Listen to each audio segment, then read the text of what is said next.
And thank you for your. I don't know, was on and off? Was on. Testing. Thank you, everybody, for your indulgence. I know that we're starting a little bit late. Testing 1, 2, 3. Thank you, everybody, for your indulgence. I'm sorry we ran a little bit over in our closed session, but I'm calling us back to order now, and I would like to start with the Pledge of Allegiance. Pledge of Allegiance will be led by Joe Adrian Morales, a Law Academy student at Hiram Johnson High School. Adrian? Right there.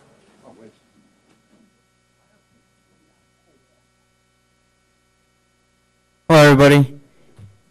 I pledge allegiance to the flag of the United States of America and to the republic for which it stands, one nation, under God, indivisible, for liberty and justice for all. Thank you. Adrian, will you stay there? Member Cochran? Yes, I am so proud to give this award to Adrian. Adrian also has to go very quickly out of here because tonight is the graduation for the Law Academy, which he's graduating from Hiram Johnson. So here is Joe Adrian Morales. He came to Hiram Johnson High School his junior year. He's been interested in becoming a law enforcement officer for the past 8 years, and he has watched his older siblings constantly going in and out of jail and encountering the police. I'm sorry to hear that. Observing this as a child may sway some youngsters away from the police, but Adrian is not the normal student. Instead of pushing away from law enforcement, he embraced it. He knew what his siblings were doing. He knew what his siblings were doing was wrong, and he wanted to do the right thing. This young man has faced several trials and tribulations in his young life. He has not seen his biological father in a very long time, and he lost his mother in 2010. Before she passed, he promised her that he would become a police officer. At a point in time, they lived in San Luis Obispo, and he joined the Cadet Academy there. In 2016, he moved to Sacramento. Adrian joined the Sacramento Police Department Magnet Academy at Hiram Johnson High School in 2016 and has never looked back.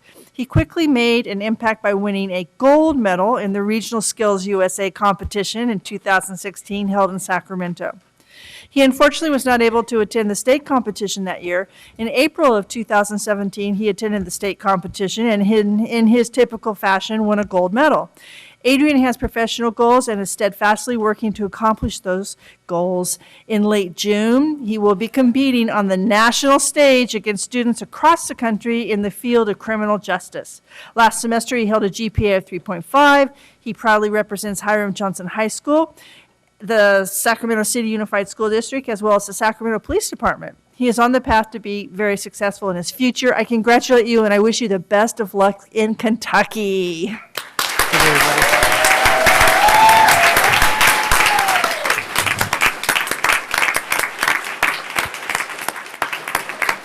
Would you like to say something?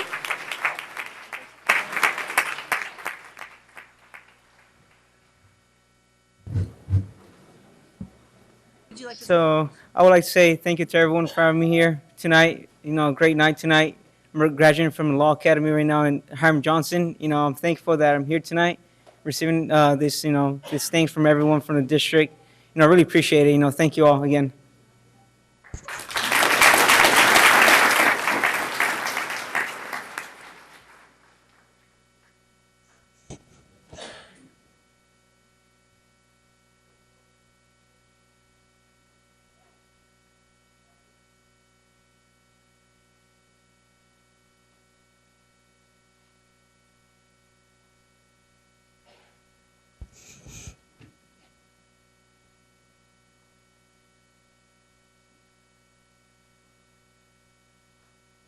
Adrian, I just wanted to say that you're a role model for children everywhere, all of our students, and I think I hope that after excuse me, after you've completed your education, you'd see it fit to return to Sacramento to help make our communities and streets safer. Thank you. Yeah, and that's sorry about that, guys, but that's one of my goals is to become a police officer. Like I said, I didn't grow up as a young kid, actually see my brothers going to college, instead, they actually failed to go to school, and actually, didn't even graduate from high school. And I seen, my brothers, with drugs and stuff like that. That didn't encourage me. Instead, I seen raids coming in my house, SWAT team and stuff like that. That actually encouraged me a lot. And ever since, I met the police officer at Santa Maria Police Department, and there we used to talk a lot. And he became my mentor, one of my best mentors, actually.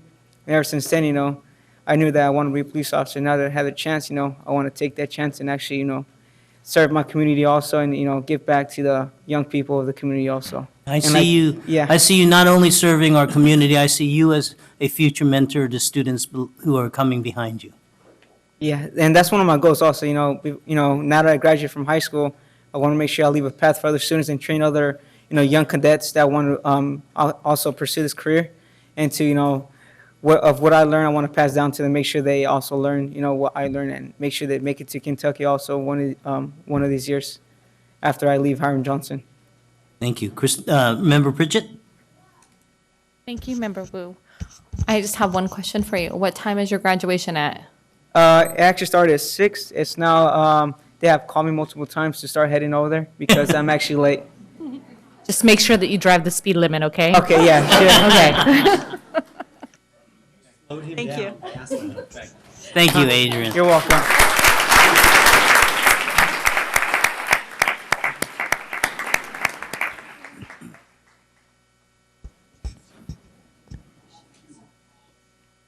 Item 5.0, announcement of action taken in closed session. Yes, Mr. President Pro Tem, by a vote of 5-0, with board members President Hansen and Vice President Ryan absent, approved a settlement in OAH case number 2017-020-162. That concludes the announcements out of closed session, Mr. President. Thank you, Counselor. Item 6.0, agenda adoption. Do I have a motion to adopt the agenda? Second. I have a motion and a second. All those in favor signify by saying aye. Aye. Opposed? Abstentions? Motion carries. Thank you. Now time for special presentations. 7.1, gate certificate recognition.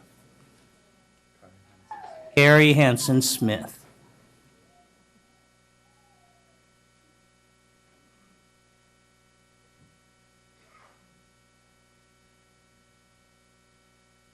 Wait just a second as everybody gets up here with me.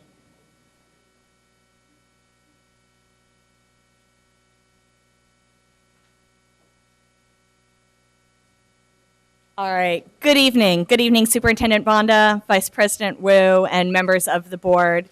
My name is Kari Hansen Smith, and I'm the district coordinator for gifted education and advanced placement programs. I'm joined this evening by Sarah Schnock, our gate resource teacher, and our recipients. Thank you for this evening's opportunity to recognize the dedication and commitment of these educators who, over the course of the last 2 years, participated in a minimum of 30 hours of professional learning. A few even finished it all in the last year. This work focused on the unique social and emotional characteristics and needs of our district's diverse gifted learners, and the high-leverage differentiation strategies that are proven to meet the needs of all learners in our diverse classrooms. This course of study culminated in practical, current classroom application through the development of an original differentiated unit of study. I'm inspired by the dedication of these experienced educators to increasing the rigor of student learning, to raising the level of student engagement, and increasing the depth and complexity with which students engage in content. Their classrooms are vibrant, active, rigorous learning environments where students meet academic challenge with a sense of adventure and collaboration. This year, we're delighted to announce that 33 teachers have completed certification in this year's cohort.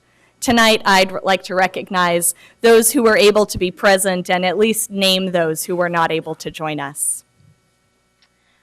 From John Bidwell, Alexandra Guerrero. From Bowling Green McCoy, Tindo Hong. From Camellia Basic, Nicole Bridgham.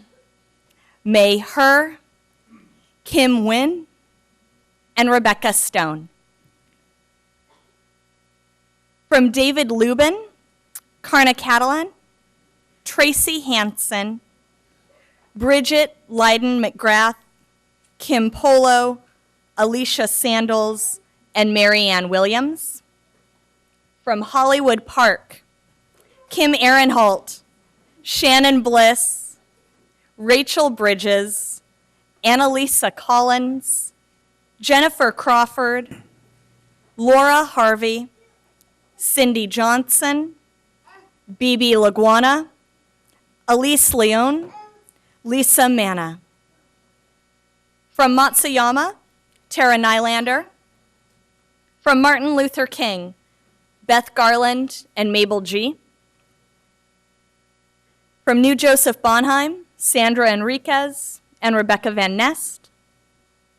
From Peter Burnett, Robert Cross. From Phoebe Hurst, Adrian Davis, and Dorothy Rahman Martinez. From Pony Express, Patty Howard. From Theodore Judah, Tony Duke, and Claudia Pineda Wong. Join me in congratulating them in this effort.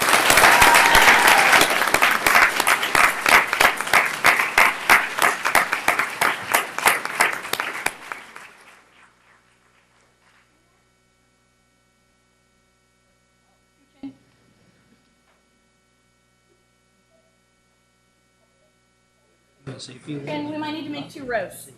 The end, scooch in, scooch in. Oh, right. There we go, scooch, scooch. Make 2 sideways, there we go. 2 rows, there we go.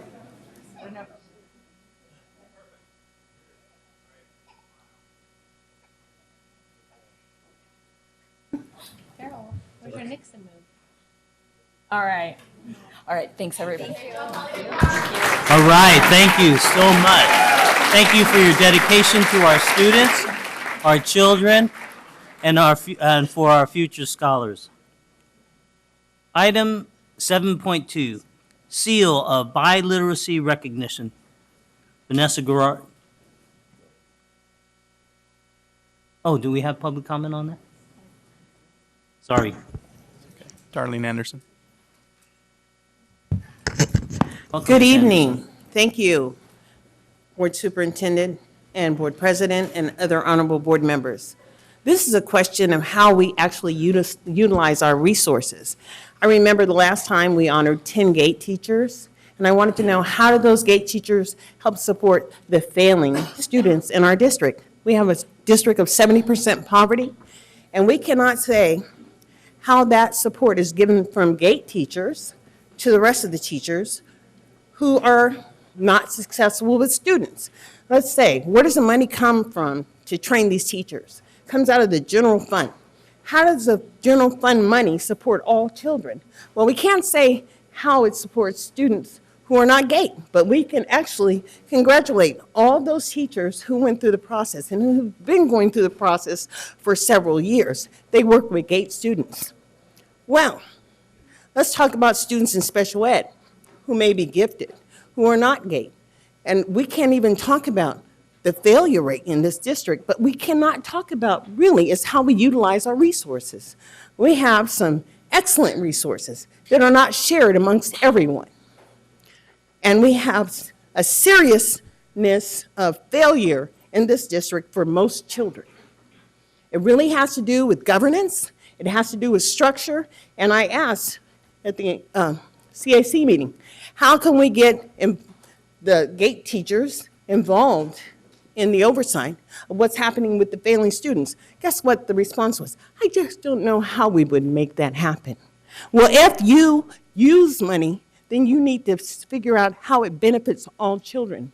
And right now, we are in a serious crisis about who is not being successful. When you go to school for 12 years in this district and you get an F the whole time, and you come out, I don't know what the expectation is, but the city has an expectation of incarceration.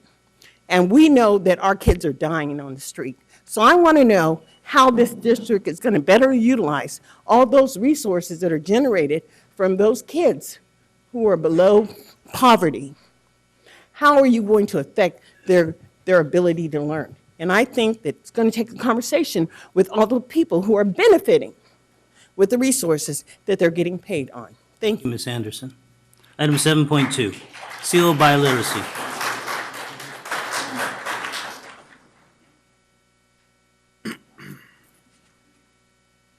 Good evening, Vice President Wu, members of the board, and Mr. Bonda. My name is Vanessa Gerard. I'm the Director of Multilingual Literacy, and I have the honor tonight of sharing with you the recipients of the Seal of Biliteracy.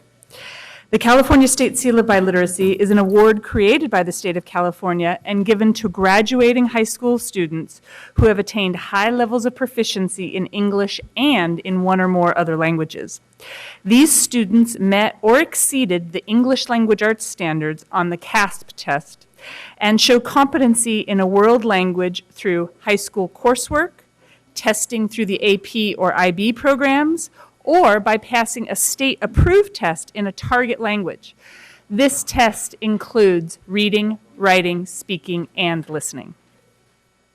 The Sacramento City Unified School District has been expanding this program since its inception 4 years ago. This year, the language testing sessions provided by the district hosted more than 160 students, many of whom were English learners who tested in their home language. For 2016-17, we had 207 students pre-qualify for the seal, and another 95 passed the state-approved test, for a total of 302 Seal of Biliteracy students.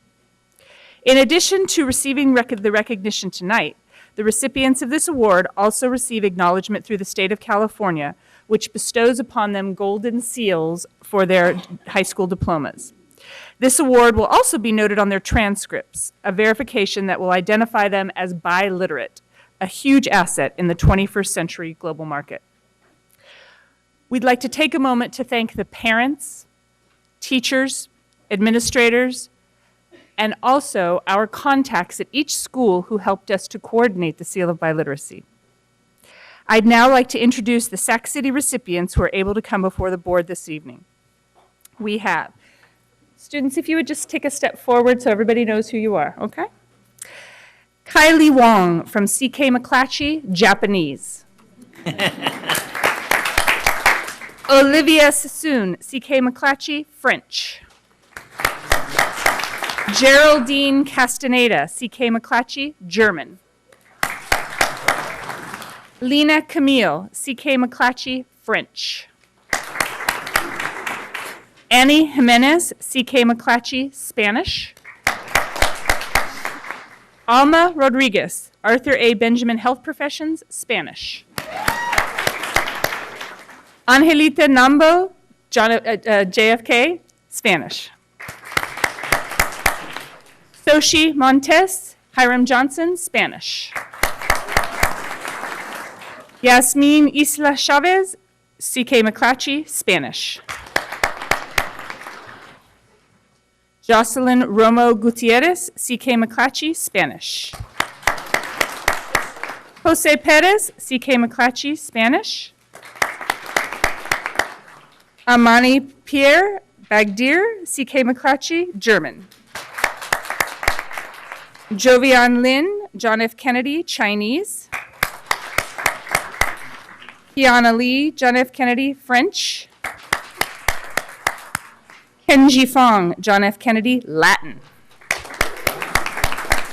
Eve Greenlow, John F. Kennedy, Spanish. Liliana Mercado, The Met, Spanish. Amy Velasco Torres, West Campus, Spanish. Kevin Gomez, CK McClatchy High School, Spanish. Alejandra Godinez Moctezuma, CK McClatchy, Spanish. Milan Neprath, West Campus, French. Clarice Scott, West Campus, Spanish. Alexa Mark, John F. Kennedy, Latin. Uing Do Tran, SES, Vietnamese. Natalie Rosas, CK McClatchy, Spanish.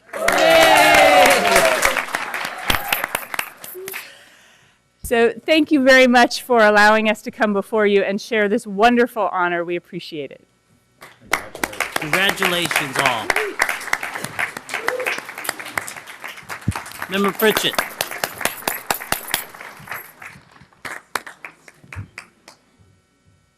Member Pritchett? Thank you, Member Wu. I just wanted to congratulate you all on your hard work. I know that this is probably not an easy road to go. So just, I wish you good luck on your future adventures. I did have a question for Vanessa. Can you tell me how many schools were not able to make it out tonight? Because I know that there were some senior awards night. There were, particularly Rosemont. Yes, Rosemont was not able to send anybody. I'm sorry I didn't look to see all the schools that were not represented. I only looked at the ones that were represented. Thank I'd you. be glad to get that information too. That would be great. Maybe if Okay. you can have staff send it out in a BC to us. So I'd be glad to do that. That'd be great. Thank you.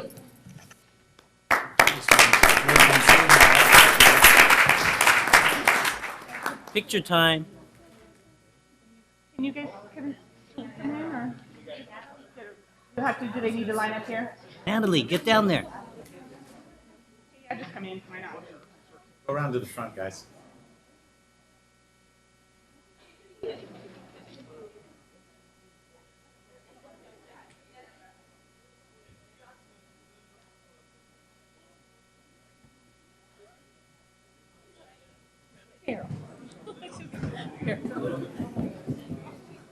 On three.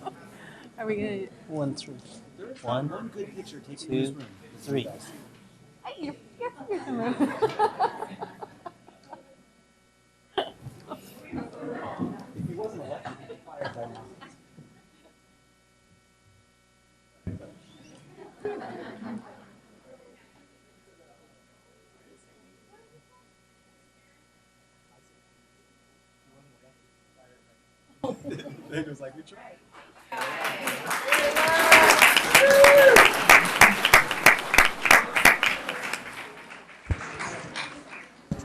And congratulations again on your accomplishment. Huge, huge accomplishment. Are there any public comments, Alex? We have 21 public comments. On this 15 item? Oh, on this item, no, sorry. No public comment. Thank you.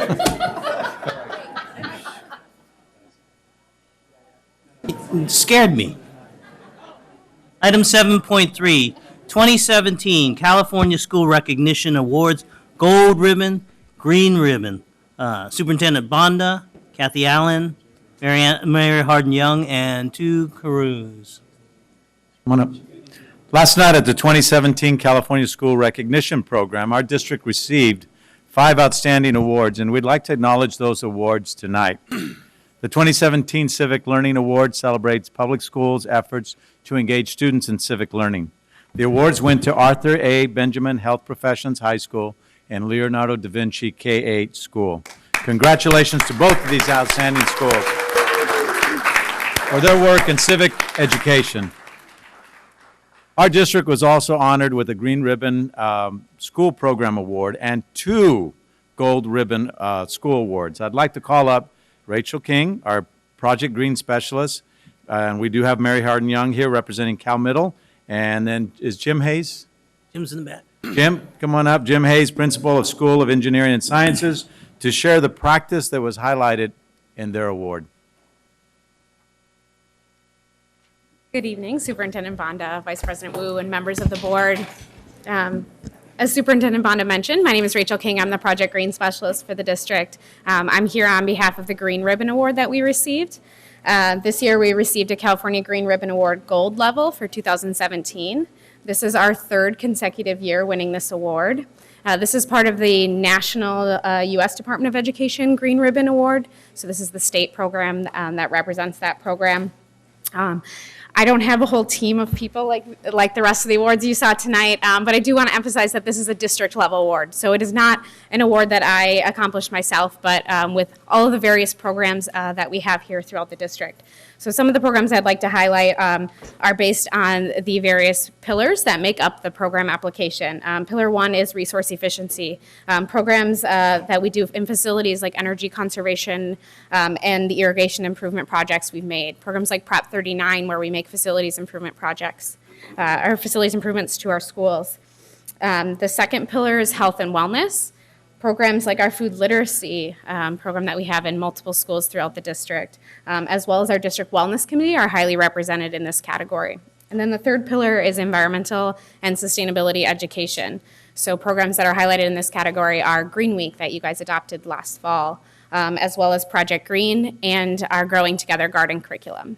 So it's a compilation of all of these efforts throughout the district and many, many more that I did not mention that have received us this award tonight. So thank you. Thank you.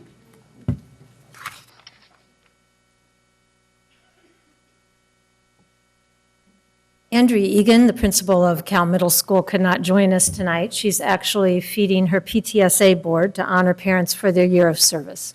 So she sent the following and asked for me to read it. Cal's application for the Gold Ribbon Award focused on our inclusive practice model. The thrust of our application was that students in these classes markedly improved their academic achievement levels, not just the special education students, but all of the students, including traditionally underperforming groups, made notable gains. In essence, this program is helping to close the achievement gap. A secondary suggestion of our application was that the inclusive practices model not only directly impacts the performance and achievement of students physically sitting in these co-taught classrooms, but the school as a whole. The importance of students being included rather than excluded is part of what makes Cal great. Kids are accepted here and feel part of our community, regardless of their labels. Our SICK program supports this effort in that we, as a staff, try to reward students for doing the right things, being safe, showing integrity, and being considerate, rather than calling them out for what they are doing wrong. This notion works hand in hand with the desire to include students and meet their individual needs within the regular education classroom. Thank you. Jim? Oh, excuse me, Principal Hayes? Jim is fine. Jim is fine. Good evening, Superintendent Bonda and the Sacramento City Board of Education. I'm Jim Hayes, and I'm the proud principal of the School of Engineering and Sciences. This California Gold Ribbon Award and recognition is a fantastic validation of a lot of hard work by a lot of different stakeholders.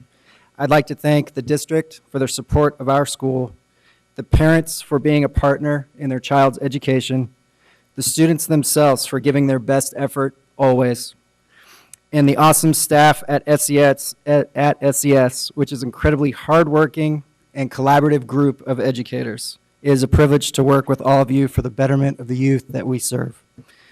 We won this award for our linked learning approach to education. This approach is based on the idea that students work harder and dream bigger if their education is relevant to them. The linked learning approach integrates rigorous academics that meet college-ready standards with sequenced, high-quality career technical education, work-based learning, and supports to help students stay on track. For our kids, education is organized around industry sector themes. The industry theme is woven into lessons taught by teachers who collaborate across subject areas with input from working professionals and reinforced by work-based learning with real employers. This makes learning more like the real world of work and helps students answer the question, why do I need to know this? Linked learning exposes our students to previously unimagined college and career opportunities by turning their education into a personally relevant, engaging experience. This approach to education is creating a disciplined, prepared, and productive future workforce, ready to succeed in college, career, and life. Lastly, I'd like to say 275 schools received this honor statewide out of a possible 477 that made the initial test score criteria. 87 out of those 275 schools are Title I schools. What this means is 31% of the award winners are Title I schools, which makes it all that much more impressive for us as a community as we fall into that group. It is the piece of this award that I am actually the most proud of. It is why we get into education in the first place, to make a difference in the lives of young people. I'm so very proud of this accomplishment for our big little school. Thank you very much. Thank you.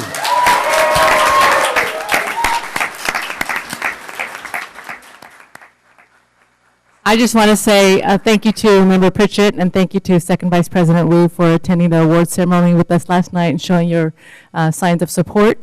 And then also want to give a great big shout out to the School of Engineering and Sciences staff who is here. So if you all would stand up.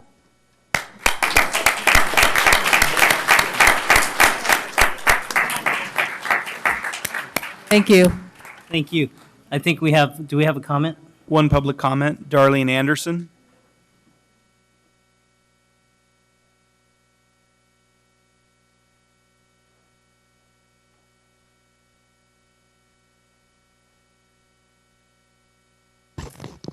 Hi, good evening.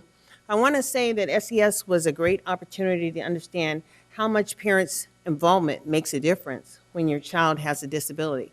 It was a small enough environment where I could engineer having IEPs, but the best teacher over there was Casey Go. She's not here tonight, but she helped my student from, at science and engineering, from not being able to write and read at all to above proficient.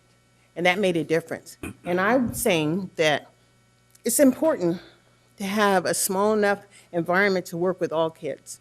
And it's unfortunate that all kids don't get into specialized or specialty programs. But I think that we need to work harder to ensure that kids are making it. And then we need to understand who's not making it and why. So there are a lot of kids who went through SES who didn't make it.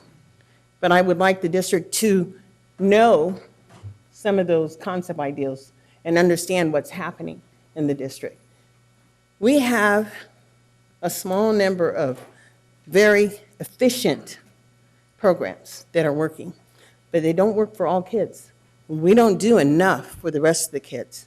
And so I would think that that would be the board's responsibility to work with the district to figure out what can we do to be ensuring that more kids have opportunity. And I just mean basic opportunity. And so I'd like to thank the current principal. He helped me through the last year of science and engineering. It was wonderful working with him because he was not so resistant. But I have had resistance. But I can say that, you know, I'm very proud of my son.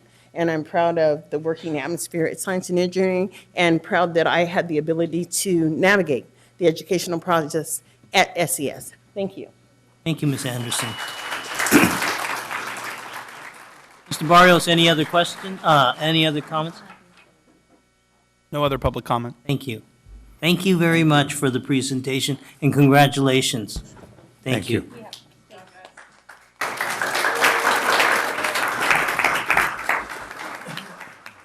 Before we move on to public comment, Ms. Rosas, would you like to read the statement, please? Thank you.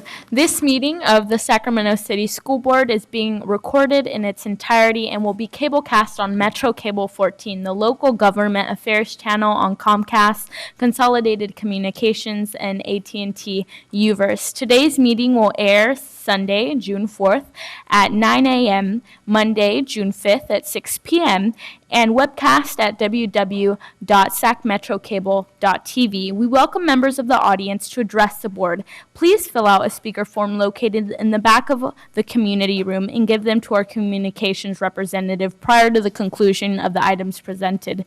Please also speak into the microphone when addressing the board and state your name for the record. Please limit comments during public comment to items that are not on the agenda. If you do speak on a comment on an item that is on the agenda, we will ask that you please defer your comments until your item comes up on the agenda. Please also turn off your phones or cell phones or place them on silent or vibrate. Thank you so much. Thank you. Moving on to item 8.0, public comment. Mr. Barrios, do we have any public comment today? Yeah, we have 22 public comments, 16 on expanded learning programs, and 6 that are general comments. Okay. First public comment, if you could come up in threes, please. Imani Lucas, Melissa Bordeaux, and Britt Irby.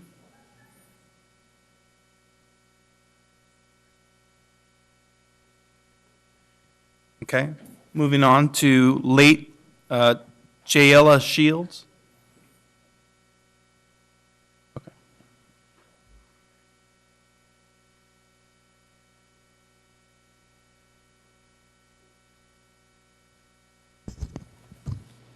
Good evening, members of the board. The education system is basically set up for us to earn a grade and not actually earn life skills, like checking accounts or owning houses. They're set up for us to learn what is Common Core and what's required for us to succeed to the next level of education. And the only opportunity for us to learn those life skills are in after-school programs. We earn responsibility. We learn how to do public speaking. We get better organization skills. We get leadership qualities, all from after-school programs. After-school programs such as the one that we are all affiliated with, BMAD, allows the students to voice their opinions and actually make positive changes in their environments. And since the students are the future, programs that allow them to better prepare themselves for the future are like entirely worth it. And if I could personally fund those programs that allow the future to better prepare themselves for the future, then I would give every dollar that I could, but I can't. So since you all do, I hope that you all do that. Some of you actually did attend the BMAD meeting that we held last Thursday, and our main focus was the prosperity of the Black community in terms of education. And once again, we cannot reach those goals without the help of you. So I hope that you all take that into consideration. Thank you. Thank you. And would you do me the honor of identifying who you are, right here, identifying yourself as well as your colleagues? My name is Melissa Bordeaux. I'm a BMAT student at John F. Kennedy. This is Destiny, BMAT student at Burbank. Anjali and Jalen. We're all BMAT students. At, also at Kennedy, or? They're at Burbank. Okay. I'm at Thank Johnson. you. That's what I was trying to get, that information. Thank you. President, my light's on. Yes. Hi, Melissa. Would you give a definition of BMAD for people who don't really know what the organization is and what your goals are? Okay. BMAD is basically a program. BMAD stands for Blacks Making a Difference. We are a group of students. We're at 3 different campuses: John F. Kennedy, Luther Burbank, and Hiram Johnson. And basically, we come together and we work within our community to bring everyone together and help the youth better understand the purpose of education. And we help to get them on track and work with us to better prepare all of us for our future and like hopefully get the Black community back on track into being successful as they should. Thank you.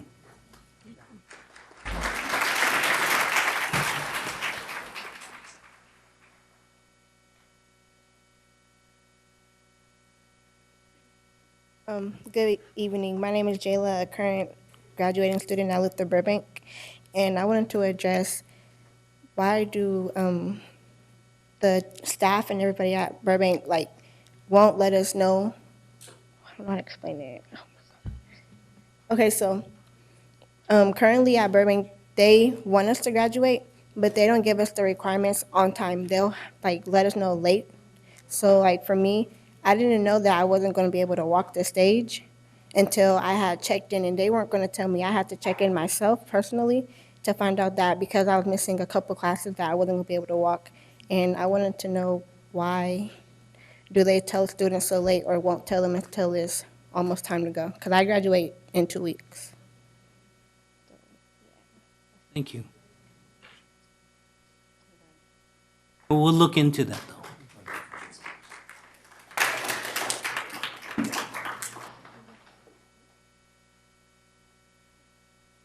Good evening, everybody. My name is Anjali Johnson. I am currently a junior at Hiram Johnson, and I am here to talk about seventh period as well. First off, my freshman year, I was at independent studies, and I wasn't doing so well. So I tried to go to a regular high school and see how it worked. At first, I was basically just being a kid, hanging out, just trying to find my crowd, worried about everything else but what I was supposed to be worried about. And then I got involved with the program, BMAD.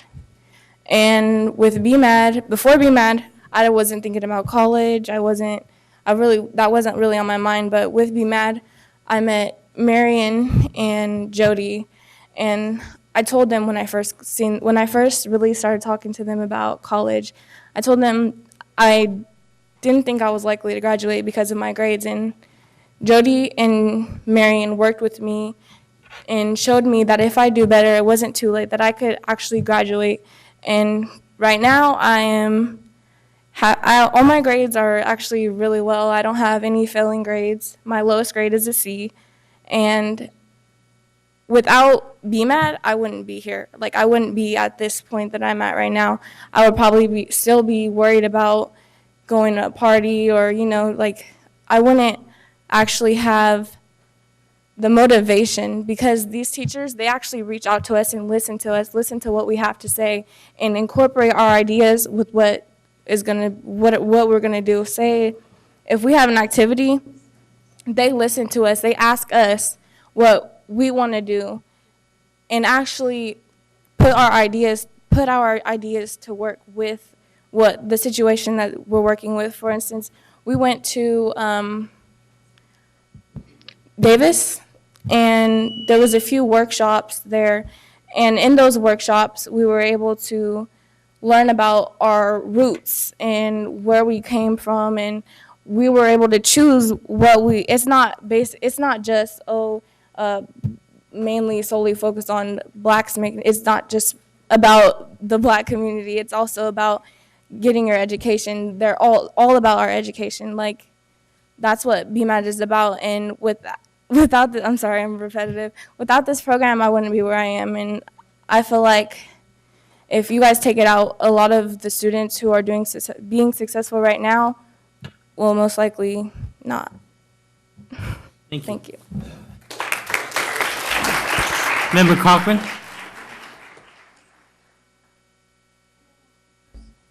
With this group, Melissa? Okay, I'd like to say something to all of you, if you can stay just for a moment.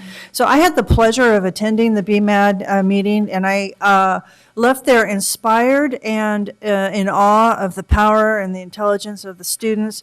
It is so hard to make social change, and when you see it happening in young people from the grassroots level, basically, at school, you are the students in the classroom, is incredibly inspiring.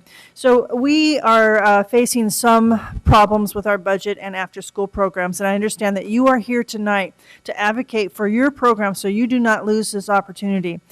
I'd like to suggest one thing. I know that I will be fighting for you, and I'm sure that most of my other colleagues up here will be as well. But I would like you to go back to the people who are helping you, the adults who are helping you, and put together an actual board presentation, which means you will intricately explain your program, how you've become such a success on multi-campuses, the impact it has had on individuals to make life-changing choices about taking school seriously and doing as well as you can in your classes. I would be happy to be the advocate for that here at the district level, and I'd like someone to come take my card, and I'd like to hopefully be contacted within a week or two to figure out whether that presentation is before the end of the school or if it's the first thing for the next school year. Thank you very much.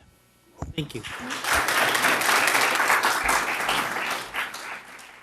Thank you for that. Your support is greatly appreciated. I have all of your contact information, and I'll definitely be contacting all of you within the next few days. It does not take a week. We'll definitely get that out to you soon. She's motivated.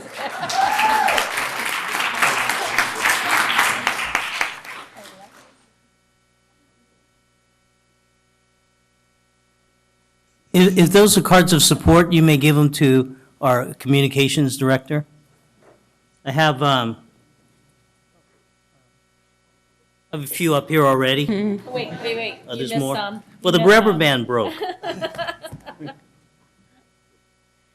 Good evening, board members. My name is Britt, and Superintendent Bonda. My name is Britt Irby. I'm a parent here with students at CK McClatchy and William Land Elementary School.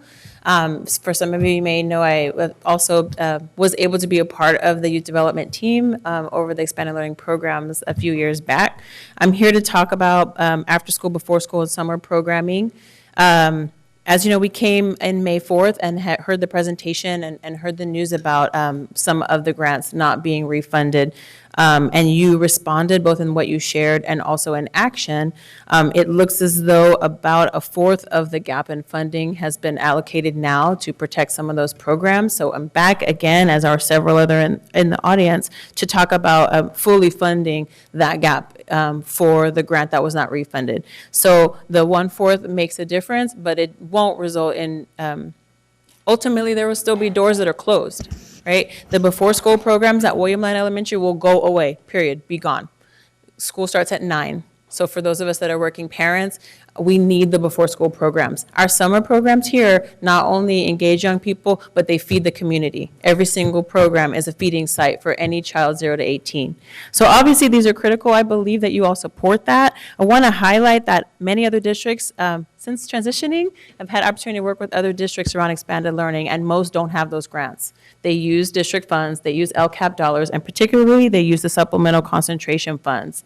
We have 80% of the students in after-school programs are low-income students and families, 23% are English language learners, and foster youth get automatic enrollment in any program they want to be in for after-school, summer, or before school. So it meets the criteria. So the question then becomes, how else will those dollars be used?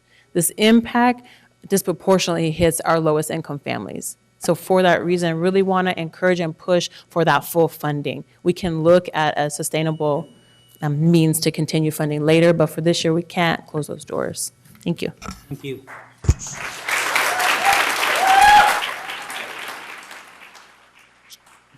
Cha Vang, followed by Viling Kang and Tuzdeep Singh.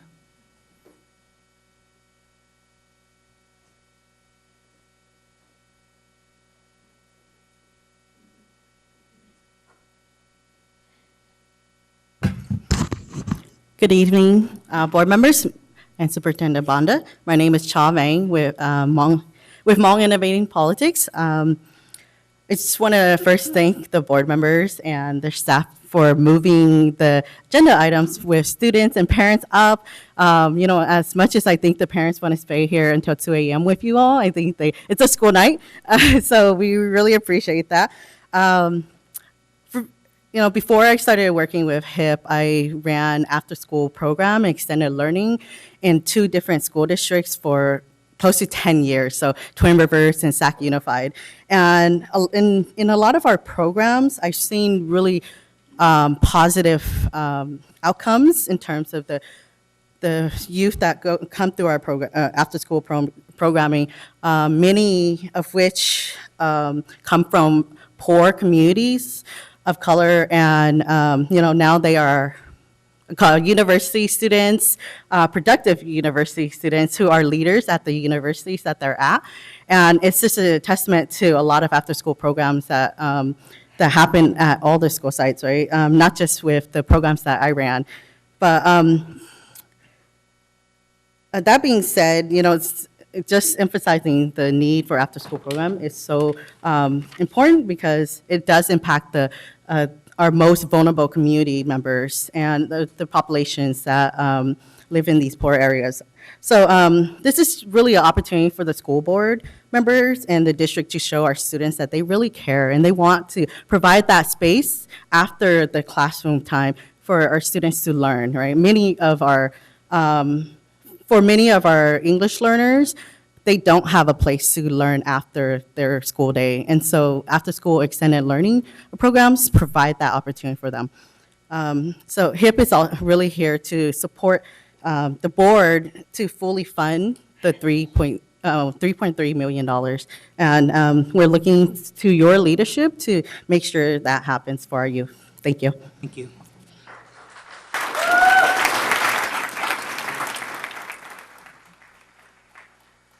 So real quickly, just want to make an announcement. We want to get you out of here as soon as possible. We know there's a lot of speakers. So when you hear your name, please take a stand right behind the podium so that we can move you quickly.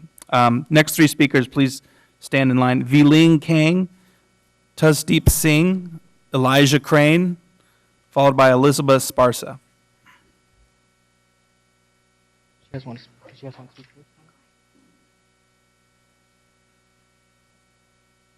Hello. All right. Moves up and down.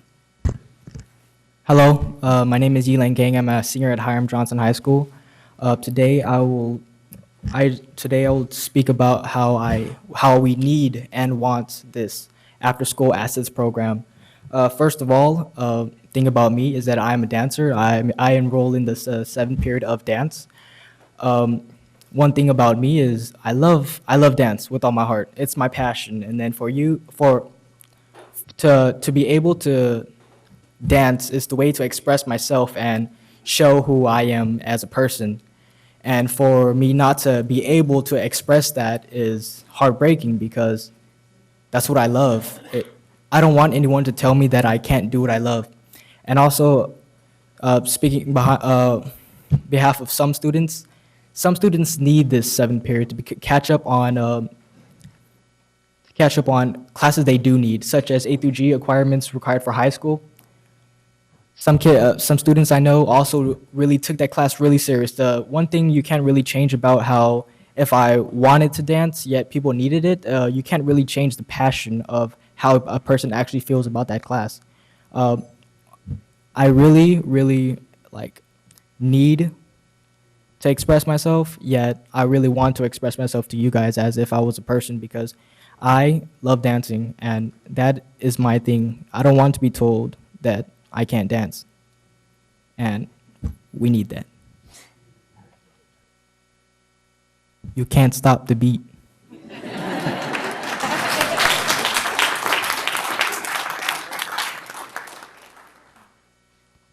Hello. Hello. Okay. Can I go? Yes. Can I go? Okay. Hello, everybody. Thank you all for giving me an opportunity to stand over here in front of you all to speak about the after-school program. My name is Tazdeep Singh, and I'm from the school of Hiram Johnson High School. I'm here regarding the limitation of budget for the after-school access program. I'll begin by discussing about, or talking about how does the program really affects me. I'm part of a dance team that's involved in the after-school program. It really affects my life because about 2 years ago, I joined dance. I was a really quiet kid. I mean, even I'm a quiet kid today, but I was much more quiet kid, very shy kid and so on. Today, I got all of the courage to come here and speak in front of you all with all the respect because of all the programs that has affected me a lot. Because of all the dance program and the assets, I've been greatly affected. I've become more socially active.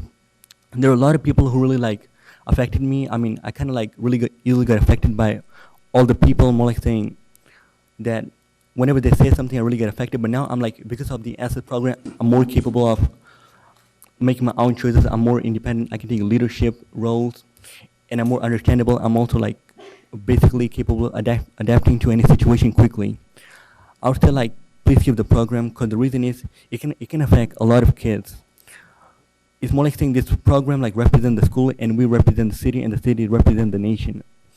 It's kind of a long way, but it really does greatly affect us all. Please try to understand and thank you for all the support.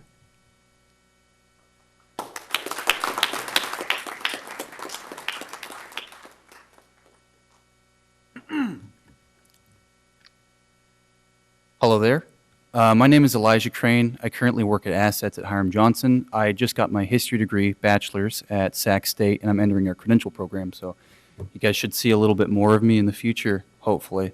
You've heard a lot of spiels today, about what assets means to students, but what you have to understand is that we have students not only like Adrian, who spoke before us, we have Yi, we have Taz, who all come before you, and assets makes a huge difference to a lot of these students. Today I talked to a student about the fact that he's bringing weed, and I have to talk him out of it. We have students getting shot. You walk into a school, you go to a neighborhood, you see what these kids are working with. Assets is a break in that time when they're not being told what to do, when they don't have teachers telling them to be quiet, when they're not stressed about everything that's working against them, and they can actually have positive role models hanging out with them. These students are my friends. They're not just students that I work with. There's immense positive change that comes from our program, and if we don't do something about this, then that's another thing they have to work against. I know that you guys are trying, but if I go to a restaurant, I ask for some food, and it's been an hour, and I ask the waitress what's on, and they say the chef's trying, I'm going to go somewhere else. We don't have that opportunity. We can't go anywhere else. This is where they are. If we don't make the change, then it's going to be business as usual. We know that the system's not good right now. I know that you guys magically found $1 million. Hopefully we can magically find the rest. Again, I'm not here to insult what we're doing right now, because I don't know you guys personally, but we need to do something about this, because these students that you see here before you from assets, these are the cream of the crop. You don't see students like this typically coming before you, introducing themselves, being able to speak publicly, and so formally and so intellectually as you do see today. Thank you. Thank you.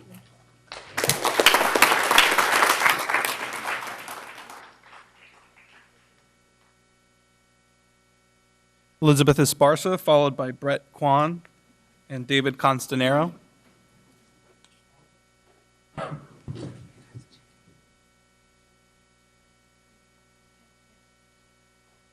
Good afternoon, board members, and for everybody that attended here today. My name is Elizabeth Esparza. I'm a parent at Bret Hart Elementary. These are my daughters, Sabrina and Angelina Cortez. A couple of years ago, I was given the opportunity to go back to school. Okay. Without this after-school programs that my children still attend, I wouldn't have been able to get my 3 associate's degrees and my 2 bachelor's degrees and my 4.0 without that. Thank you. And that goes to the opportunity that we're given, but without those hours of not just babysitting, of support, of relationships that are being constructed with my kids, right? I can remember my son, he's a junior now, Miss Angela, when we were trying to close 11 schools here, you know, the support that we got from her and the kids when they would cry and think about their school being closed, she hugged them. When my son, when my son transferred to Cal Middle and he experienced the suspension or the things that happened to a lot of our kids out here, and the support that he needed was given by Miss Pauline, right? Those things don't come out of nowhere. A lot of these kids, like it was mentioned before, they have an environment where you can't walk to the store, right? Because you're gonna be shot. You don't have food at home. There's abuse, whatever it is. Those hours are a haven. They feed them, they're in a safe environment, and when they go home, they could go home and go to sleep. It's about that time.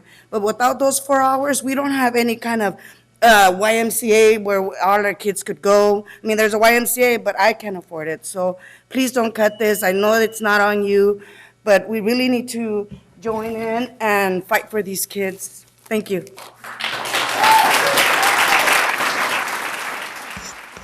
Brett Kwan, followed by David Costanero and Charlene Ceballos. Good evening, Superintendent Banda and members of the board. My name is Brad Kwan, and I'm a proud father of 3 children, 2 of which attend the Mandarin Immersion Program at William Land Elementary. Here to talk tonight about the expanded learning programs and the funding. We live in Natomas and we work in Natomas, and we chose to endure the commute every day to come to out of district for the school district, not only for the Mandarin Immersion Program, but also for the availability of the after-school and before-school programming. With the lack of funding, it's going to impact not only our family, but a number of families throughout the district for that, simply because we look at it as a form of daycare and for our that, and also to the expanded learning and the opportunities that they get with the enrichment programs that they have. They're also building great relationships with the awesome staff and the service providers that they have for that. So we urge you and the leadership to explore options to find the funding to allow this to happen. The Warriors were down 20 plus points in game 1 of the last series, but they came back and won. Sacramento almost lost their basketball stadium, but their leadership were able to provide funding and explore ideas to create the Golden One Center, if you haven't been there. So I think we can be creative, and I urge you to find ways to find some sources of funding to continue the programs. Thanks for your time.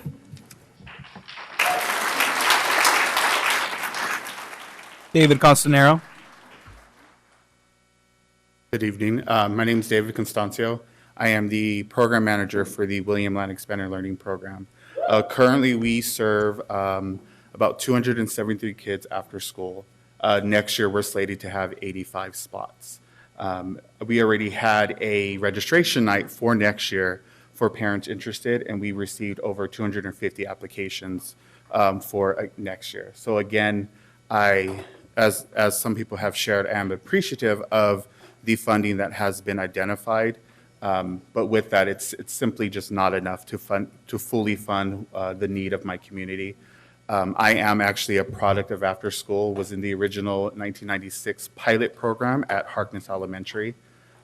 Grew up in after school, came back as a volunteer, was actually able to receive the Presidential Freedom Scholarship Award because of the volunteer opportunities I had with the after school program.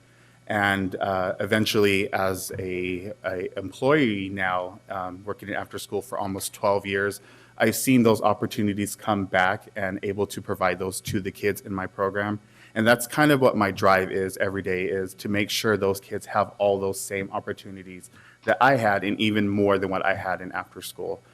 So again, I urge that we find a way to fully fund all of the after-school programs so that we don't have to prioritize, and ultimately we don't have to turn families away. Again, my families are waiting to hear from me who got in. I have to now figure out how to get 250 kids down to 85 and then tell all the rest of those kids that you don't have a place to go after school every day. So again, I just urge that we find the funding somehow. Thank you. Thank you. Charlene Ceballos, Kayla Young, and Lamaya Coleman. Well, they're walking up there. Alex, you said there were a number on the issue of expanded learning, and what was the second category? General comments. General comments. So will you tell me when expanded learning is completed? Yes. Thank you. Good evening, Board Member Wu. I would like to present you with support letters for our after-school programs. My name is Kayla Young, and I attend John F. Kennedy High School.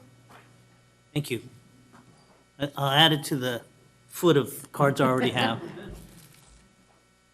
Oh, you can bring them up. Thank you.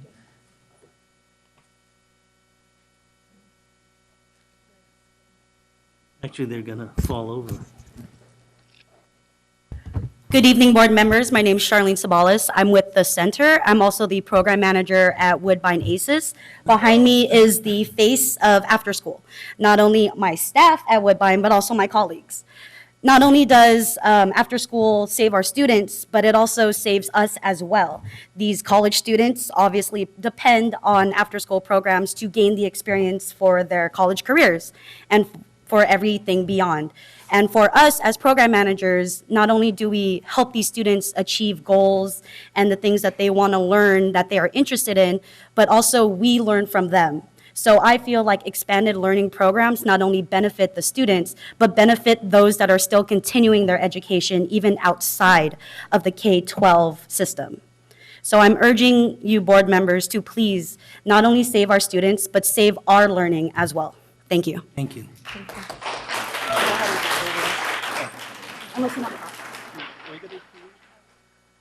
You can give it to Alex. Lamaya Coleman, followed by Dakota Elliott and Jeffrey Frank. Hi, my name is Lamaya Coleman, and I'm a parent of a William Land student. I want to speak to the expanded learning program.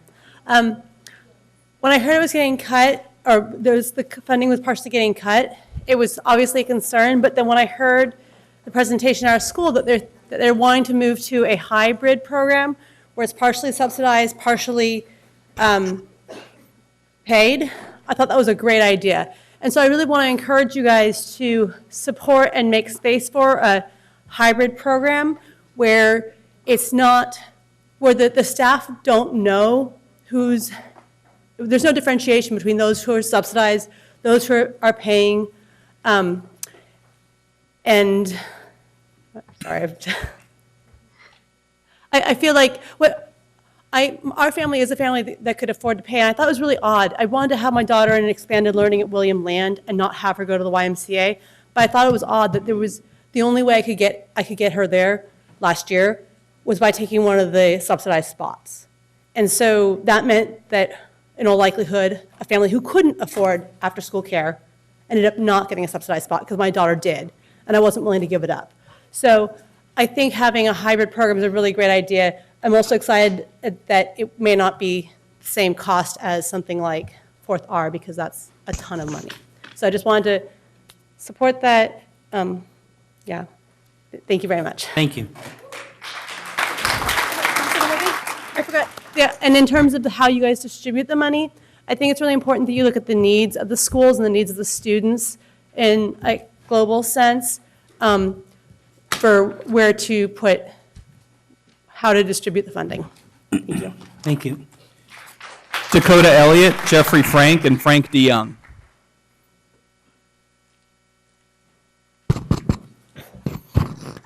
Hello? Okay. Hello, everyone. Good evening. My name is Dakota Elliott. I am currently a senior at Hiram Johnson High School, and I'm a member of the JCPA Academy. My friend Yi, who just spoke earlier, asked me to come here about 3 hours ago. I heard about this on pretty short notice, and currently I'm not actually involved in the Assets program, yet I'm still able to fully understand and see the necessity of this program for a multitude of students. You've already seen many examples of clubs that are doing many great and very supportive activities throughout the community. And you're seeing other students being able to kind of show their true passions through after-school activities that is obviously has so many importance to their futures. Another thing that I'd like to bring up and add to this is the fact that Assets allows many of the students that have made past mistakes in their high school years to make up classes that they need in order to graduate. Without the Assets program, several of my friends over the past couple of years and even this year would have absolutely no chance of graduating. For many students, the summer programs aren't an option because of work and other things other responsibilities that they have, and their only other options are the Assets program. I currently have 10 to 15 friends that are currently in this program, and it's because of this program and the availability of this program that they're going to be able to walk the stage with me come 10 days from now when I'm graduating. I'm not arguing this for myself. I'm arguing this for the future generations that need this program in order to graduate, and for my friends that use this program to express themselves. And I just hope that you can see the importance of this program through all the presentations that we've had today, and hope that you can do everything in your power to make this happen and get the funding for these programs. Thank you. Jeffrey Frank, and last speaker is Frank DeYoung. Good evening, Board and Superintendent Bonda. My name is Jeff Frank, I'm a parent representing Amwin Elementary. I'm here first to express gratitude that after the 21st Century Grant funding expired, that the district was able to continue funding some of the after-school programs. What I wanted to touch on was the before-school program, and it's not just a child care. It's it incorporates this very important social emotional learning aspect, and Andrew's going to talk about that a little more. But when his grandmother first started teaching in the district in the 1960s, she happened to have a site tour at Aerojet, and one of the engineers said, "Look, we can train engineers, we can train mathematicians, we can train people to work here, but we can't train people to get along with each other." And that's what ACES does. That's what the enrichment does. So I really hope this district can find funding to continue the before school. Andrew wanted to comment. Before I went to ACES, I was like getting bullied and stuff at school. And if it weren't for ACES, that would probably still be happening. And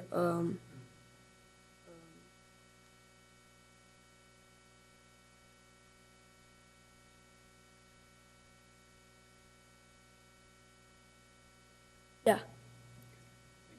Thank you. Thank you.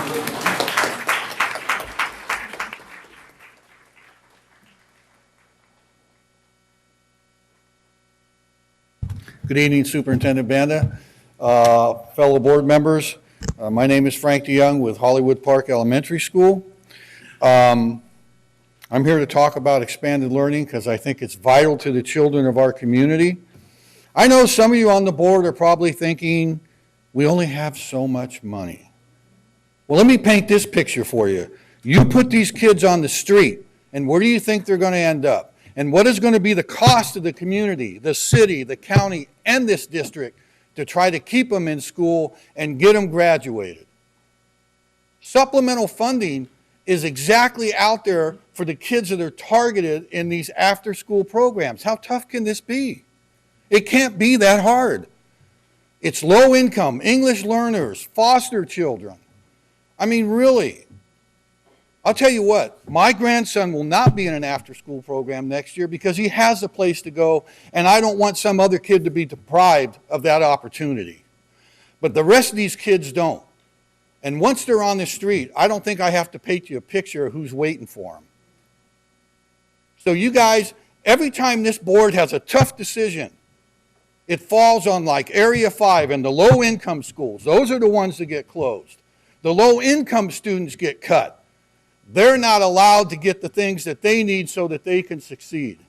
This board needs to make the right and tough decision and find the money to fund these after-school programs. Thank you very much.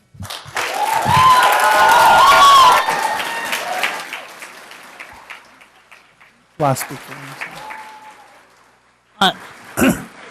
So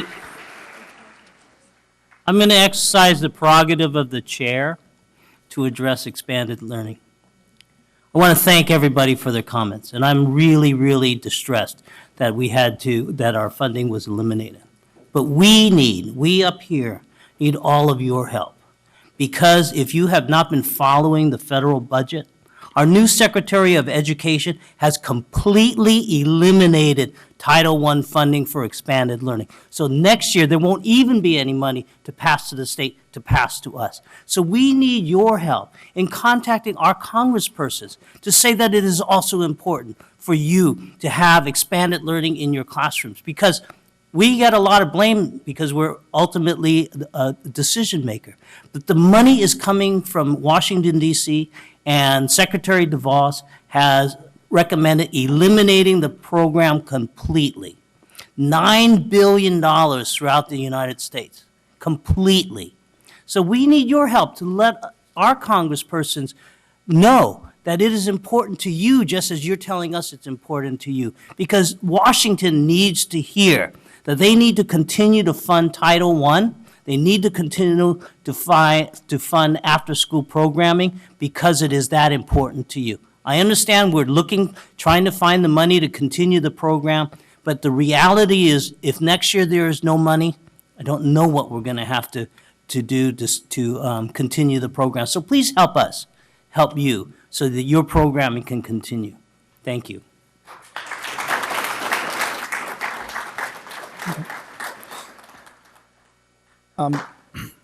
Next speaker is Darlene Anderson, followed by Angel Garcia and Angie Sutherland.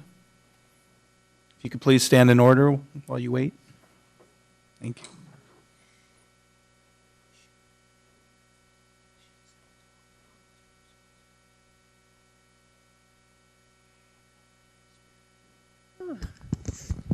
Somebody asked me what I do for enjoyment. I hate to tell you that this is what I do. So I wanted to talk about right now 504s and the accommodations that are written that don't lead to educational outcomes. And I think that our district is implementing 504s wrong. I work with several students who have 504s, who are children who are being documented. I'm attempting to file an Office of Civil Rights complaint because I believe that when you have a transition issue, then you need to have written goals to learn how to overcome that issue. And right now, the 504s don't read that way. They just document kids. And then the district is using third-party providers to help collect that data. Well, if you collect all that data, I don't know how it goes to help the student. And so that's where I'm stuck. And simply because willful defiance is an issue in this district. We have so many kids who are caught up in the willful defiance under a 504 or under the SARB or under the student attendance and review boards. But all that data is collected, and many parents don't even know that that is happening. Then all of a sudden, their kid gets in trouble and they're in the 9th or 10th grade, then that's going to juvenile hall with them. That record's following them, but they never knew that everybody was joining in saying, oh, he threw a spitball and he pushed in the line, and all kind of crazy stuff is written over there in the SARB. And guess what? Parents don't even know it's happening until it happens. You know, this part about the funding being cut under Betsy DeVos, it's the best thing to happen to California because it woke everybody up and now they all know they have something to lose. Quite frankly, what they have to lose is they were never involved. So now it's time for them to get engaged and oversee the public education system because it is our duty as citizens to oversee the benefit to public education for all kids. And for African Americans who right now are having little or no benefit in the public school system, it's time for the Black community to wake up because right now we're determining what benefits. And so when you're saying that you're not going to have money for after-school support, and after-school support is all that you have, that benefits that segment of the population, you have to understand. More people need to talk about what's happening at the school site and why that's not benefiting all kids, because all kids are not benefiting. So it's just important. It's critical. You know, we can talk about stop the bullying when we're not teaching character education. We can talk about a lot of things that should happen at the school site level that are not happening. And the board can't make those decisions. It's not up to the board to determine what school needs what. It's up to the school site council. And that's why you don't micromanage and you don't manage at all. But it's up to the community to get engaged and not let that single plan for student achievement get signed from the parent who is overseeing it when it's not benefiting all kids. Thank you. Thank you, Darlene. Angel Garcia, followed by Angie Sutherland, Or the other way. or the other way. She told me to go in front of her. Hi, I'm Angie Sutherland, and I'm a parent in this district of a student with a disability and a community organizer. I wanted to present some thoughts and comments for you as board members to consider as you conduct your reviews, you make critical decisions this month related to the budget, to special education plans, to the local control accountability plan, and contract negotiations, which are happening as well. My first comment is about a culture shift. We need a culture shift in our district to make this a place for all children to learn and grow. The destination district rhetoric doesn't have any substance to me. We have to do the real work necessary and set our priorities to make things equitable for the kids that we have here now. How many years is it going to take us to move forward to help the children while the adults bicker about the process? Not everything needs to be a contract negotiation. When will we stop building initiatives that our students need around what is easier for adults? When will the children's rights be honored? I'm talking about special education inclusion. I'm talking about SPARK, social and emotional learning, and all the components of the SPARK program, restorative justice. All students deserve equitable access to learn in safe, welcoming, rigorous, and inclusive environments, and they deserve to make progress that's going to help prepare them for their future. Equity, access, inclusion, bullying prevention, restorative practices, SEL, whole child. These are not simply buzzwords and slogans to post at the school entrance. When climate is off, so are the outcomes. Inclusion is not a place, it's a civil right. Allowing adults to negotiate inclusion is a violation of rights.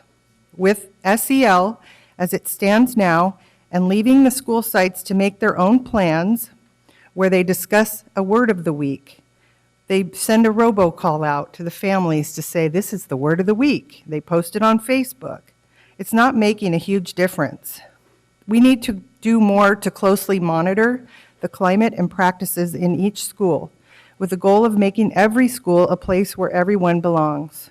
School classrooms are where our children are. Schools should each be required to present how they are doing and if they are not doing well. Why are the charters the only principles that we see here at the board meetings, presenting themselves to prove why they should stay open?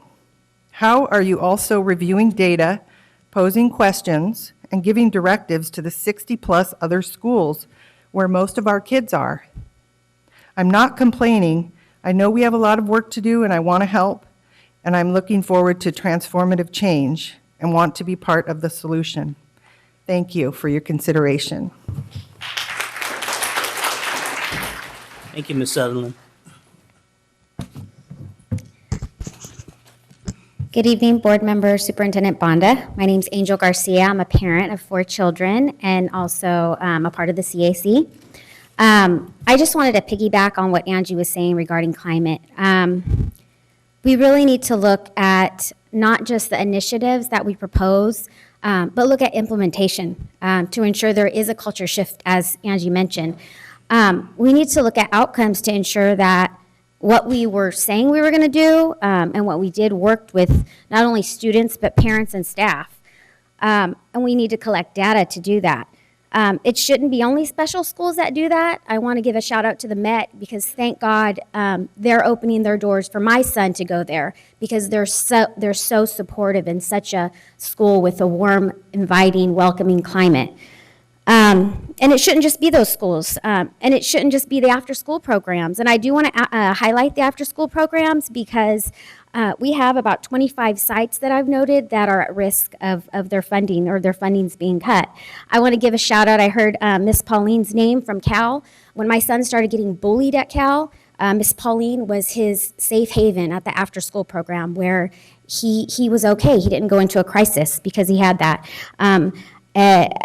For my other children, Miss E. from Cabrillo and Mr. Camarena, who's no longer there, at the START program, supported my children.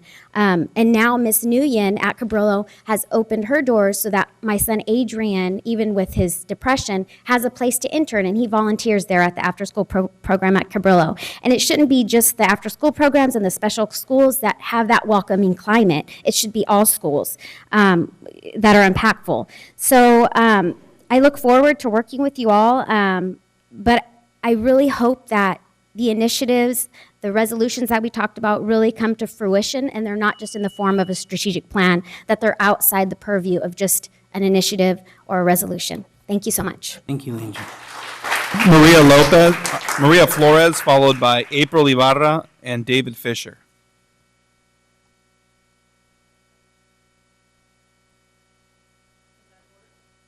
Go ahead.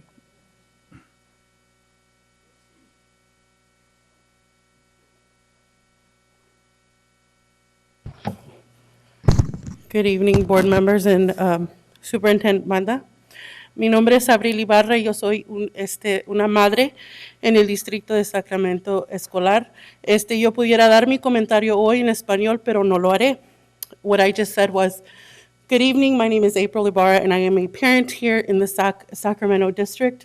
And I could give my public comment this evening in Spanish, but I'm not going to do that. The reason that I started speaking in Spanish is because my public comment is going to be about the support for English language learning parents and the way we feel unsupported in the process of the DLAC and the EL, LCAP committees. Translation has been something that we've talked about many times.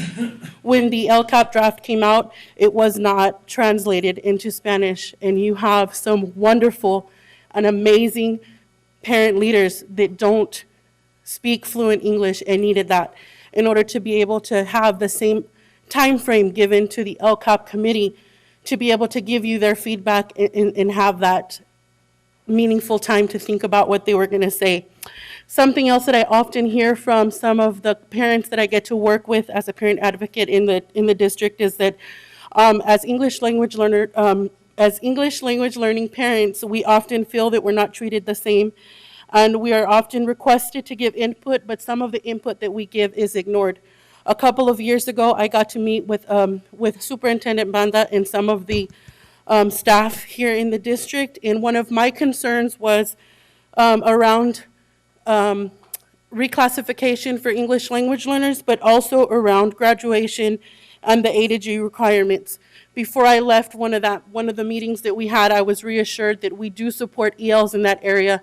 And I want to reference an article that came out in the Bee, and it says that college readiness for English learners, students who had passed the A to G requirements for admission to be able to go into universities of California fell from an already low of 23.1% in 2013 to an appalling 9.8%.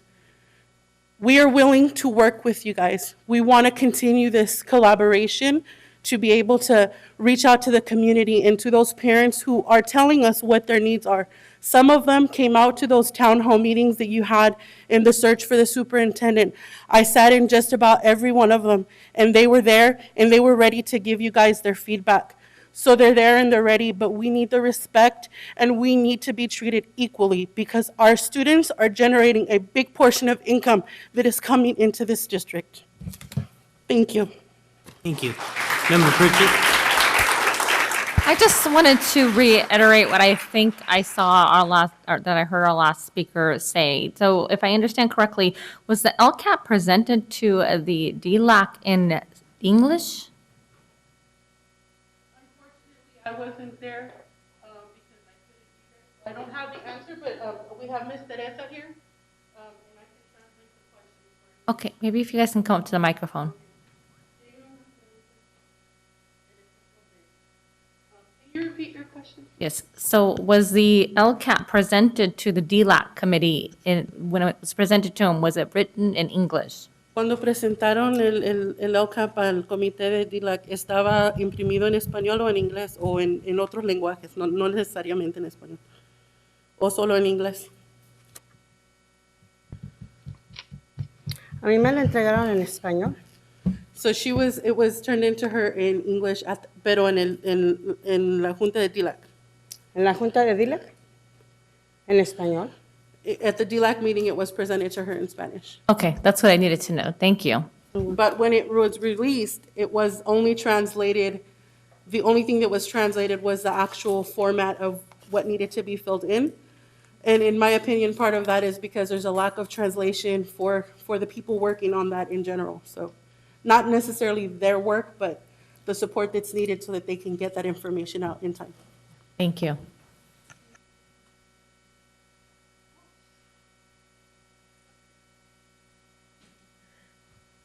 Buenas tardes. Mi nombre es María Flores y vengo también a hablar acerca del programa de ILAC. Good afternoon. My name is Maria Flores and I would like to talk to about ILAC program. I don't speak too much English.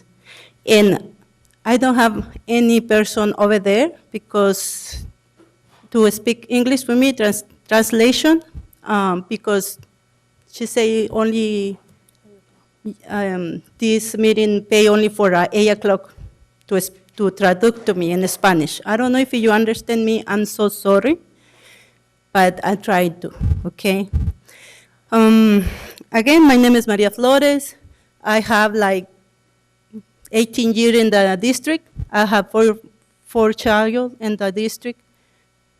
3 of those children are in the program. 2 of those are graduated for high school and never out of the program, never. 1 of those stay in the program. They are now in 5th grade. And again, you hear something about after school program or ELAC program. I'm so frustrated with this program. I came here because I need you.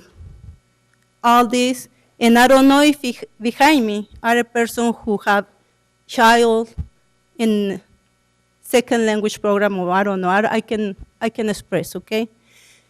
Teacher, whatever they are over there, if they want to support me, please stand up. But you guys are especially, because I go to the ILAC program. I am represented in the meeting every month. In this community, don't do nothing for the student for English learner. I go and sit down for maybe 1 or 2 hours over there, and only talking about the budget, how the budget are in the district, how about distributed. But the meeting, the committee don't do nothing for the students. In this year, unfortunately, the committee don't vote for a new president for next year. I don't know who are charged for this program. I know Miss Vanessa. I know Miss Vanessa is over there every month, but I'm so frustrated. I don't know if you want to do. I have paper here with my child report, and nobody answered me why my child are 5 years in this program. It's supposed to be this program is for 3 years, and the student reclassified out. My child are in 6th grade, and they lose the GATE program, music program, computer program when I go to middle school or high school. I don't know if you have child. I don't know if you want your child to serve in the school. If you know, I am. I have many years here, 18 years. And I see Vanessa present to you a lot of students here when they begin in this meeting. And you know, I thinking about it, my 2 child never go out to this program and never take GATE program. I know my child don't speak well English, but they are smart. There's no a point to stay in this program. Another point is, I have one letter. I want this letter, and I don't feel this when I register my child in the school. Maybe some person help me to register my child, and they put my child, which language did your child learn when he or she first began talk? Of course, Spanish, but they speak English too. So please, do something. But now, no next year. Only I hear something change in the ILAC program. Vanessa show us a vision for maybe next year or 2 years, change something in the program. Come on, get up. I'm not stupid.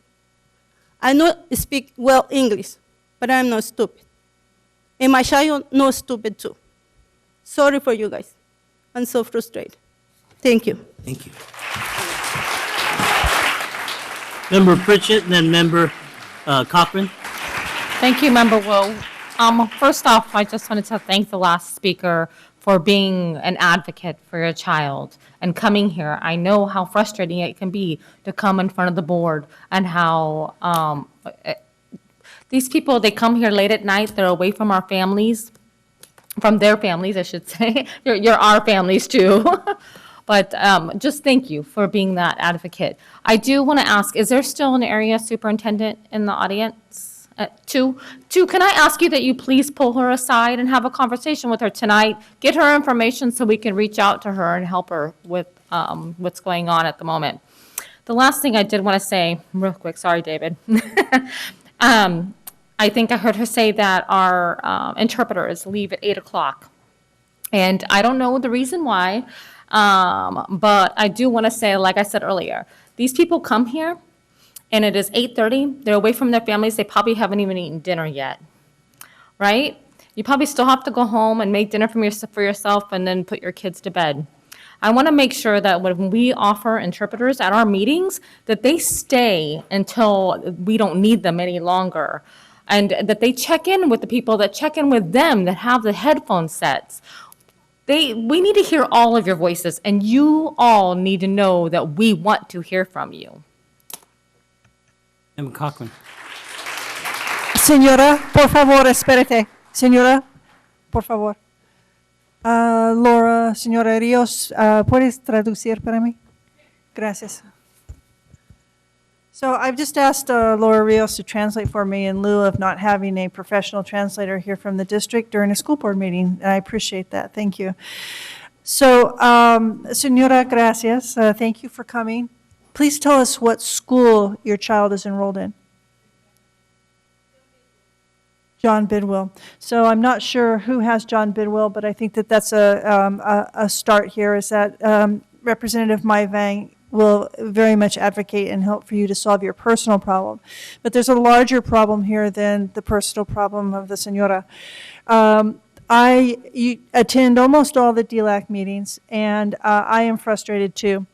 We have parents attending the meetings, but we don't have enough. At the last DLAC meeting, there was an opportunity to elect new officers for the next year, and it could not happen because we did not have enough parents from schools to elect the officers. And so we left that meeting officerless for the next year. The problem, in my mind, is motivating and encouraging and giving the tools to site principals to gather together the ELAC parents and encourage them to come to the district meetings. The district is where the policy changes, where the information gets disseminated, and where things can happen. But if we don't have representation from the parents at the school site, it makes it very difficult. This is not the parents' fault. This is communication. Are the principals and are the EL coordinators actually making the type of efforts that they need to make to get meeting attendance? And then on the district's part, are we really offering the opportunity to have full, robust meetings, gathering together parents so we can address the problems that we have with the English language learner program? I agree with you, Senora. To have your child graduate from this district, I'm assuming that the graduates who are in this program for K through 12 is absurd, and it should not be happening. We need to take a serious look at what is happening in this district for the English language learner program, and we need to change things. Thank you.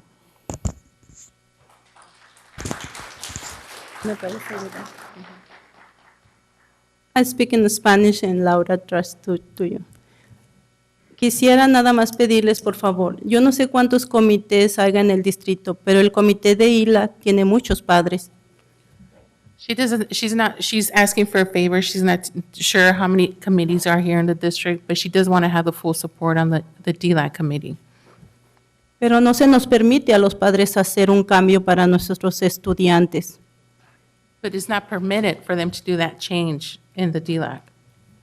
Yo pido que por favor nos ayuden a los padres a hacer cambios en el comité, que nosotros tengamos voz y decidamos, como este pasado junta que tuvimos, que no pudimos elegir un presidente porque no había suficientes padres. Queremos cambiar las cosas. Well, we want to change the things that's happening also at DLAC because there's not enough representation from the schools, and as you had mentioned also that we couldn't do elections due to the low performance. Attendance. Por favor, ayúdenos, edúquenos. Sé que no estamos bien educados y que falta de comunicación es la que nos hace falta, pero ayúdenos. Necesitamos de ustedes los padres que hablamos especialmente español y otras lenguas. So she's really asking for your support, your help to educate us parents to even, to really make that voice, to have that voice. So she's really asking for the support from the board to really support.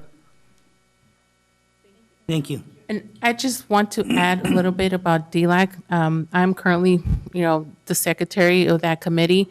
There is for DLAC to present at 9 o'clock or 9 something in the evening today, the report.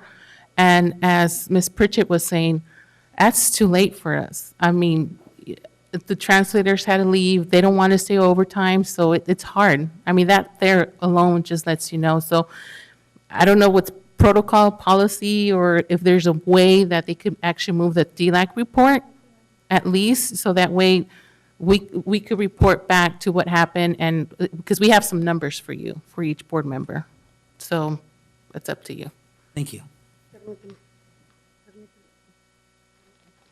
Ese es el reporte que estoy No pidiendo le que hace, lo... sí, pero no me interesa.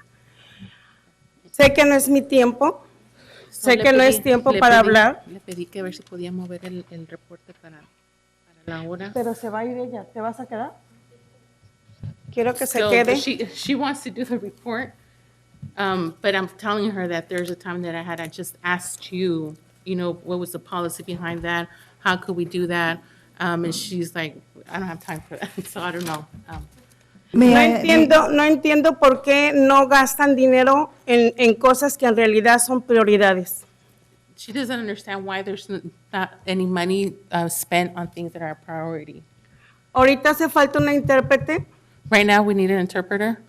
porque yo a esta señora, desde hace mucho que ha ido a quejarse al DILAT, Because it's been a while since Maria María, has been going to the DLAC meetings complaining. le dije que aquí es donde tenía que venir a And hablar. so she requested her to come here to do her complaints, her Yo comments. se la mandé a May She already sent her to Mai para que le resolviera el problema. to resolve the issue.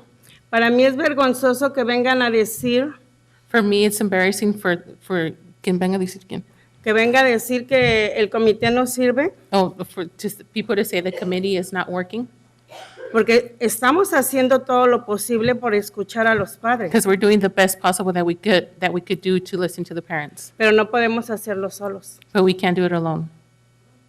Necesitamos el apoyo, como dijo la señora de So ustedes. we need the support, just like Ms. Maria said. Aquí traigo el reporte y de lo que yo escribí. And she has a report. Si for podrían DLAC. hacernos el favor de veras de moverlo, porque 9:30 es muy tarde. So if you could do us a favor to move it up, because it's 9 o'clock, 9:30 would be a little bit too late. She's there. Give your report, quickly. ¿Tiene los números? ¿Dónde están los números?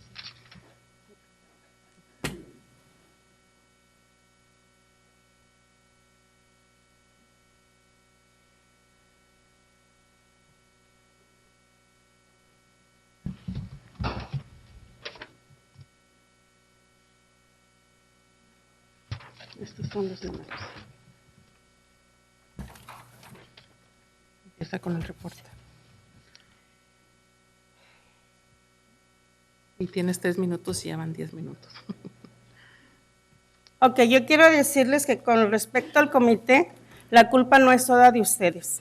She wants to say that on respect of the DLAC committee, not all fault is yours, Pero sí gran parte, but yes, a great deal, porque ninguno de ustedes se ha responsabilizado de ir a apoyar realmente si los comités en las escuelas están funcionando o no están funcionando. because none of you have actually gone to the school sites to see if they've been sending their reps, los representantes, ¿verdad? Tenemos aquí que las escuelas que tienen más del 40% de English learner, So we tally up the schools, that have 40% more of ELs, English learners, y que reciben del título 1, and they also receive Title I funding. son 10 las escuelas, There's 10 schools. 2 son de May y solo una fue. 2 of those schools are from my district, and only they went once. 6 son del señor Michael 6 are from Mr. Michael Minix y solo district, 2 asistieron a los meetings. and only 2 schools were represented. Y 2 son de la señora Jessie y 2 are ninguno from se presentó. 2 school sites are from Miss Ryan's, and none of either went to be at the. 13 DLAC. sites fueron los que asistieron a más de 4 reuniones There's 13 sites that went to more than 4 meetings. y en el último meeting no se llevaron a cabo las elecciones In our last meeting, we couldn't hold elections porque no estuvieron presentes 10 representantes, que es lo que requieren. because according to our bylaws, we have to have at least 10 school sites represented. Y es aquí donde yo también les pregunto a los padres, And this is where she also asked the parents, ¿saben ustedes en qué utiliza su escuela ese dinero? do you know if the parents know where they spend the money at? Y que ustedes como representantes, ¿qué van a hacer para que los padres se involucren más? And you as our representative, what are you going to do to make sure that our parents are being more involved? ¿Dónde están todos esos padres que cada año se gradúan de aquí del distrito Where- y no sirven? Where are all those parents that are graduated from the university, from the FACE department? Where are they? Where are those parent leaders? ¿Por qué no están participando? Why they're not participating in these ¿Cuál committees? ¿Qué es lo que les falta? ¿Qué es la motivación que les What is the falta? motivation? What is it that they need?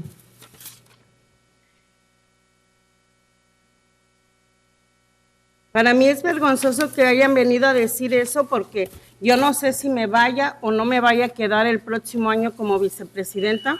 it's embarrassing for her to hear that the DLAC committee is not working because she's not sure if she's going to be staying for another term to do vice chair, to change her chair. Pero lo que quiero es que esté o no esté, tratar de traer más padres a este comité. So if she's on the board or not, she wants to make sure that there's more reps coming to the DLACs. Y tratar de dar realmente, como dijo la señora María, cosas que nos importan como padres de aprendices de inglés. And to really, what's important to our ELs, to make sure they're, I mean, this is a committee where they need to be represented. I want to add, there's 38 schools that, that are for the ELs. 9 are not required to attend because they have the less percentage, but there's 29 in all. And all of those 29, only 13 sites actually came to the ELACs. We keep on seeing the same parents coming over and over and over, but there's no accountability on why are these sites are not coming. We actually had a full board for next year, but somehow one of the board members, one of the DLAC chairs ELAC chairs at their site should not even be an ELAC member because he doesn't have any kids in the district that are ELs. Mm-hmm. But yet they have him listed as their chair at their school site. So how many of those are there? And that's our question. So how many of those are there out there? Maybe that's why they're not coming, because no one's saying, are you an EL student? Oh, they're not invested, period. They're just not invested. So we do have the comments for the EL LCAP that we try to get together. We actually got them from our needs assessment that was done in the beginning of the school year, and we incorporated those into their comments. So you should be receiving those, a copy, and Kathy has, actually, we gave them, she has them. So there are the comments from the EL LCAP. Thank you. Thank you. Perdón por el atrevimiento, pero. Please excuse her for being so, but thank you. Member Minnick and then Member Cochran. Hi, I have a question. Would it be possible for you or the staff that supports the DLAC? I'm not entirely sure who's responsible for the DLAC committee on staff, but to get us a list of the schools that are regularly sending representatives. Okay.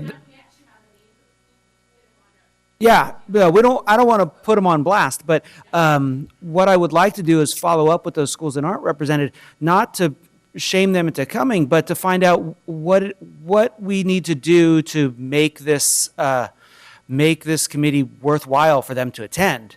So if we can get that from you as soon as possible, I know I want to follow up with if you said 3 of my schools, that's 11 schools that aren't represented. I want to make sure that I know why they don't choose to be there. Awesome. Cool. Thank you. Member Cochran, Member Vang. Thank you. Nothing this woman and her translator said is untrue. You want to know what's wrong? I'll tell you what's wrong. You've got to have accountability for your EL coordinators on site, for your VPs, for your principals, for the school site council and the ELAC. You have to take minutes. You have to tell people they have to do their job and to get people motivated to come to these meetings. If people cannot come, that's valid. But I can tell you that I have not seen this type of accountability happen on the school sites with the EL coordinators coming through the district, and I have not seen this type of accountability coming down from the district to require the principals and the coordinators to do this.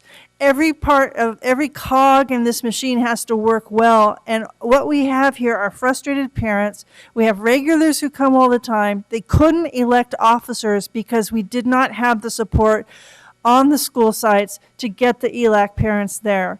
There are all kinds of ways you can make meetings more attendable, make sure you have food, your encouragement. Administrators come as well to make it seem more important to be at the meeting, actually care that they show up, take names, take roll, laud people who do well, It's 1A community organizing, and I don't like to call out district and staff that much, but this is ridiculous, people. This has been going on since I've been here. Why doesn't DLAC work? I'd like the answer to that question. Because the district continues to control the agenda, and they're not hearing what the parents actually want to collaborate with. Member Vang. So I just want to take this time to thank DLAG, Laura and Teresa for their incredible work on DLAG. And I know their frustration. I actually met with the Burbank ELAC, and I'm in communication with Teresa as well on all of the frustration. I served on the EL LCAP before I became a school board member. And so I think a lot of the conversation when I was an organizer, and even now as a board and sitting on the budget committee, we had a lot of conversation about really trying to rethink infrastructure level on a school site level. How do you get parent engagement involved at a school site level?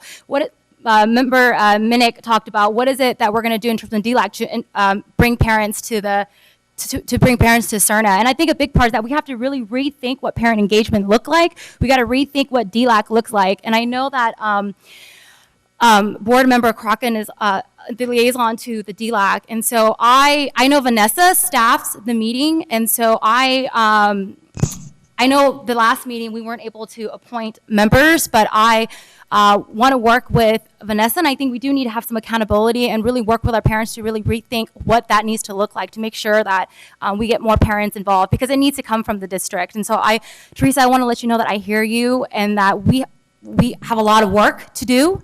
And so I think, moving forward, I will be coming to the DLAC meeting with Member Crockman, and maybe we can strategize with district staff on how to rethink the committee. Thank you. Thank you.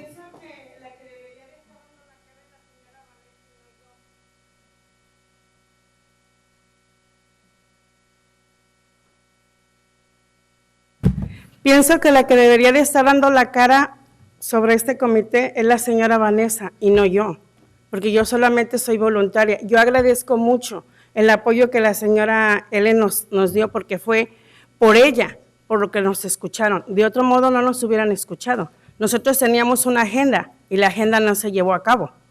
Entonces, ¿hay soluciones? Claro que las hay. No nada más es venir a quejarse, hay soluciones. La solución sería que, como les dije, como cada uno representante de su área fuera y verificara que en realidad se está llevando a cabo estos comités. Sorry, se me olvidó. She says that she believes that the person that should be up here giving the face to the DLAC is Vanessa, because she is the one who's in charge of our committee. And she just feels that it should be her coming, because we actually came out with the calendar of the year, things that we wanted to be happening during the year, but then we have different committees coming to DLAC, oh, we need to put this in the agenda, we need to put that in the agenda. So our actual calendar that we did was kind of put aside. So yes, she believes that, yeah, the way that we could bring in is making sure that we're running the meetings. Yo me involucré en esto porque quiero ser la voz de aquellos que no se animan a hablar. So she became involved because she wants to be the voice of those that can't speak. Y yo, aunque esté o no esté en este comité, yo voy a seguir hablando. Even if she's still at the DLAC, yes or no, doesn't know, but she's still going to speak up. Porque nos hace falta precisamente eso, el apoyo de ustedes. And that's what we need, the support from you. Y sobre todo en las escuelas, que ustedes vayan y convenzan a los directores. And most importantly, go to the school sites and try to speak to the principals and convince them and let them know that this is what needs to be happening. Y a los padres decirles que es del único modo que podemos tener poder es con la información, de otro modo no. And the only way for the parents to have that power is for the parents to have the information. And there's no way that they can have that power if they don't have no information. Yo voy a seguir aquí con o sin el DLAC. Ok, gracias. So she will continue to be here with or without the DLAC. Thank you. Thank you. Any more public comments? David Fisher, followed by Terrence Gladney.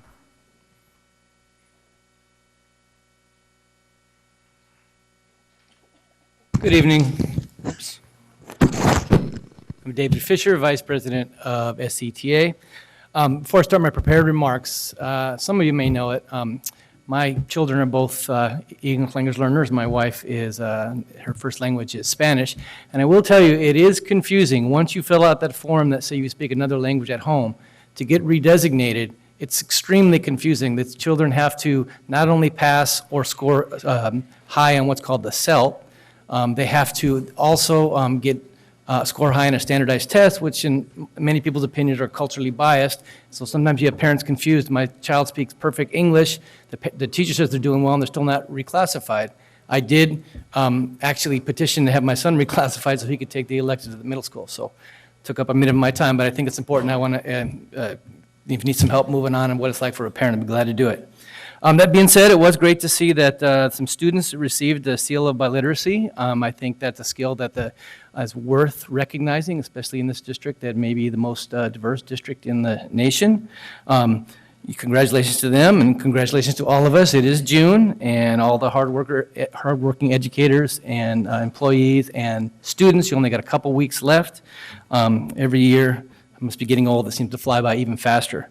Staying on a positive note, we specifically want to call attention to continued progress in our work with the academic office. We recently launched 2 critical committees tasked with choosing curriculum. The first for English language arts and English language development, and the second, a special education moderate severe curriculum committee. Both committees have had their initial meetings and expect to do some important work over the summer to be prepared to launch curriculum pilots in the fall, something our members have been asking for years. Again, want to appreciate and acknowledge Dr. Iris Taylor's leadership in fostering cooperative relationship. Less positively, as you probably know, our bargaining is now headed to fact-finding. We're greatly disappointed by the district's lack of movement in mediation. One proposal, the district mentions that it will be offering a counter-proposal in 2 areas, including class size, which never transpired. The only significant proposal the district has in relation to staffing is to actually increase the number of students per STC mild and moderate special education teachers. This increase remains on the table even after the district finance study commissioned by the Council of Great City Schools makes clear that Sac City special education teachers are significantly understaffed when compared to 70 other school districts. Even more importantly, this board has made a very attractive offer to our new superintendent. That's great. There's nothing wrong with paying high to get the best. It includes a $5,000 increase from the current salary and an additional 3.5% in the following 4 years. Again, nothing wrong with paying the most to get the best. However, how does the board justify a proposal to educators that is significantly less than that, particularly when there are currently more than 100 openings in the district? We all agree Sac City should be the destination district for administrators, but should be the destination district for educators and students too. The more deeply we begin to understand the budget, the more convinced we are, despite predictable gloom and doom we hear all the time, that Sac City remains in the best financial position in its history and has the resources to make this district the destination district for all of California, including students and teachers. Thank you. Mr. Ross, is that statement in lieu of your communications under 12.1? Yes. Thank you. Terrence Gladney.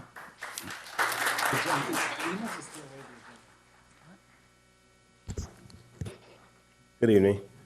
I came here from a running club, I think, at the Cabrillo today, and track practice at Brandon Kennedy, so that's why I'm wearing a Brandon shirt, Rocket Wolfpack. I just want to say real quick, I have extensive history with, being involved with parent engagement, and I mean, it's nothing magical, it's a grind, and it's a commitment to continue to do it. It's not a destination of a meeting that is monthly or a night and expecting parents to come to you. You have to meet them where they are. That's why programs like the parent-teacher home visits are successful. It would have been poetic justice if the last word on the expanded learning was Mr. DeYoung, because I think he stated it eloquently and forcefully and as powerful as the subject matter is. But to Board Member Wu's point, I provide programming for kids in the summer, and I've seen kids that matriculated through our school district from kindergarten to 12th grade and on into college, and if I poll them, there's a handful of them that have been to the Capitol. So when we talk about civic engagement, we're not providing that. We're in the shadow of the Capitol. But those who did get that exposure got it through programs, what we call expanded learning, and the extras. And the extras are really the necessities for the kids who need it the most.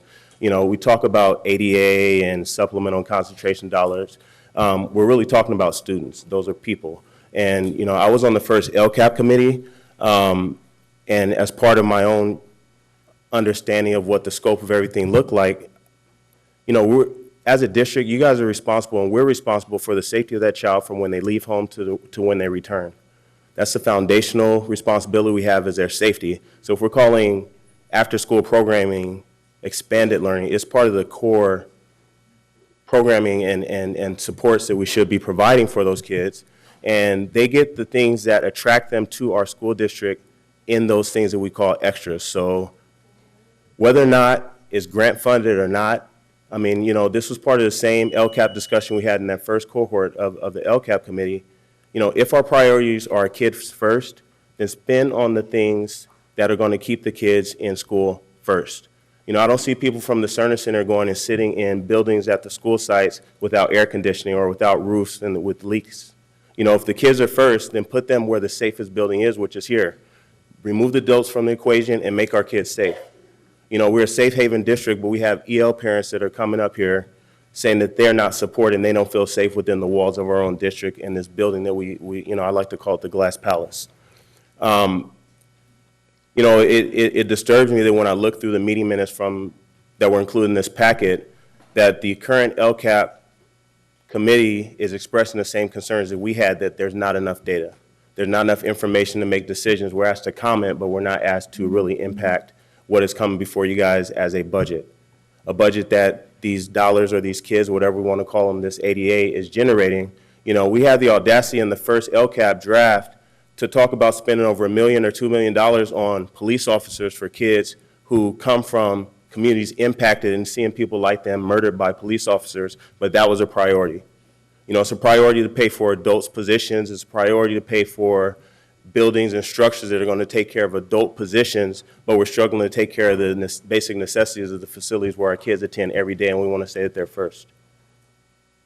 You know, yes, we should go to the district, but if we have a department called youth development, are we not in the business of developing youth, but we're saying we're going to rely on the federal government to provide a grant to us? We have a general fund that's supposed to be for our basic core necessities. Are our children not our basic core necessities? I mean, it bothered me when I'm sitting in the LCAP committee 2 years ago that Britt and Stacy and the whole youth development part saying we're almost entirely grant funded, but that's a priority. How are we developing our youth, you know? Are we relying on the federal government to babysit our kids? I don't see Betsy DeVos living in Sacramento. We live here, so we need to make that our priority, and our kids should be our priority, and you state that with your dollars. The reason I self-fund my program that I provided in the summer since 2009 is because that's my priority, to provide that for kids. So it needs to be reflected from the people who actually, you know, like the other young lady said, the millions of dollars sit here. So spend it on the kids. Spend it on those kids that are generating the funds and not on the things that really are extras. Thank you. Miria and Enoch.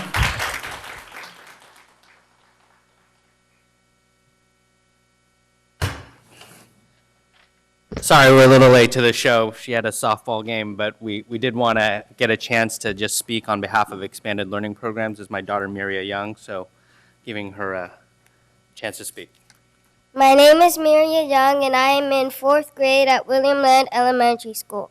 I want to share with you how before and after school programs have helped me grow academically as a student, but also as a person discovering what my calling in life is. The Expanded Learning Programs gave me an opportunity this year to be in Peter Pan the musical and play the part of Wendy. Not only did I learn more about singing, dancing, and acting from Sacramento theater, but I also learned how to manage my time better, balancing my academics, while also pursuing my interests. I learned how to advocate for my studies and learned to ask for more time to complete my school projects. Before, I used to not dare to ask or question my assignments, but I have had to because I have the opportunity to pursue more avenues to learn. While my dad works for the state and my mom in nonprofits, they can't afford all of the wonderful things I have been exposed to, much less many of my friends and their parents. I ask that the board reconsider this proposal and fund expanded learning programs for the full gap of $3 million. Thank you.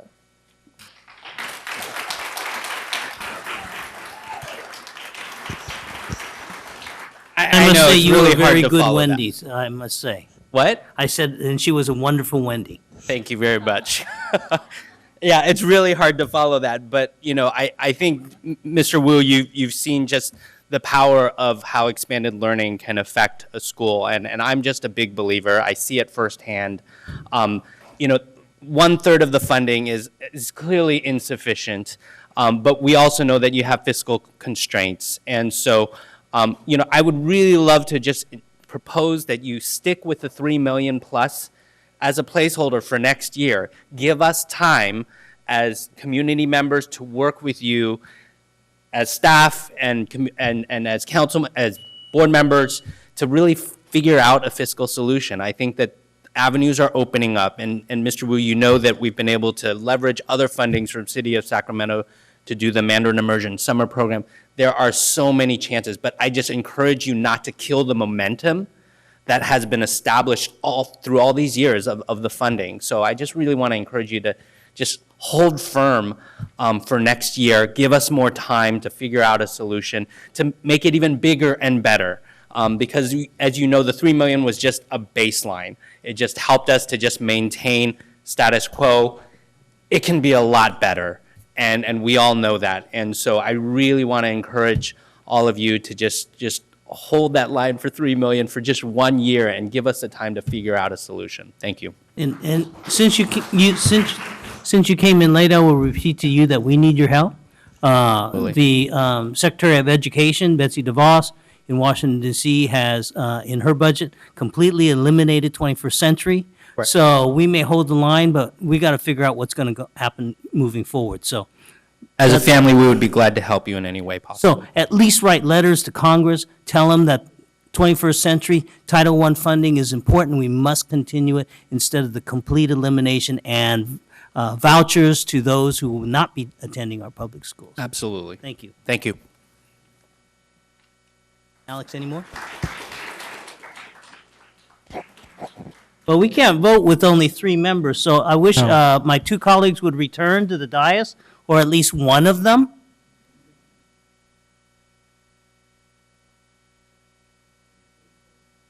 I'm going to vote for the consent calendar. Oh, we have to, well, they need to be here for the hearings. Yeah, I know that. I know how to count. All right.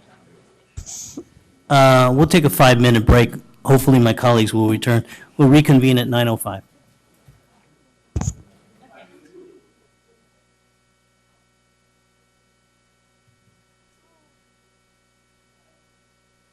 To leave if there's less than 4.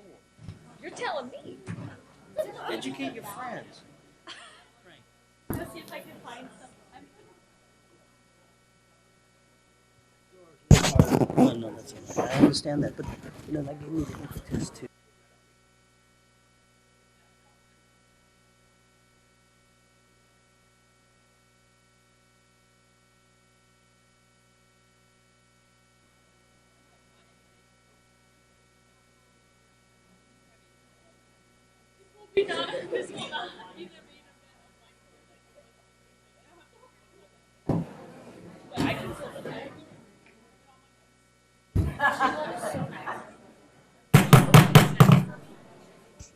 I'd like to reconvene this meeting. We have a long agenda ahead of us.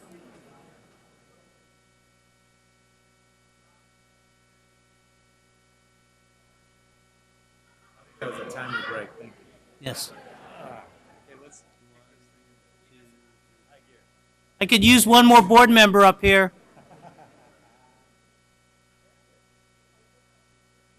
Can I have one of my colleagues join me up here? Greg? Sorry it's so late.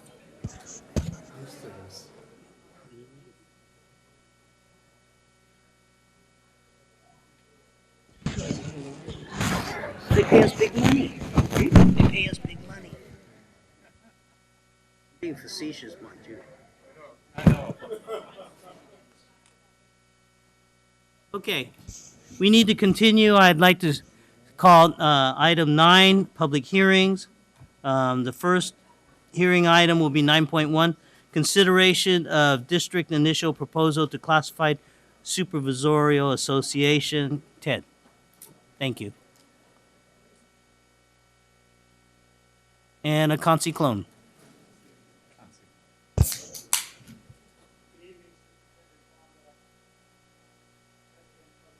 Wu, members of the board.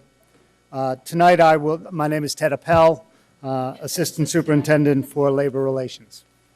Tonight I will present consideration of district initial proposal to Classified Supervisors Association, CSA.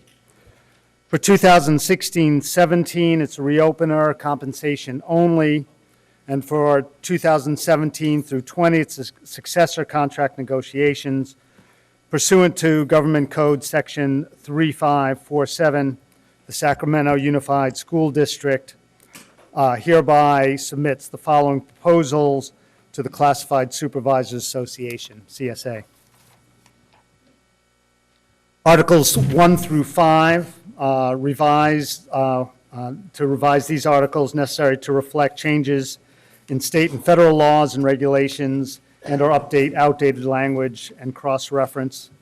Articles 6 and 7 over total compensation within the limits of available financial resources while maintaining sustainable budget and fiscal solvency.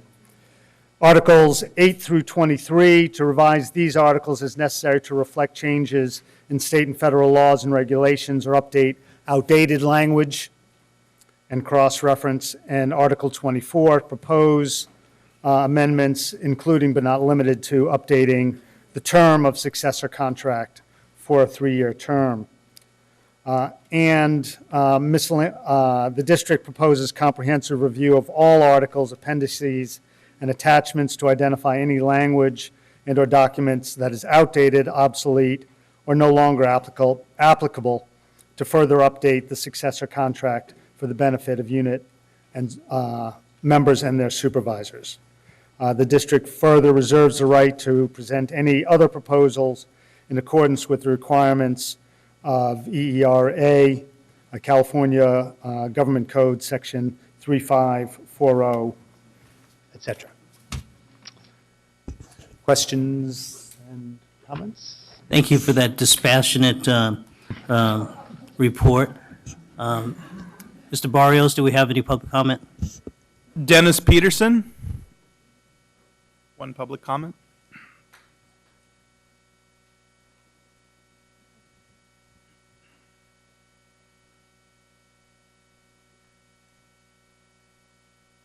Can we get the Elmo on?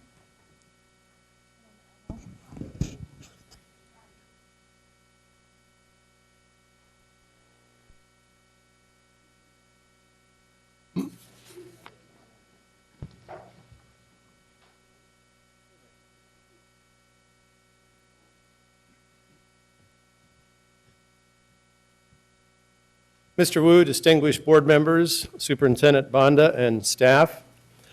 My name is Dennis Peterson. I'm the Executive Director of CSA, the Classified Supervisors Association, and I'm here this evening with fellow CSA member Paul Banks. Paul is an electrical supervisor for this district, one of 19 CSA members. Paul has 14 years of dedicated service to this district. These are highly dedicated employees in CSA that work hard every day to keep this district running.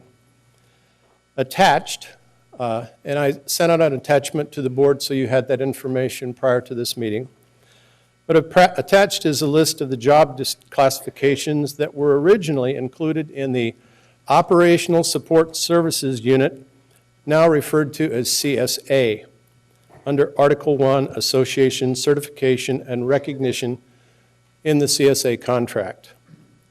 You'll notice that some of these jobs, description, or titles have changed over the years. We believe that there are additional classified managers within the district that deserve to be represented by CSA, but never went through the process of being placed in an appropriate represented group when new job descriptions or classifications were developed. We look forward to going through this process during this upcoming contract cycle. We're here this evening to sunshine our collective bargaining interests within the CSA contract, which is set to expire on June 30, 2017. We fully understand that this is late in the cycle to begin bargaining, but we also understand the demands of time on your staff, given the ongoing bargaining with your other labor partners. It is our hope that our current contract will remain in force beyond its expiration until we are able to come to an agreement on our successor contract. We plan to bargain all articles of our contract to include salary and compensation. We believe that you will find that our interests are, or should be, the same as yours: to recruit, retrain, and retain the best and brightest so that Sac City Unified School District can move forward in a way that increases achievement and the learning process for all students. To get the best and the brightest, you need to offer a compensation package that is competitive with surrounding districts. Without that, the best and brightest will go elsewhere. In closing, I would like to draw your attention to the attached remarks, which I have on the screen before you, that I presented to the board at your February 2nd, 2017 meeting.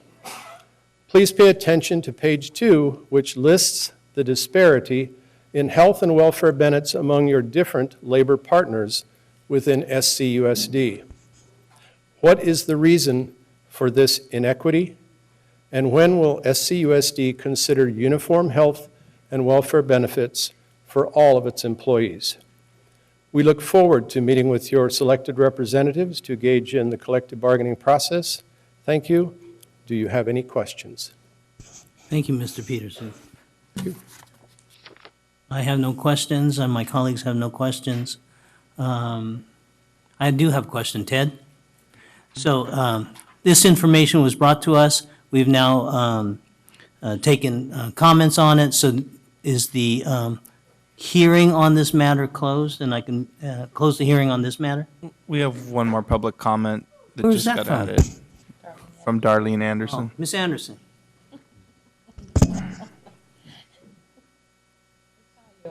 Thank you. Thank you so much. So I want to talk about an employee that when I was a Vista worked in the district, and she had less than 2 hours a day. She worked like that until she passed away because she had cancer and she didn't have health care.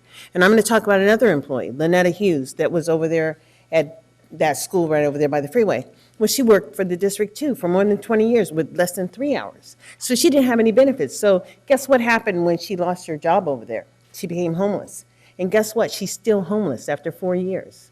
And so how is it that the district doesn't represent their employees? I mean, how can someone actually work in this district for more than 3 years? I mean, for 20 years, for 3 hours? Anything to not give them permanent status. How is it that the district does not review the practices of how they're maintaining poverty in Sacramento, but these employees are giving 100%. They're cafeteria workers, they're school site workers, they're, making a difference. But then when it comes to making a difference for them, we're not doing it because no one's ever had a conversation about people who work in this district for more than 20 years with 2 and 3 hours. What is that all about? Is it about maintaining poverty, or is it about entitlement for people who don't ever look down to see what's happening to the other workers? I think that this district and the governing board, while they're going through the process of, equity and access, that they need to look at people that they've hurt over the long period of time and make them whole. I don't know, Lynetta's still homeless because she had an eviction, because she lost her job. She didn't plan on losing the job, but I know that she gave 100% to that school site over there, and they didn't give 100% back to her. So I would hope that, in this opportunity to look at SEIU and the classified people and look at who's being maintained in this poverty status for 2 and 3 hours, I think that you all need to look at that. Thank you. Thank you. President Wu, this is a first hearing for public comment and will come to the board again June 15th for board approval. So I can close the public hearing on this matter. Okay, close the public hearing. Thank you. Moving on then to 9.2, consideration of district initial proposal to Service Employee International Union, SEIU 1021. Oh, Mr. Pell. What a surprise. So tonight, I'd like to present district initial proposal to Service Employee International Union, SEIU 1021, for 2016-17 reopener compensation only, for 2017 through 2020 successor contract negotiations. Pursuant to Government Code Section 3547, the Sacramento Unified School District hereby submits the following initial proposal for the Service Employee International Union, SEIU 1021. For the successor contract negotiations, Articles 1 through 5, move to revise these articles as necessary to reflect changes in state and federal laws and regulations and/or update outdated language and cross-references. Articles 6 and 7 propose to negotiate in good faith over total compensation within the limits of available financial resources. Articles 28 through 24 to revise these articles as necessary to reflect changes in state and federal laws and regulations and/or update outdated language and cross-references. Article 25, proposed amendments including but not limited to updating the term of the successor contract for a 3-year term.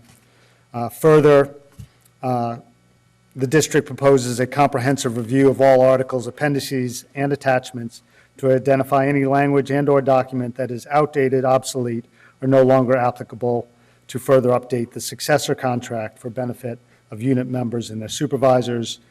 The district reserves the right to present any other proposals in accordance with the requirements of EERA, California Government Code Section 3540. Questions or? Mr. Castillo, no public comments? No public comments. Mr. Appel, thank you for another dispassionate presentation. No questions from my colleagues. I will close the hearing on item 9.2. Calling then item 9.3, consideration of district initial proposal to Teamsters Local 150. Mr. Appel. Good evening, Board. What a surprise. There's a proposal, I'd like to present district initial proposal to Teamsters Local 150 for 2016-17 compensation and up to 2 articles, reopener, and for 2017 through 2020 successor contract negotiations. Pursuant to Government Code Section 3547, Sacramento Unified School District hereby submits the following initial proposal to the Teamster Union Local 150. For 2017-2020 successor contract negotiations, Articles 1 through 5, to revise these articles as necessary to reflect changes in state and federal laws and/or regulations and/or update outdated language and cross-references. Articles 6 and 7 propose to negotiate in good faith over total compensation within the limits of available financial resources. Articles 8 through 22 revise these articles as necessary to reflect changes in state and federal laws and regulations and/or update outdated language and cross-reference. Article 23, proposed amendments including but not limited to updating the term of the successor contract for a 3-year term. And the district proposes a comprehensive review of all articles, appendices, and attachments to identify any language and/or document that is outdated, obsolete, or no longer applicable, to further update the successor contract for the benefit of unit members and their supervisors. The district further reserves the right to present any other proposal in accordance with the requirements of Educational Employment Relations Act and California Government Code Section 3540. Thank you. Any comments? No comments. Thank you again for another riveting report. I will close this hearing matter. Thank you. Moving on then to item number 10, the consent agenda. Do I have a motion? Member Wu? Yes. I'd like to actually pull item 10.1A in particular from the report for an explanation for the facility services for Rainforest Grow Architects from Miss Allen. Okay. And any other motions to pull any other items? Before we move on to that item, then, can I have a motion to, We have one public comment. on which item? On 10.1A.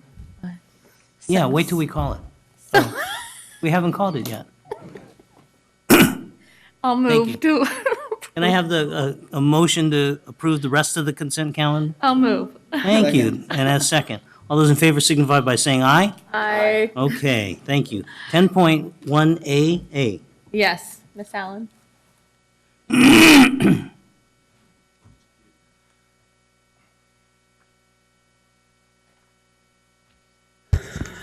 Good evening. This item is for contract ratification for Rainforest Grout Architects, who are the architect of record for the work that's being done at C.K. McClatchy High School, both on the visual and performing arts remodel and on the safety issues for this track and field. As the board may remember, we've been talking about how to address our health and safety issues at the 5 comprehensive high schools. You guys have generously allocated $10 million towards that work. We wanted to try and do something this summer, so since we were already at McClatchy, had an architect on board, we took that opportunity to have them drop the plans, submit them to DSA. The hope is that we can get the work done this summer and not have to close the campus down for 2 summers in a row. In the meantime, we are contracting with Verde Designs, who is a company that specializes in athletic field master plans, renovations, installations as well. So we met with them earlier this week to go over the scope of the work that we're asking them to do, which is basically a master plan for outdoor athletic improvements at the 5 comprehensive high schools. We have a meeting with the athletic directors next week. That'll be followed by a series of meetings over the summer with athletic staff, coaches, community, et cetera. It's about a 3 to 6 month process, but the hope is that we would end up with essentially two components to that document. One would be a complete master plan for each of the 5 comprehensive sites outlining needs and wants at various school sites, and then also addressing the health and safety components that we would be able to take care of, if not during the next school year without trying to negatively impact instruction and students' use of the field, at least at the summertime. So we're getting a head start on the health and safety issues at McClatchy. It just made sense. Somebody had to go first. We were already there. School's already closed this summer, so we're hoping we can get it done in 1 year, 1 summer. Thank you. Ms. Barrios, are there any public comments on this item? Yes, one public comment from Terrence Gladney. Mr. Gladney. President Wu. I attended the last facilities meeting, which I think was a week and a half ago. During that meeting, my understanding, and I've checked with others in attendance, including Johnson parents and students who spoke to their injuries and their issues with their own track and field. My understanding was that there's going to be a $40,000 expenditure to cover a master plan development for all comprehensive high schools, that there was, on paper, a $2 million allocation at each of the 5 comprehensive high schools, but that was just on paper per Kathy Allen. She said it was basically a starting point to distribute it evenly. And then following the master plan agreement, they would look at things including the master plan itself, as well as equity issues as far as low-income students at particular schools and which schools needed it the most prior to any additional money being allocated. This is like the 2nd or 3rd time I've been up here talking about this particular issue. It's been sort of passed along or communications come back that nothing, was being done behind the scenes. But to have this on the consent agenda after we just had a facilities meeting where Hiram Johnson brought students directly out of practice to a meeting and had that understanding and left, I thought, with the understanding that, all was well because it was going to be reevaluated and we weren't going to make any harsh, hasty, really rapid decisions just for the sake of getting something done. That same conversation came up that, yes, they will be there at C.K. McClatchy this summer. And the question from the community was, well, does that mean they're going to get theirs done? And what is going to happen to us at Hiram Johnson or West Campus or these other schools that also have needs? And the understanding, again, that I had and others have confirmed, my understanding was that there was not going to be any money spent beyond the $40,000 for the master plan development. But then just by chance, maybe it's God's intervention, that I was looking at the actual packet and saw $191,000 being allocated for development, which to me means if you start that process, you're not going to stop in the middle of it, whether you spend $1 million or $200,000. There's no way you're going to stop architects or construction people from building it, because we don't want to go back and have to restart the process or whatever. You're going to let it complete. And why again is this school, why again is this community being put before others when, under, in the interest of transparency, the discussion and the communication to stakeholders was that we're going to kind of press pause and evaluate everything, but yet there's something that was trying to be passed on consent, not even for discussion. That's not transparent at all. I mean, we have a lot of students in this district, and they all need to be served, but just because one particular community has a more vocal parent base does not mean that things like this should happen. Thank you. Thank you. Member Pritchett. Member Minnick. Thank Then you, Member Pritchett. President. Yes, you should stick with that. Come on. President Wu.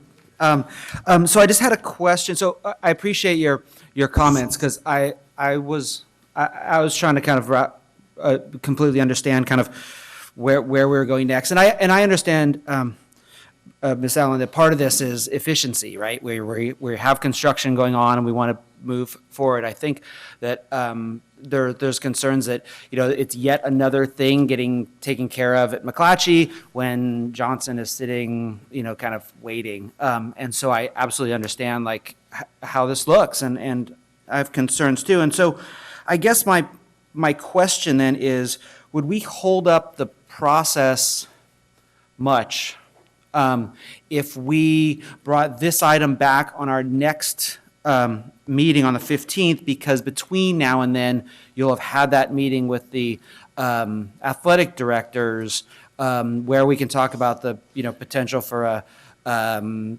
practice field at Johnson, separate from where the stadium could potentially someday be, and this project at McClatchy, and those conversations that are going to happen at that meeting.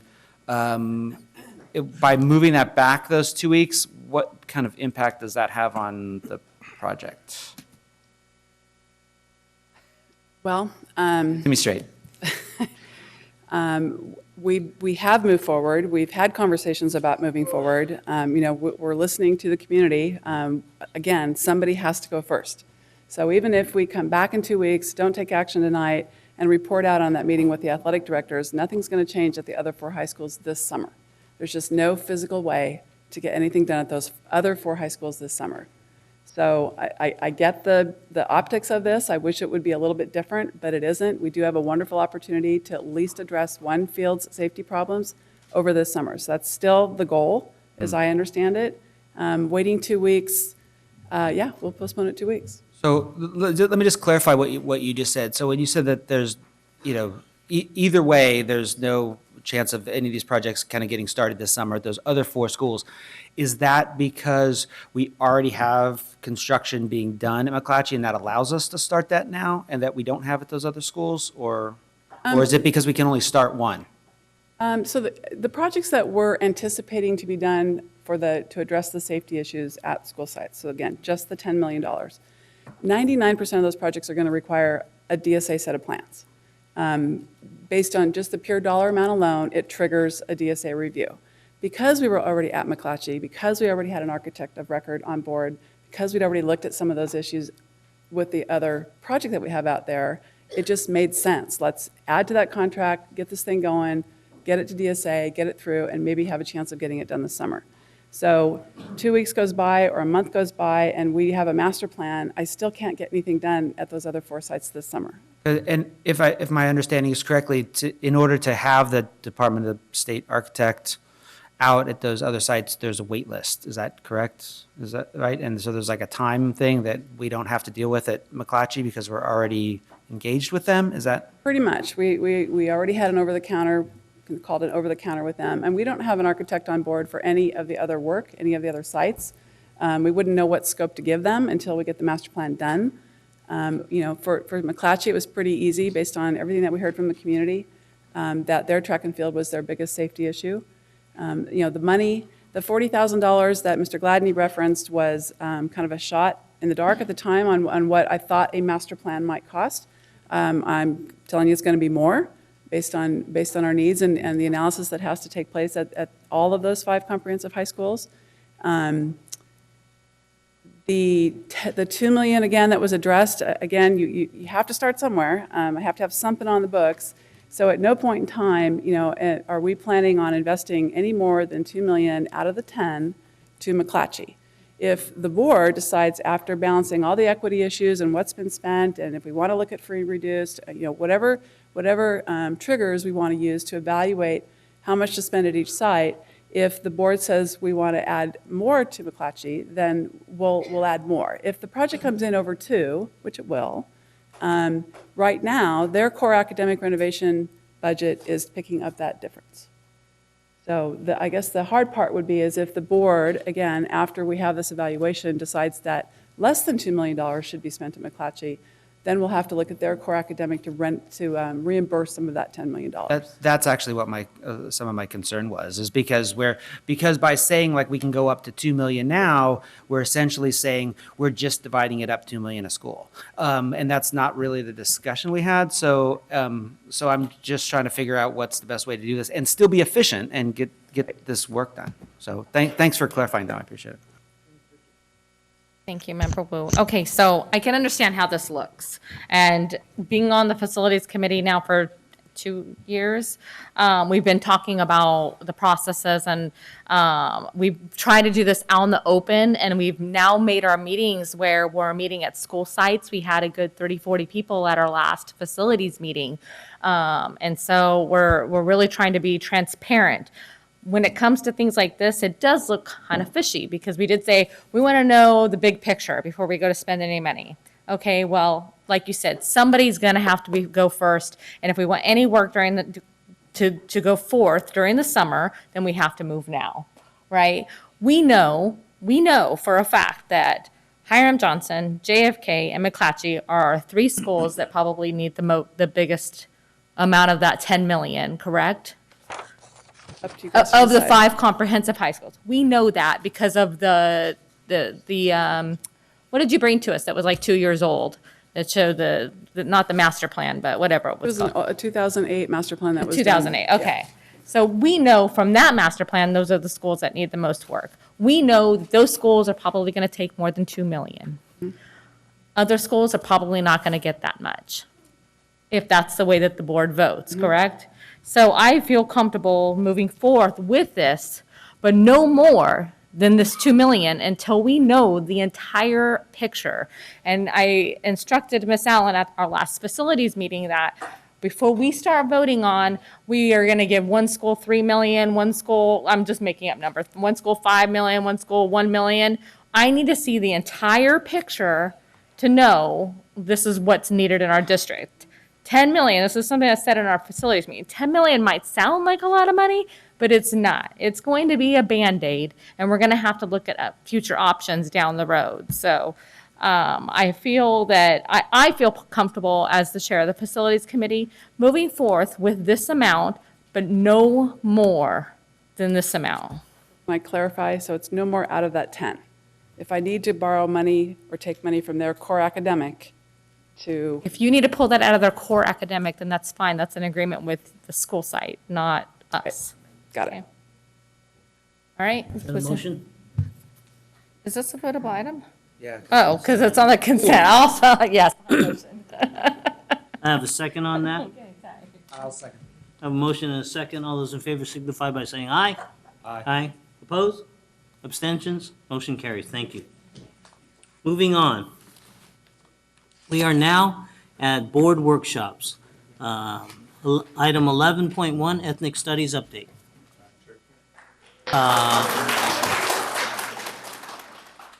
Matt Turkey and Mark Canero. It's 7:43, right? It is 7:43.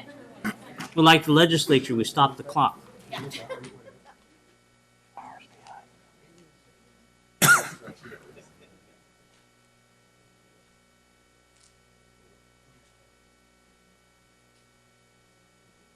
And welcome Professor Mark. Didn't we see a Mark up here earlier? Wasn't that your daughter? Congratulations. We had a little Mark. Good Proficient in evening, language. Vice President Wu, Superintendent Banda, and members of the board.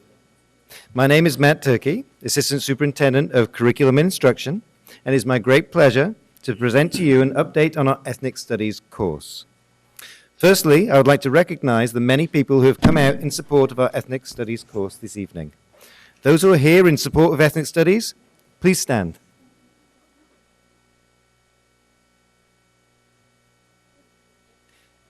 I would also like to introduce the members of the team who are here to present to you this evening.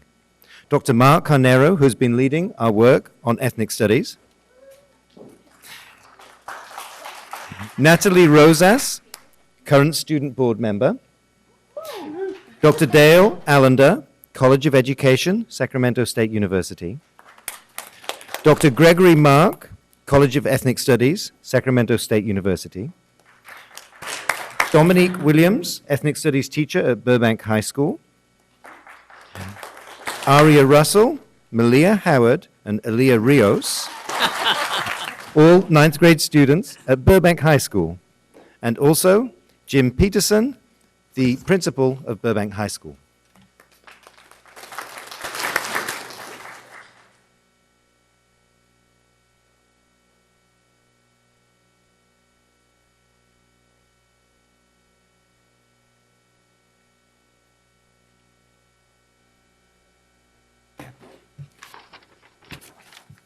This evening update will include an overview of the genesis of ethnic studies in our district, the driving governance behind the course, the budget needed for implementation, and the major initiatives involved. Next, we will review some of the results from this year's piloting of the course, hear testimonies from the teacher, student, and principal perspectives, and then present our next steps.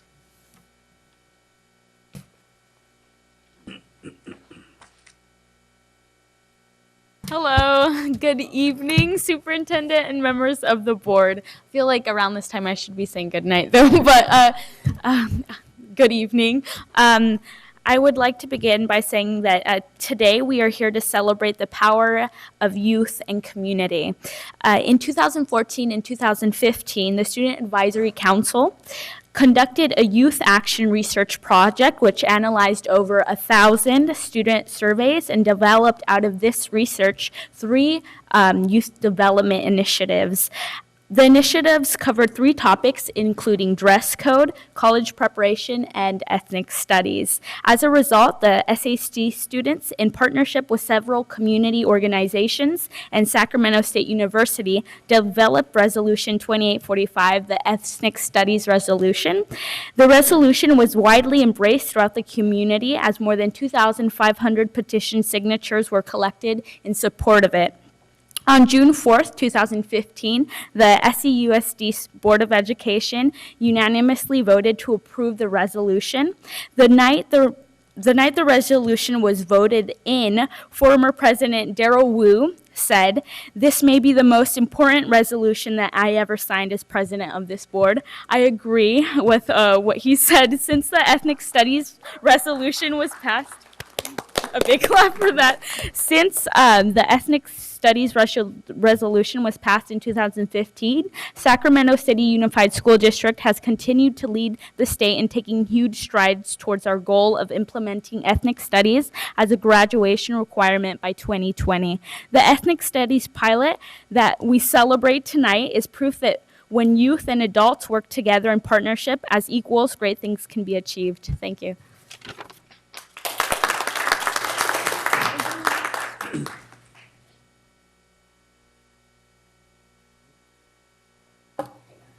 Good evening, Superintendent Banda and members of the board. My name is Dr. Mark Carnero, and I am the district lead for the Ethnic Studies pilot. As board member Rosas has rightfully stated, tonight is a celebration of youth voice, community empowerment, and social justice.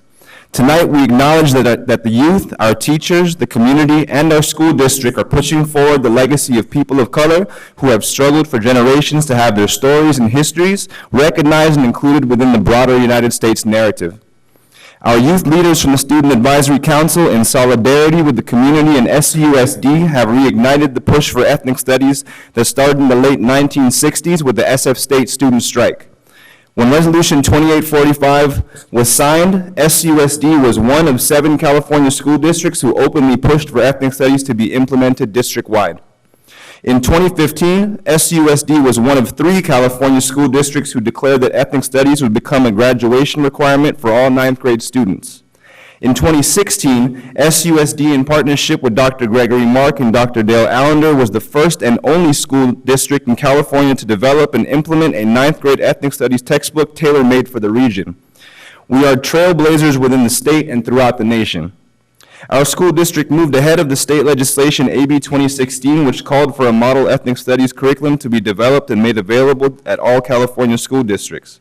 In addition, we set a precedent for the recently passed HR 26, which proposes that ethnic studies be made a graduation requirement for all high school students throughout the state. Our ethnic studies pilot course is aligned with California Senate Bill 48, also known as the Fair Education Act, which requires that public schools provide fair, accurate, inclusive, and respectful representations of diverse ethnic and cultural populations in the K-12 history and social studies curricula. We are proud that this course also reflects the intention behind the new SUSD Safe Haven initiative, in that our teachers are creating learning environments where all students, regardless of race, ethnicity, religion, nationality, or citizenship status, can feel welcomed, respected, and safe. Importantly, our ethnic studies teachers are fostering environments where students can critically analyze the oppressive systems that make our Safe Haven initiative a necessity. Aside from this course reflecting our district's values and beliefs, SUSD's decision to implement ethnic studies is grounded in a growing body of research. Recent research conducted in San Francisco Unified School District by Stanford scholars Dee and Penner found that ethnic studies courses raised attendance by 21%, boosted GPA by 1.4 points, and raised credits earned by 23. In order to implement the pilot course this year, SUSD has made an impactful investment of about $57,830. This investment supplied textbooks to about 325 students, covered professional learning for 3 teachers for 60 hours each, and paid for training and ongoing classroom support from Sacramento State Ethnic Studies and College of Education faculty. I would like to introduce Dr. Gregory Mark and Dr. Dale Allender to highlight this important partnership with Sacramento State University.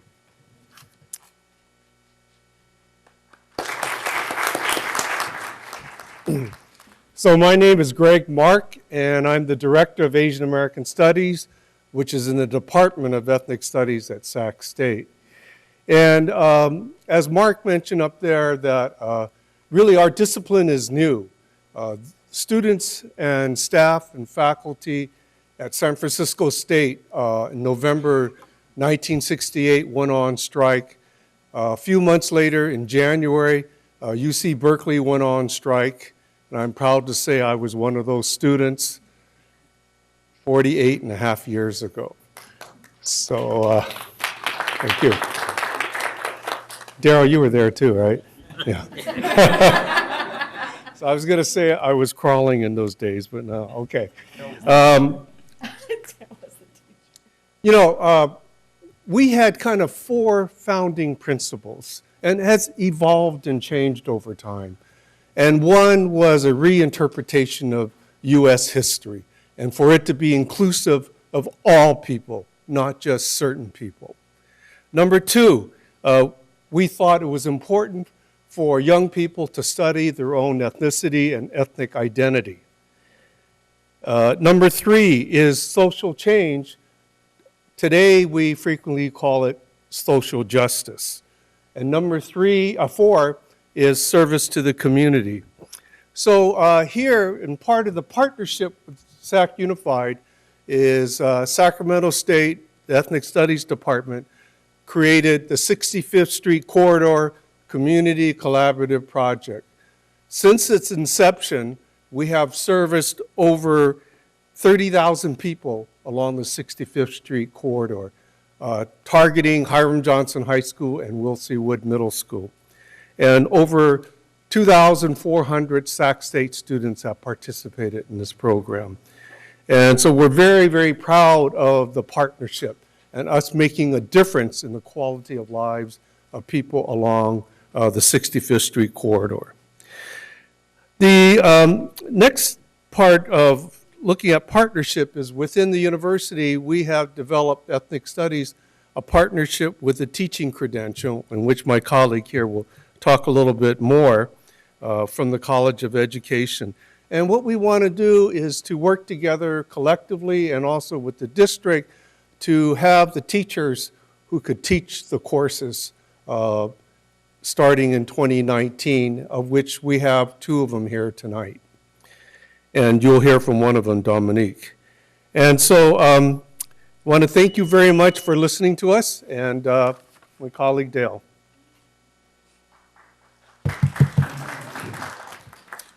Good evening, Superintendent Bonda and members of the board. As noted, I'm Dr. Dale Allender at the Teaching Credentials Department at Sac State University. I'm co-chair of our curriculum committee with Ethnic Studies now, co-editor of our textbook for the district, and then also co-facilitator for professional development.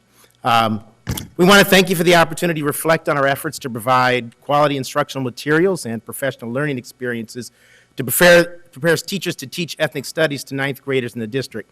Now, our work is a labor of love, and it has taken an increased significance as Southern Poverty Law Center has documented growing ethnic, racial, religious tension in our country since this past November. We're committed to providing an ever-improving text with student input about how best to help students learn about ethnic histories and contemporary experiences, both their own ethnic communities as well as the communities of their classmates.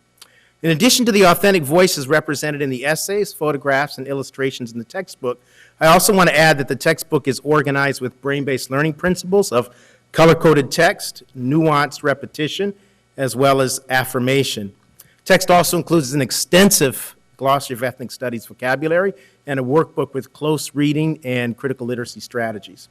On the professional development front, we're working with the teachers to build relationships with each other and their students, to explore implicit bias, deepen their knowledge of ethnic cultures, and develop ethnic studies curriculum for their classes. We greatly appreciate the collaboration, and we look forward to our continued partnership to empower and educate students in the district. Thank you.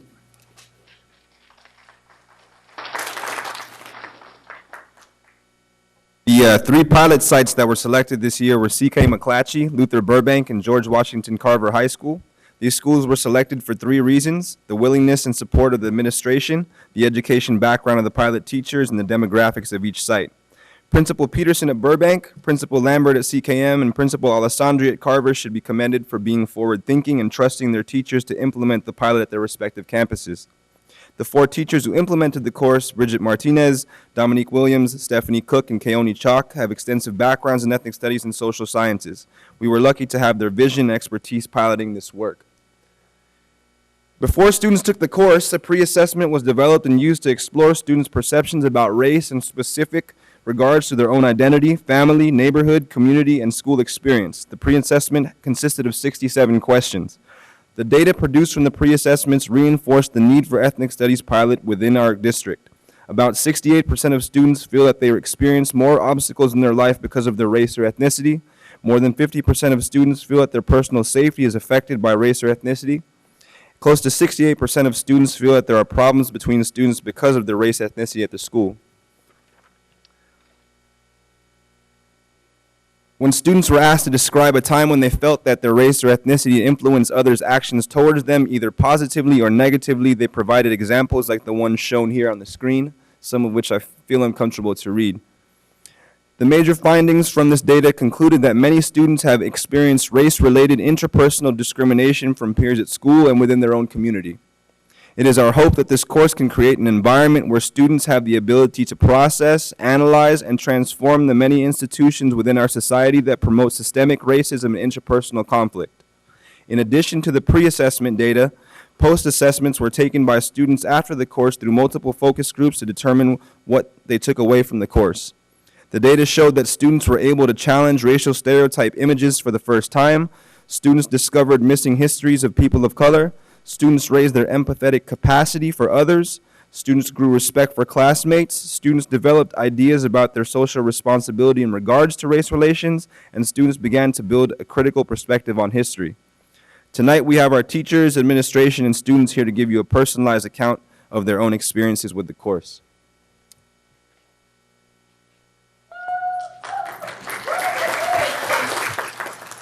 Hi, thank all of you for continuously supporting ethnic studies. Last summer, I just want to talk about the preparation first. One of my favorite PDs was getting with members from the Namtapam Wintu, Maidu, Nevada City Rancheria, and the Nishanan tribe. We sat down at a table and they each gave us a history of their tribes and a breakdown of indigenous practices that are ages old that they still practice today. And for the first time, it opened my eyes to how real people's indigenous roots are in 2017.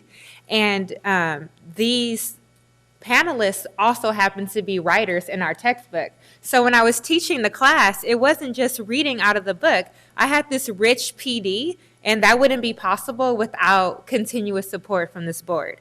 I think that I love teaching social science and I love teaching ethnic studies, and the impact on me was really real because it made, it just gave me the lens to see and respect and appreciate cultures and look at them critically and use all of the strategies in my teacher toolbox to deliver that content to students.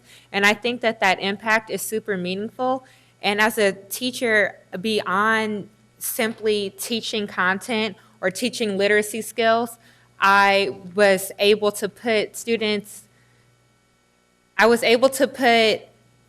curriculum that was empowering at the same time while reinforcing those literacy skills and strategies that we want students to have. So moving forward, I hope to continue to have that support and to work with teachers and to just have the consistency with funding and the team of College of Ed and ethnic studies and teachers who already kind of know what they're doing, but just need to deepen our knowledge so that we can deliver that content authentically to our students. Thank you.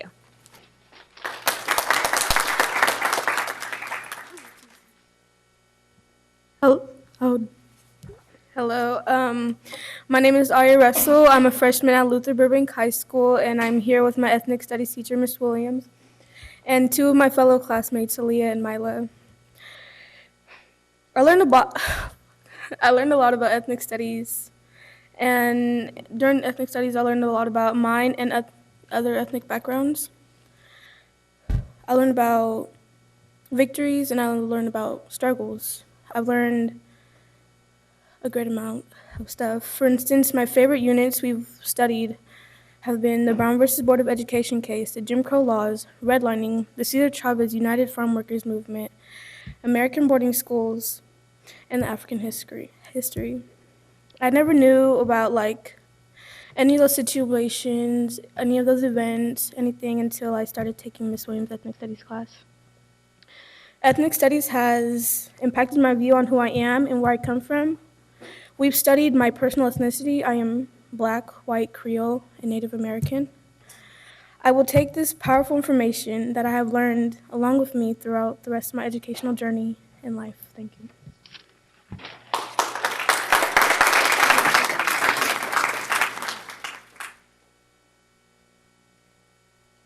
Hi, my name is Aaliyah Rios. I'm a ninth grader at Luther Burbank High School, and I'm here to talk about my ethnic studies and what it taught me about my ethnicity. I'm a Mexican American, and I really didn't learn anything about my ethnicity until I got to high school. And until I was put into an ethnic studies class, I was taught how Mexican immigrants had to camp outside of fields for a job, and they would get paid less than minimum wage.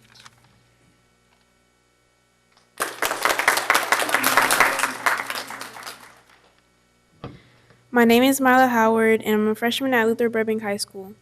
My ethnicity is African American and Eomian.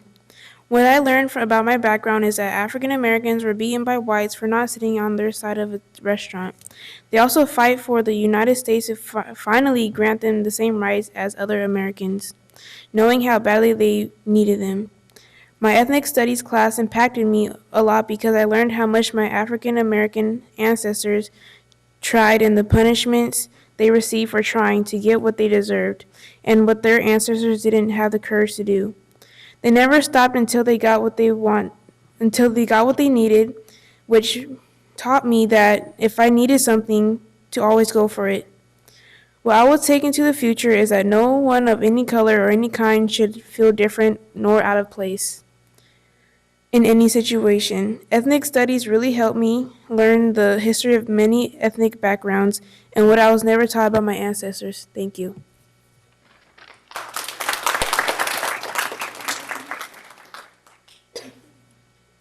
There's not much to add after everything that's been said here. I'm Jim Peterson, principal of Burbank High School. I just want to thank our Sac State partners, the district team, you all for supporting this endeavor. Ms. Williams, it's been a pleasure working with you this year. Last year it was great working with you too, but it's great.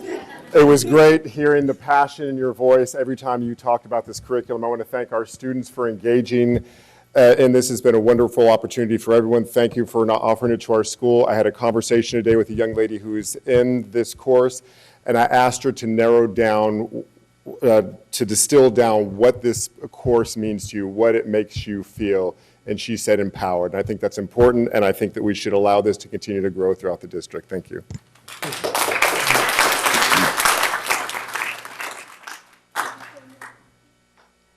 All right, so as you see with the chart here, we are going to be experiencing exponential growth in the next year.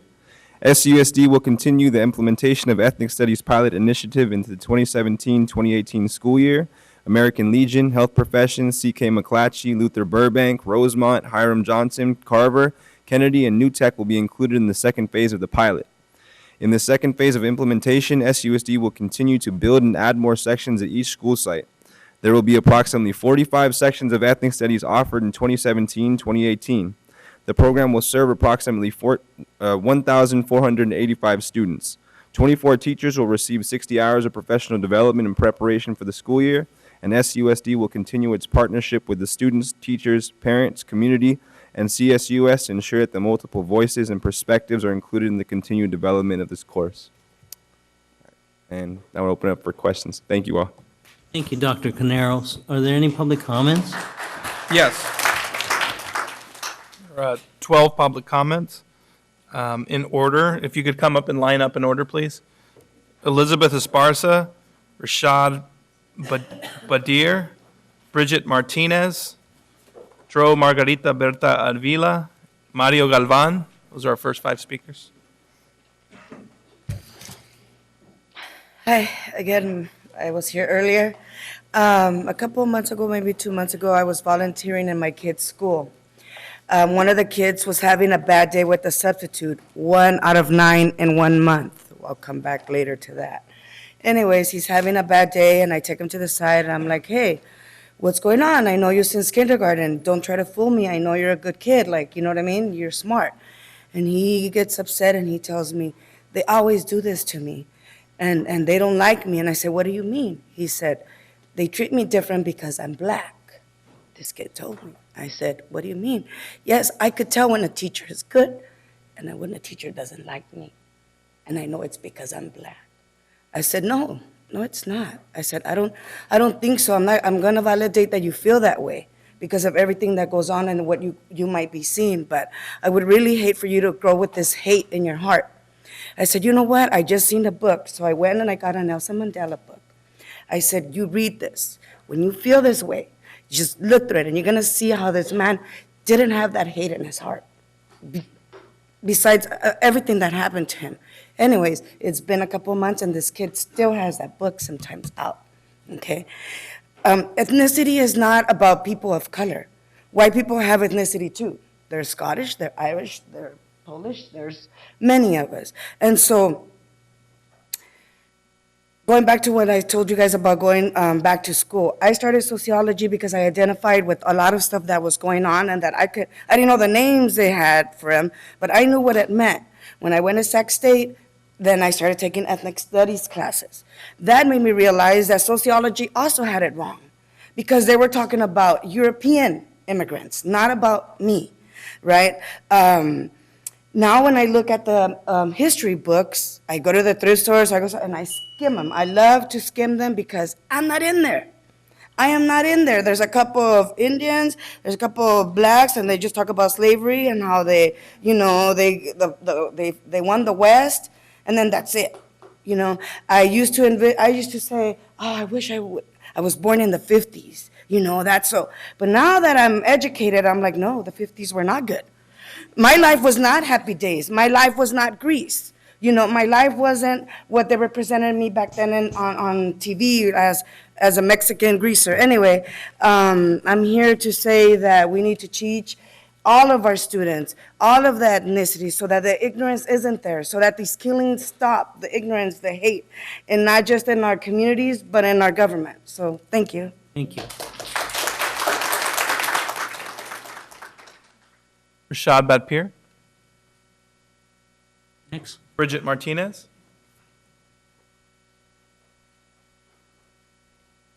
Good evening, board members. I'm Bridget Martinez. I teach ethnic studies at McClatchy High School. Ethnic studies has actually been around McClatchy High School for about 10 years off and on. For about seven of those 10 years, I was the only teacher teaching the subject. I was super excited when I heard that the resolution was passed and very anxious to get back to work in teaching that subject. Today, I just want to tell you a little bit about why I enjoy it so much, and then I also want to share with you some words of the students about what they like about it and what they've gotten from it. Primarily, I think I enjoy teaching ethnic studies because it's real. It's what the kids experience, what they see in the world around them, what they're bringing in from their neighborhoods. It takes their outside knowledge and brings it into the curriculum and validates it. It's extremely rewarding when you have a student who enters the class with, her English language knowledge was fine, but she was not confident in her English language knowledge. And she would write, 1 to maybe 3 sentence responses on our weekly writing assignments.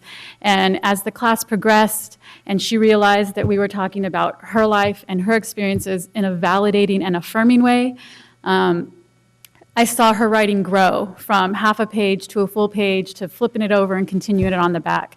And there is nothing more rewarding than that. I enjoy ethnic studies for a lot of selfish reasons, quite honestly, because in the school, the school day and all that goes on and all the politics, and it can be very weighing when you've been doing this for 21 years. And it's a breath of fresh air to be able to get these rewards that the student experiences present. I don't want to run out of time without sharing some of the student words, so I'm going to jump to that really quick. These are just random evaluations that they did at the end of the course.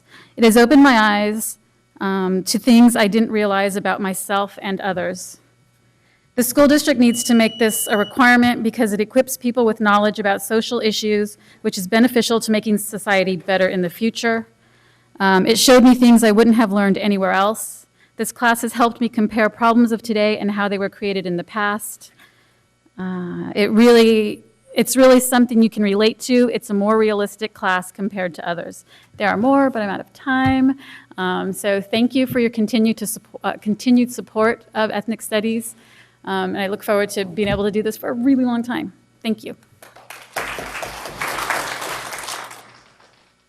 Dr. Margarita Berta Avila, followed by Mario Galvan.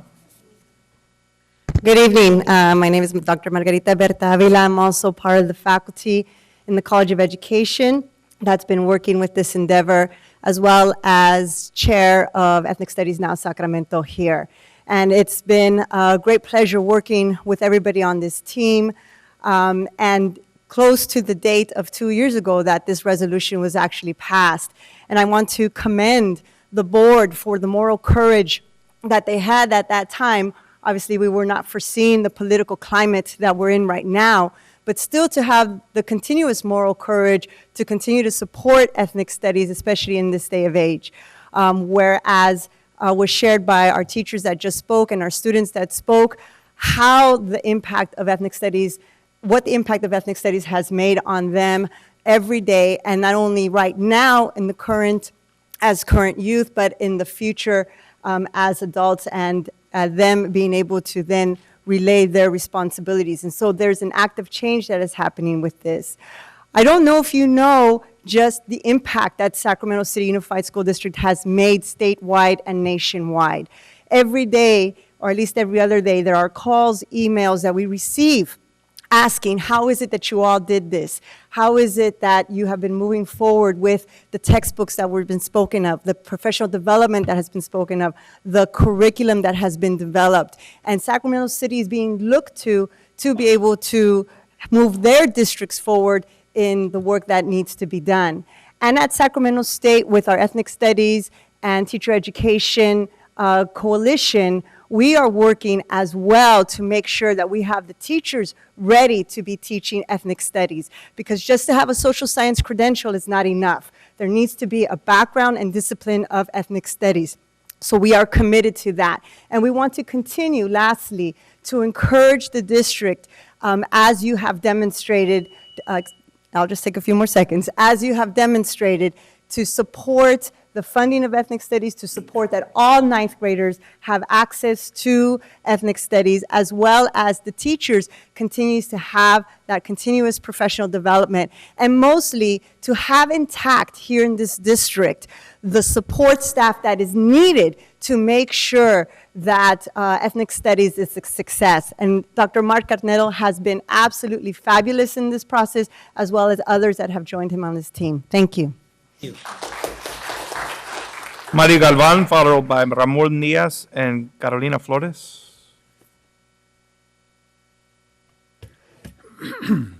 My name is Mario Galvan, and I am a member of the Ethnic Studies Now Coalition here in Sacramento as well. I'd like to express my pride in Sacramento and the state of California for standing up against the wave of racist hate and anti-immigrant hysteria that's sweeping the nation today. That goes for the governor of the state, the legislature, our Sacramento City Council, and the Sacramento City Unified School District. Together with other major school districts such as San Francisco, Los Angeles, and many others, Sacramento is providing an example of leadership to California and the entire nation in the opening up of the academic curriculum to include the histories and culture of ethnic groups that have been and continue to be marginalized in this country. One of the great challenges facing our nation is to recognize the racism that is at the root of much of the inequality and injustice that our society suffers in our political, economic, and educational systems. Ethnic studies is both a recognition of and a remedy for this problem. I believe that the benefits of ethnic studies will be felt not only in the schools, where research has shown its ability to reduce dropout rates and help close the education gap, but also throughout society, and that it will be a powerful tool in our struggle toward a just and equal society. I applaud the board and the district for your leadership on ethnic studies and look forward to your continuing support. Thank you. Is Ramon Diaz here? Carolina Flores here? She left. Darlene Anderson? Followed by Jonathan Tran and Ruben Gonzalez.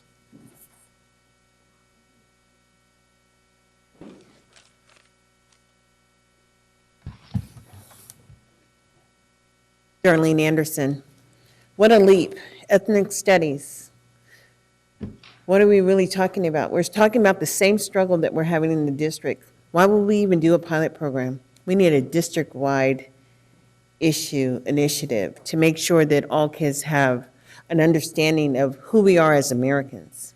And for this district to take such a small effort and work and pretend that it's going to be effective by doing it a little bit at a time, it's not. We are looking at catastrophic issues in Sacramento. You're not safe at Safeway, I'm not safe at Safeway.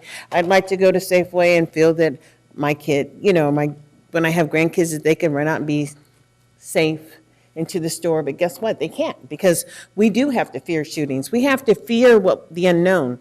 What have we actually created? 30 years of dysfunction, 30 years of not holding staff members accountable for the basic educational rights of all kids. I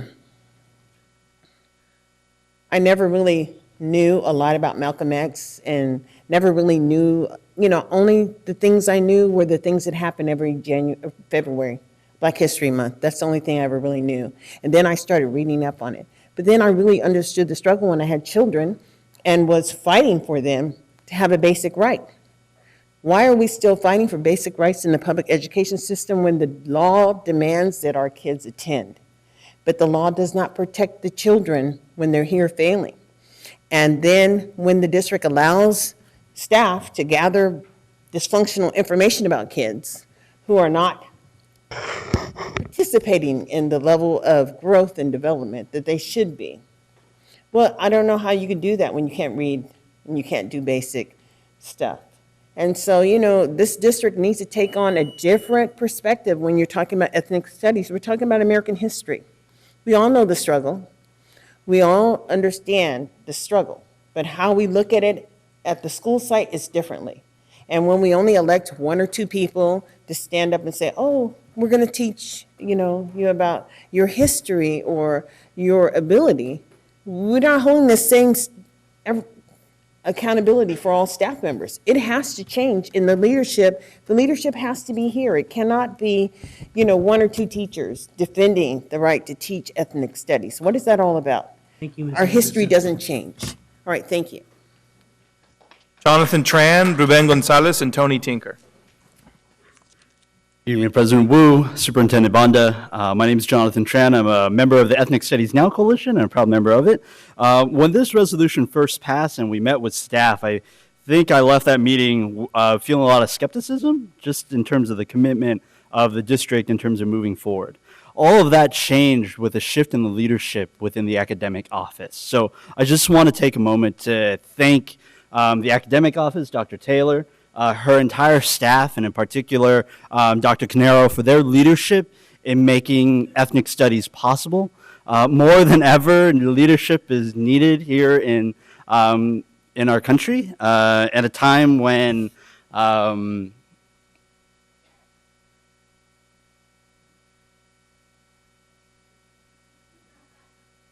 ongoing xenophobia, anti-blackness within the API community. Now more than ever, ethnic studies is necessary. I sign up for each of your listservs as board members. Please don't be afraid to brag about the work that you have all done to make ethnic studies a priority.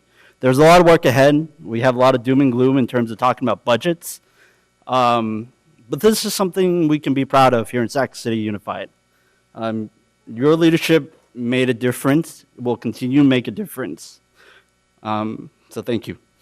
Thank you, Jonathan.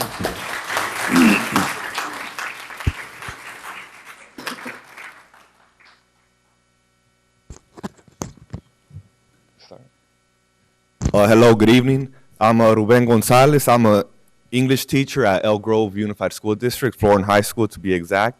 I also serve as the current chair for the statewide board of directors for the Association of Raza Educators, which is an activist group composed of educators, community members, and young people. And I just want to talk about how ethnic studies, it's very important now more than ever to have young people know about themselves and be able to critically read their world and their realities in order to make a change within those issues. But also it's very important that it's done right. And you all have done a great job so far in supporting the educators at a system level, making sure they have the resources, the funding to do this work. And I just implore you all to continue to do it. How many people had mentioned before, especially now with the vitriol rising across the country and affecting our young people, where they're literally scared and traumatized when they go to school because of issues happening in their community. And also how Dr. Berta Avila mentioned is you all are leaders, so you're known as the, quote, destination district. You all do a lot of great work with social emotional learning, home visits, creating that community at home, and you are viewed as leaders across the state and across the nation. And I just wanted to share that Elk Grove, and specifically, we got leaders at the district level and at different school sites that we're looking at you all as leaders of how could we replicate or attempt to replicate this great work that you all are doing and bring it over to Elk Grove. So thank you all for what you're doing, and I really hope that you all continue this great work. Thank you. Thank you for your comment. Tony Tinker.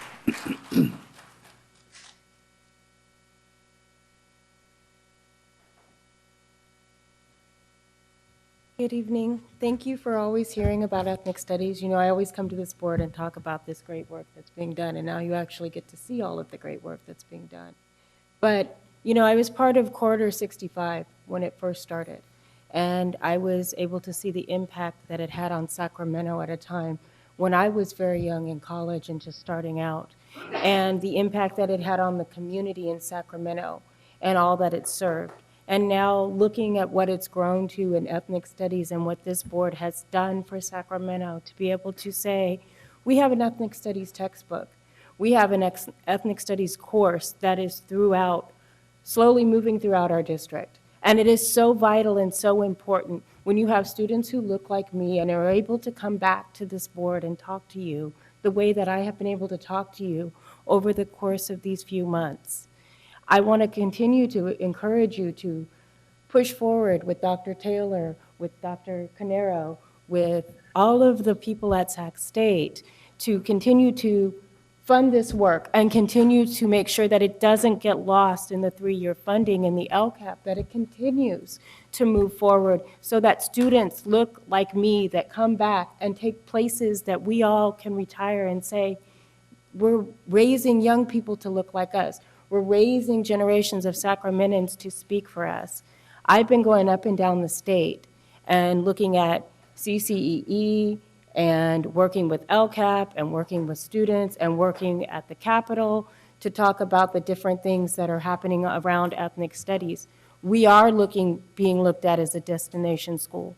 We are being looked at as a destination district, and I want to continue to see that happen. So as we move forward and we talk about budgeting, I want to make sure that we continue to keep in mind that this is something that the coordinators and all of this work continues to be funded. Thank you for your time. Thank you.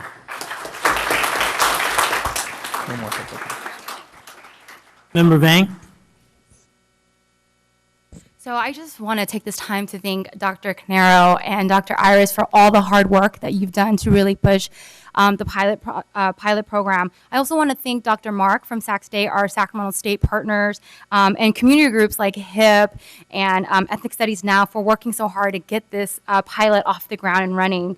You know, growing up in the public school system myself, I didn't learn about my own history, and it wasn't until I went to college that I had exposure to ethnic studies, and I read one line about the Hmong involvement in the U.S. war. And in that moment, it was really transformative for me because it meant that my community and that my story mattered. And it was really then where I became an activist, a community organizer, and really began to really rethink my own lived experience. Ethnic studies gave me the tool to articulate the rhetoric, the tools to articulate my own lived experience and be able to really fight for my community needs. It's absolutely critical that, you know, we institutionalize ethnic studies in all of our high schools by 2020. I think, you know, we've heard from our students tonight that just the exposure to counter stories and oftentimes neglected stories can really begin to empower our students, right? Really begin to help them humanize, to love themselves and their families and their communities. And I know that a few of you spoke about, you know, the current political climate that we're in right now and how important it is more than ever to help our students become critical thinkers and for them to really learn the importance of race, ethnicity, location, identity, and how that really impacts the world that we live in. I do have 2 questions, one for Dr. Canero. Can we ask questions right now? Yeah. So on one of your slide for the Ethnic Studies 2017, you identified a few numbers for the high school, and I wanted to know how were those numbers identified, and how did you actually, what was the selection process? I know you spoke about looking for, you know, faculty that had a social studies background, and so I'm just thinking ahead in terms of do we have capacity, right? You know, do we have the teachers that are ready for this rollout for next year? Yes, so if you're referring to this slide, Ms. Vang? So it's I think slide 13. So if you go forward for the numbers, yeah. So every school on this list here has had an administration and a teacher force that has opted in. Oh, okay. So meaning that everyone at these sites are willing and able to be taught. What that means though is that they're going to be having to be developed by this team here. with the 60 hours of professional development that we're offering that I believe is critical to every teacher, regardless of the background that they have. Okay. And then this second question could be for you or maybe Gerardo. I think I want to ensure that we really commit funding to ethnic studies. And I wanted to know, just looking at the rollout of the number of teachers and how many students serve, do we have an estimate on what that would cost the school district? Yeah, we have a couple of years that we're looking at. The next year is going to cost about $189,000, rounded up. That'll serve about 1,500 students. Okay. The year after that is roughly about another 100,000, and another 100,000. Okay. Yeah, so I think a moderately low price to empower about 3,500 or 3,500 students a year. Okay. Thank you. Yeah. Thank you. Member Minnick. So first, I just want to thank everybody for coming out and speaking on this and giving us this update. It's very inspiring and exciting. I was thinking as people were talking, at first I kind of thought I agreed with some folks when they said, now more than ever, we need this. And then I thought, no, we always needed this. We needed this in the 50s when that lady was talking about the 50s. We needed it in the 80s when I was in high school. We need it now. It's just unfortunate it took us this long to figure it out. And so now that we have, this is our opportunity to embrace it, and we can see just the kind of impact this can have on all of us and understanding ourselves and understanding our friends. And it's just so exciting for me to see this is building. I wish, that we could build it faster. And I know things are sometimes slow to develop, but I'm excited at what I'm seeing. So I'm really proud of you all for getting us this far. So thank you.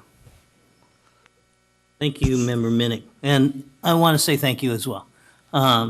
It's been a long time since Professor Mark and I initiating this ethnic studies programs at UC Berkeley. I mean, we were there at its birth. And it's taken a long time to bring it to our high schools. But I will share with you that for me, anecdotally, having taken ethnic studies so many years ago, it created pride in myself, and it created understanding and appreciation of others. And that coincides with our social-emotional learning. So as we move forward, I truly believe that while we're teaching social-emotional learning in our classrooms, people need to, our students will be able to understand and appreciate each other. And hopefully, after a generation, we will no longer have strife in Sacramento. That is my dream, that's my desire, and I think we're helping to fill those pieces to make that a reality. So I want to thank everybody for their efforts, and I hope that we continue to build this program. Thank you.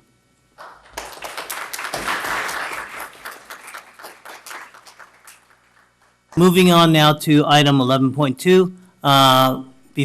As they're coming up to the podium, parent-teacher home visit end-of-year update, I would entertain a motion to extend the clock to some defined time. Let me suggest 11:30. I'll motion to extend it to 11:30. Okay, do I have a second? I'll begrudgingly second it. Okay, all those in favor signify by saying aye. Aye. Opposed? Motion carries. Thank you. Assistant Area Superintendent. Okay, I guess I'm the first one to speak tonight. So I, first off, just want to say that I have the pleasure tonight of introducing the Parent-Teacher Home Visit Project. I have sat on the Sacramento-based parent, it's no longer project, I got to erase that from my vocabulary, the home visit. I sat on the Sacramento-based board for 2 years and now have been able to sit on the national board and watch it grow. And locally, our God, I need to really erase that from my vocabulary. The parent-teacher home visits are locally in 42 of our schools and engaging families throughout our district and increasing student outcomes.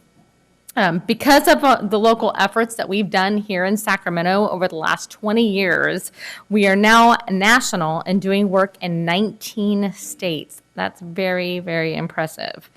I had the opportunity prior to becoming a board member, and as my daughter was in junior high school, her junior high school teacher, one of them, was one of the recipients of being able to start the program at the school. So I was the PTA president at the time, and they thought they could use me as a guinea pig. So I got the phone call that they wanted to come. And the first thing in my mind was, what did she do? Because I didn't know what this was about, right?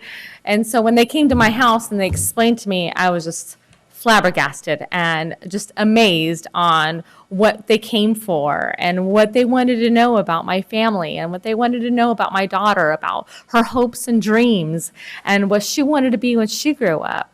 And now, as a board member, I've had the opportunity to go out on several home visits with some of the teachers in my area and have just been amazed at the work that they're doing and the relationships that they're building.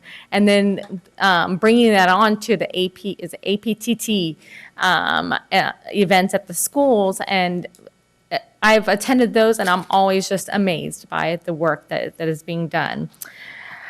Because of the impact that we've done here, I'm very proud to announce that Sac City School District is the hosting school district and is one of the biggest sponsors of the 2017 Parent-Teacher Conference this year, to be held October 26th to the 28th here in downtown Sacramento at the Sheraton Hotel. And I know at the last board meeting I invited each of you to that and asked that you sponsor.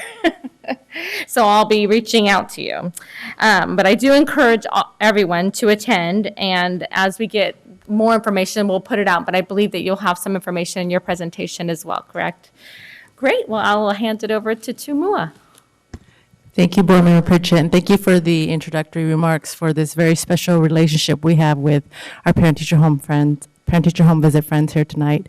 The bulk of our presentation will actually be shared jointly with Lisette LeMay, who represents our parent-teacher home visit 501c3 profit here in Sacramento. We also have here on our presenting panel here, Mr. David Fisher, representing SCTA. And then we also have Mr. Corey Jones here, who currently is a principal, but is one of our very beginning teachers who also conducted the home visit. So I'm actually going to turn over the presentation to the professionals up here. Lisette. Thank you, too. Good evening. So much has already been said, so I'm just going to jump right in. I'll just repeat that I am Lisette LeMay. I do work as the home visit coordinator for the National Nonprofit Parent-Teacher Home Visits in Sac City. What I want to emphasize, since you brought up the conference, Christina, is that, and I've heard tonight several things lifted up as positives that have been pioneered right here in this district. Well, home visits is one of those things, and it began here in Sacramento back in 1996, as Tu mentioned, as a collaborative effort with our Sacramento area congregations together, people who are with us tonight as well. This being the 20th anniversary of the beginning of this strategy. When it started as a grassroots community organizing effort where folks they were concerned about what was happening in their community and at their school, and Sacramento area congregations together stepped in, got them organized, and helped them put together 2 years of focus groups, which then led to the launching of the Parent-Teacher Home Visit Project with 8 schools in 1998. And as Christina mentioned, it's grown by leaps and bounds. Just as the ethnic studies folks lifted up what you're doing is being looked at by other districts, so is home visits.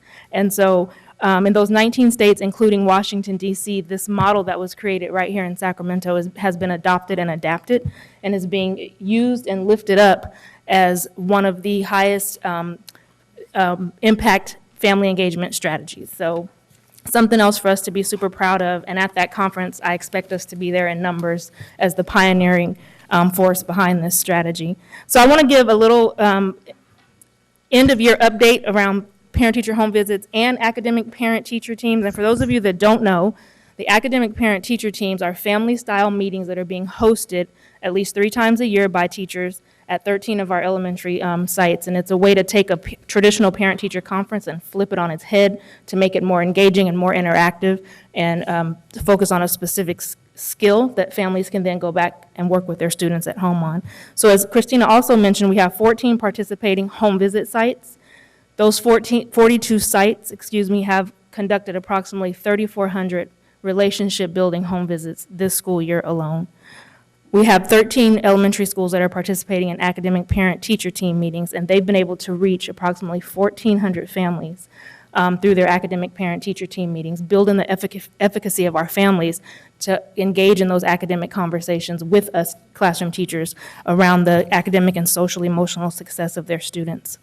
I will say that all the funds that have been allocated for home visits and APTT are slated to be used by the end of the school district, because our teachers and school staff and our families understand that this relationship building is important, and it's something that it's a strategy that we employ year after year to continue to build those relationships.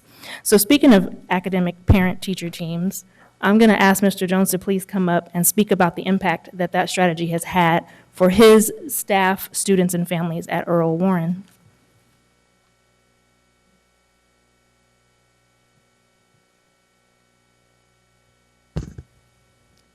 Good evening, everybody. Wow. That was crickets. All right, let's try it again. Good evening, everybody. Good evening. All right. So Earl Warren has been doing the academic parent-teacher team meetings for several years. This is my second site that I've been at that has participated in this initiative. But specifically at Earl Warren, it's probably created three main opportunities that I think about. It's created opportunities for the staff to discuss the Common Core expectations with parents and families.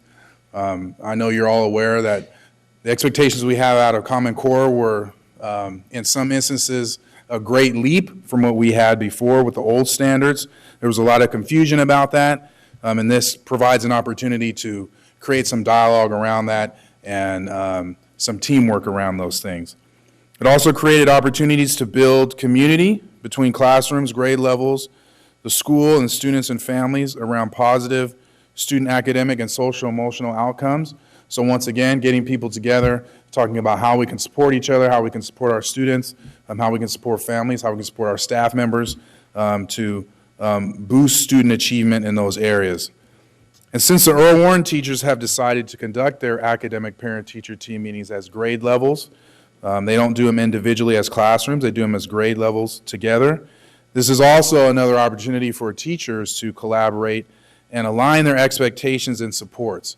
So oftentimes, teachers work in silos. This is another opportunity that teachers get to work together in support of our students. Thank you. Thank you, Mr. Jones. Personally, I was able to attend the Parent-Teacher Home Visit National Conference in Denver about 5 or 6 years ago, and that's where I learned about academic parent-teacher teams, and I had the opportunity to bring that back and pilot it when I was a teacher at Floyd. And so with that, I'd like to talk a little bit more about this national conference. So in 2016, we had a group of approximately 25 Sac City staff attend the conference.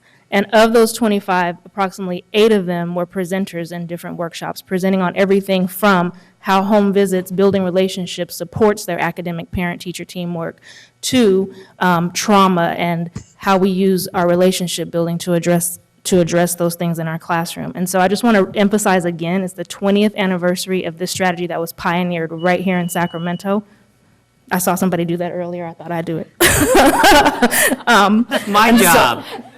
So just to say that again, because we are the pioneering district for this strategy that is now being used in 19 different states, I'm extending this invitation again to all, that on October 26th through the 28th of this year, that we show up in force for our conference, and we will have experts from right here in our own district presenting again in various workshops there.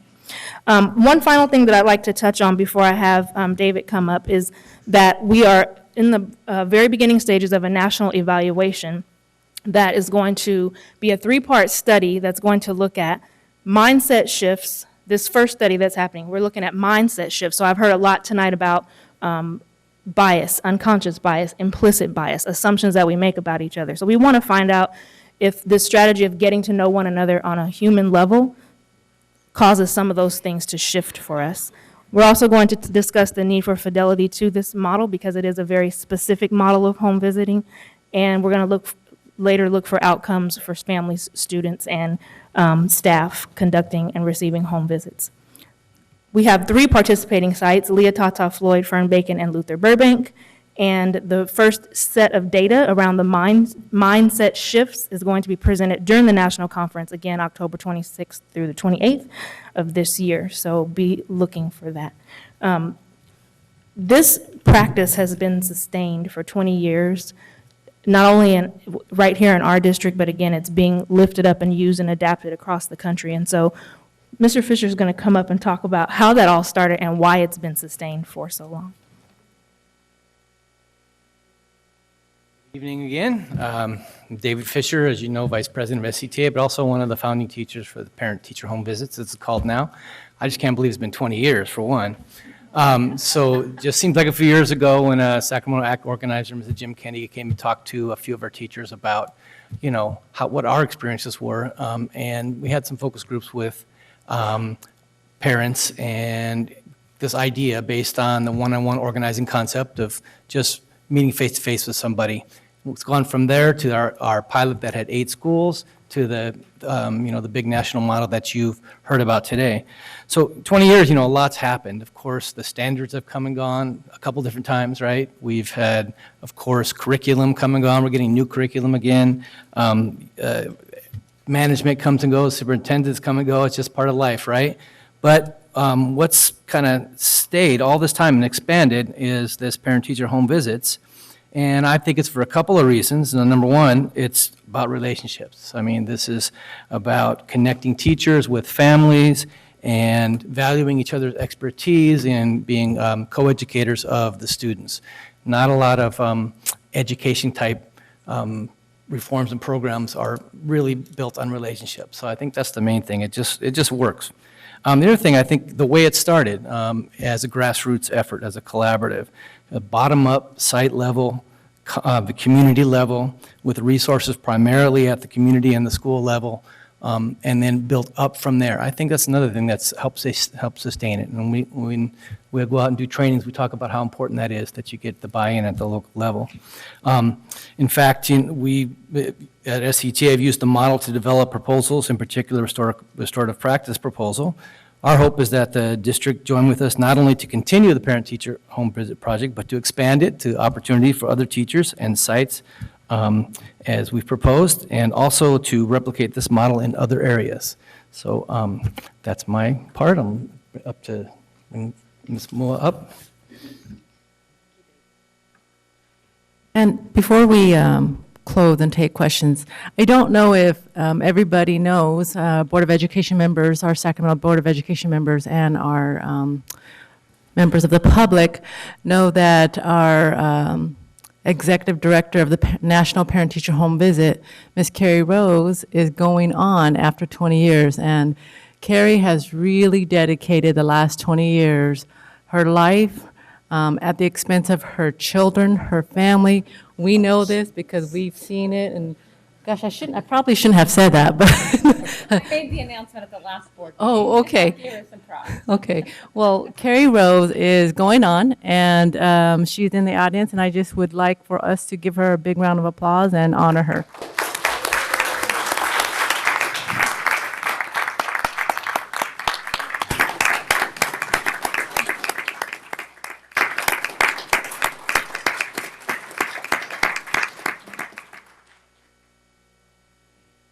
We also have in our audience our new National Executive Director, Gina Martinez-Ketty, who is also local to us from Sacramento, and we are thrilled that the ED will still live in our great city, so I'd like all of us to welcome Gina Martinez-Ketty.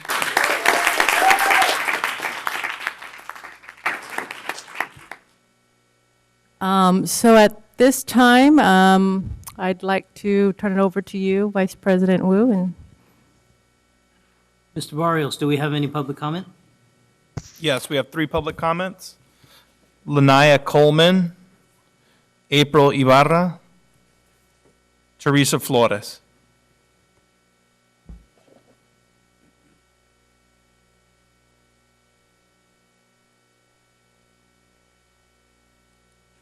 Good late evening, once again.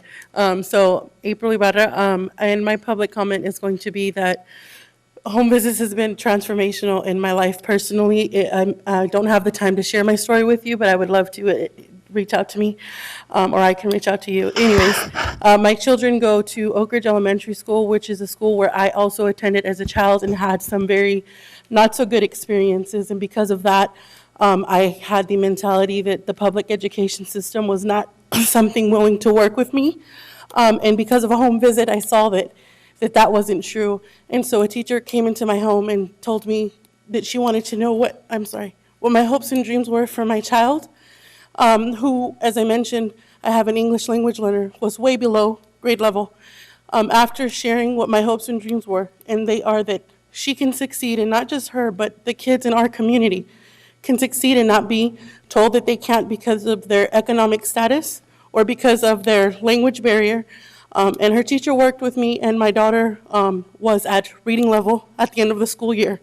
In combination with APTT, which at Oak Ridge we call FTAT, Family Teacher Academic Teams, I learned how to support my child around Common Core, and now I have two children now in 3rd and 5th grade, and to continue to support them in the home so that it's reflecting what they're learning in the classroom and they're not losing, but they're actually adding on to. It's fun, family-based, and that is also how I was able to become an advocate in the district. And as I've mentioned, I'd like to work with you, not against. I believe that we're a team and that all happened because of a home visit. I have been a parent trainer with them for the past 4 years, and I'm grateful to say that in January, they offered me a position to work with them, and I now serve as the California Hub Coordinator. And so I get to work with schools all across California, and that's my public comment on parent-teacher home visits. Thank you. Congratulations.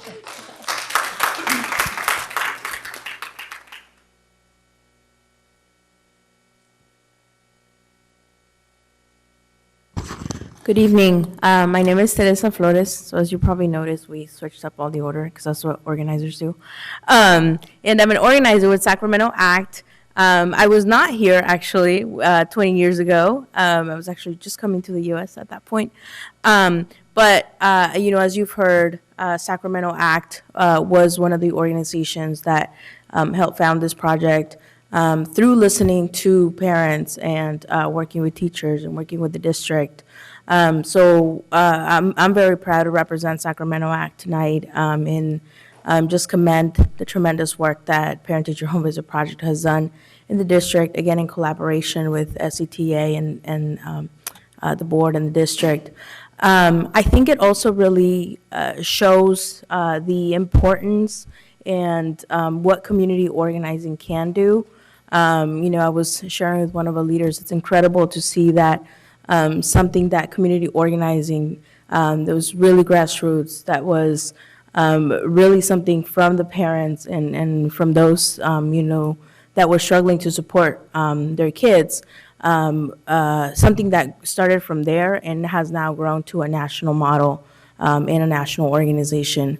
It somehow seems to come full circle. We now ended up at the same building where Parent Teacher Home Visit is, so it's great, again, to just share that history and share that work and overall that, love and importance for the kids. I think, again, it's been said already, but I want to highlight the importance of relationships. Parent Teacher Home Visit was founded on one of ACT's core principles about that communities thrive when there are relationships, and in this case, schools, will continue to thrive when teachers, parents, and students are in a relationship.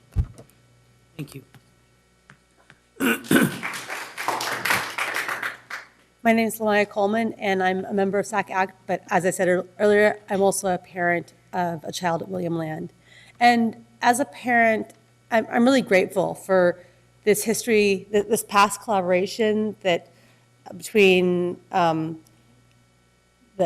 SCTA, the district, SAC ACT, that birthed this from the bottom up, maybe not movement, but like project, this thing. I'm really grateful that that exists today. I'm grateful that it continues to support and continues to help form relationships. And I'm hopeful that we can emulate our past and that we can come together and collaborate and create good new things.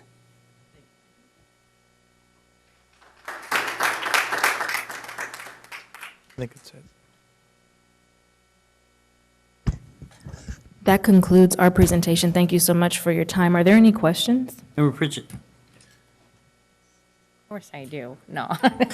Just to kind of wrap things up. So just so everyone is aware, I know we were using the APTT like acronym, and not everyone really knows what that is. And so can you just kind of give us a roundabout, like, because I've witnessed it, but can you maybe just tell everyone what that is? So it is a fancy acronym. It stands for Academic Parent Teacher Teams. And again, they're family-oriented, family-style meetings, group meetings that teachers host in their classrooms to go over a specific data point with families to show how the students are doing as a class, and then for families to see how their student is doing with that particular skill. And then they teach them a fun and easy game right there in the classroom setting that they can then take home and practice with their students in hopes of improving that skill. And then they meet again 6 weeks later. They set SMART goals, meet again to follow up to see if plan those games and activities is helping. And what we're finding anecdotally and through data collecting across those 13 sites is that it's absolutely helping.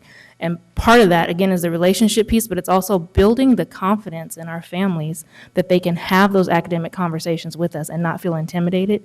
And we just come together and for the good of the student around their academics. So it starts with a relationship, and then you build on it with the APTT. And I think most importantly, it helps the parent understand. I've witnessed teachers explaining to parents of how to teach their own kids at home, right? Sure, and how to absolutely. help them with their homework where they didn't know how to help before. So, you know, to my colleagues, if you have not been on a home visit or been to an APTT meeting, I highly, highly encourage it. Reach out to Lisette. I'm sure she'd be more than happy to set something up. So I was just going to say, Michael and Mai have already let it be known that they want to go, so I have teachers Yay! working on Okay, that. I'm so happy to let hear me that. know. So I was going to tell a really long story, but because of the late hour, I'll shorten it up. So, you know, there was a student at Rosemount High School, and that his mom had come to me and told me how he was having trouble with the teacher. And he used the word hate, like, I can't hate this teacher, I can't stand this teacher, right? And over the summer, she got called for a home visit. And it just so happens that was the teacher who showed up at the house. And they dreaded that meeting for, like, they kept on calling me, like, do we have to do this? I'm like, you don't have to do anything, but I highly recommend you do it.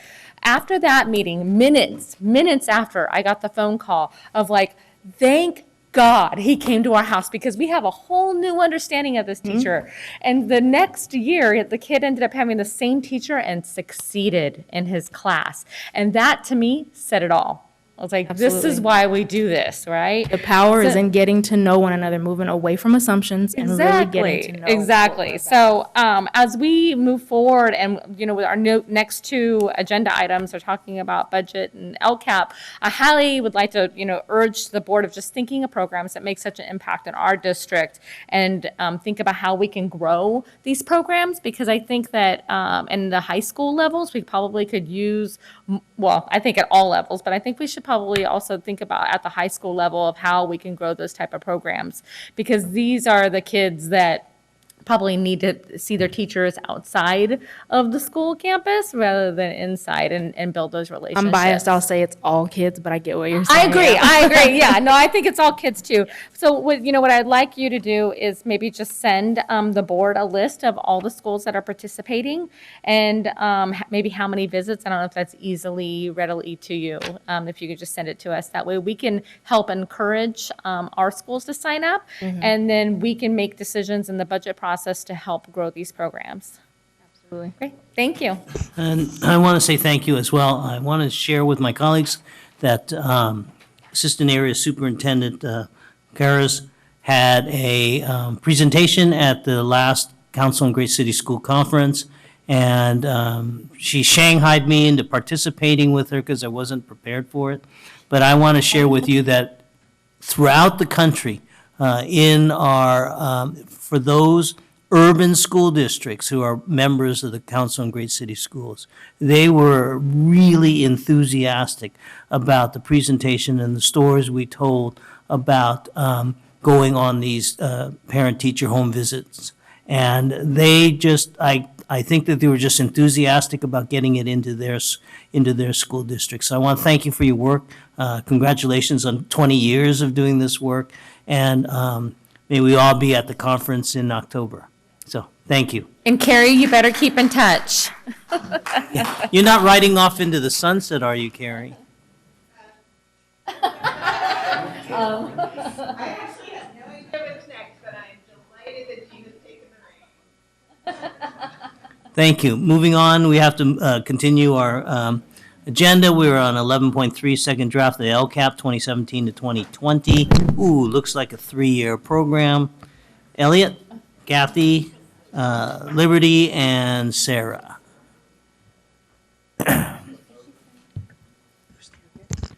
Good evening. Good evening, Second Vice President Wu, board members, and Superintendent Bonda. My name is Elliot Lopez, Chief Information Officer, and I'm joined by Kathy Morrison, our LCAP SIPSA Coordinator, Liberty Van Natten, our Program Evaluation Coordinator, Sarah Petrowski, our Student Outcomes Coordinator, and tonight we are joined by Dr. David Baker, who is the COO of the Sacramento Children's Home and a member of our LCAP Parent Advisory Committee. Tonight, we are here to share the second draft of the 2017 to 20 LCAP. We will discuss the process employed to revise this document and provide a high-level overview of the feedback received from our stakeholders. We will talk about some of the changes incorporated in this latest iteration, and we'll share the process leading to finalization and adoption of the LCAP later this month. As you recall, we released the first draft of the LCAP on May 4th, and that this year, for the first time, we are providing a second iteration of the draft for additional analysis of stakeholder input. In the interim, we've engaged our community, bargaining partners, and staff for feedback, and we've worked with our Business Services Department to obtain updated fiscal information that we've integrated into the second draft. Kathy will now provide you with additional details regarding our activities and the valuable information that we have received. Good evening, Board Member Pritchett, other board members, and Superintendent Bonda. That's what I hear. I'm sorry. I'm Kathy Morrison, your LCAP and SIPSA coordinator. Briefly, this slide represents the engagement activities with our stakeholder drafts in the first draft LCAP. Since the release of the first draft, we've been engaged in many activities to ensure that the LCAP reflects our priorities and best reflects the vision and mission of the district. We have received the 3-year fiscal projections affirmed since the governor's May revision, and we collaborated with the Sacramento County Office of Education for additional feedback. This year, though, we are really excited to have launched the most comprehensive survey regarding our district's culture and climate. To date, we have received more than 5 times as many responses from students than in the past. So we're at almost 10,000, and it's still going. For the first time this year, we have surveyed parents and teachers. In particular, we'd like to acknowledge and thank SCTA for their support of the teacher survey this year. The school climate survey results for all groups will be included in the final iteration of the LCAP. The student results will also be reflected in the California School Dashboard next fall. All of these survey results will inform our practice and our planning for Goal 2. Liberty will now provide you with details on the LCAP feedback survey. Good evening, members of the board and Superintendent Bonda. I'm Liberty Van Natten, Program Evaluation Coordinator. I'm here to share with you the results of this year's LCAP feedback survey. This survey was provided in Spanish and English and was designed to collect stakeholder feedback on the specific actions and services for each of the 4 goals in the first draft of the 2017-20 LCAP. Through collaboration with our Communications Office and Family and Community Engagement Department, the survey was shared on the district's Facebook page and website, on individual school websites, and through text messages to families, and also paper surveys were shared at family engagement activities across the district. In total, we received 526 responses, 483 in English and 43 in Spanish. This chart represents the response rates by respondent groups. As you can see, teachers were was the biggest respondent group, followed closely by parents or guardians. We believe that these responses are not entirely reflective of our audience, and we will need to focus on improving responses from underrepresented stakeholder groups in the future. This chart represents the response rates by race, ethnicity. And now I'm going to share with you some of the response details of the LCAP feedback survey. More detailed analyses of these results will be provided to board members in a board communication. Respondents were asked to state whether they agreed, were unsure, or disagreed that the actions and services for each goal should remain a priority and focus for the district. Here you can see the percent of agreement for each action and service in Goal 1, with an average of 76% agreement. Here you can see the percent of agreement for each action and service in Goal 2, with an average of 70%. Here you can see the percent of agreement for each action and service in Goal 3, with an average of 65%. And finally, you can see the percent of agreement for each action and service in Goal 4, with an average of 69%. What these analyses show is that our stakeholders generally agree that the actions and services in our LCAP will move our district's goals and priorities forward. So in addition to the feedback that I just reviewed, our team also analyzed the 126 additional open-ended comments provided by respondents. After we individually read and coded each comment in the survey, we convened as a group to norm our themes. These 3 themes were the most frequently cited in responses. 44 respondents' comments referenced targeting funds to schools and specific services and programs such as class size reduction, counselors, and the arts. 27 respondents referenced the need to focus efforts on communication, which includes parent and community outreach and customer service at the district office and sites. And 25 respondents referenced the need for greater accountability, transparency, and trust in the district. So as we have done each year, we will publish the detailed analysis from the survey on our district's website, including all the open-ended comments received. And in this slide, we just wanted to share a few of the rich and meaningful comments that we received from our stakeholders about the LCAP. In addition to the LCAP survey, we received feedback from the LCAP Parent Advisory Committee in the form of comments provided to the superintendent. These comments were also provided to each board member tonight, in addition to the comments from the English Learner Parent Advisory Committee. David Baker is here tonight to speak about the process that the LCAP Parent Advisory Committee used. David. Thank you. And good evening, Second Vice President Wu and board members and Superintendent Banda. As mentioned, I'm Dr. David Baker from the Sacramento Children's Home. I'm the Chief Operating Officer there. We serve, it's our 150th anniversary this year. We're serving about 7,000 kids and about 4,500 families. The majority of those kids and families in the Sac City School District, and the majority of them obviously in the county. We do provide some actual services in some of the Sac City schools through an MHSA grant. So I do appreciate the opportunity to be involved in the LCAP. And then talking about the process, the LCAP, we had an opportunity to meet monthly and gain a lot of information and knowledge about where the funds are meant to go and what the target populations were and what the goals were, and that was really appreciated. We had an opportunity to review the draft together, and then we also had a chance to, we created a Google forum to input everybody's comments, and then follow that up with meetings to aggregate those comments and decide to focus on which ones were the most important ones to include in the feedback.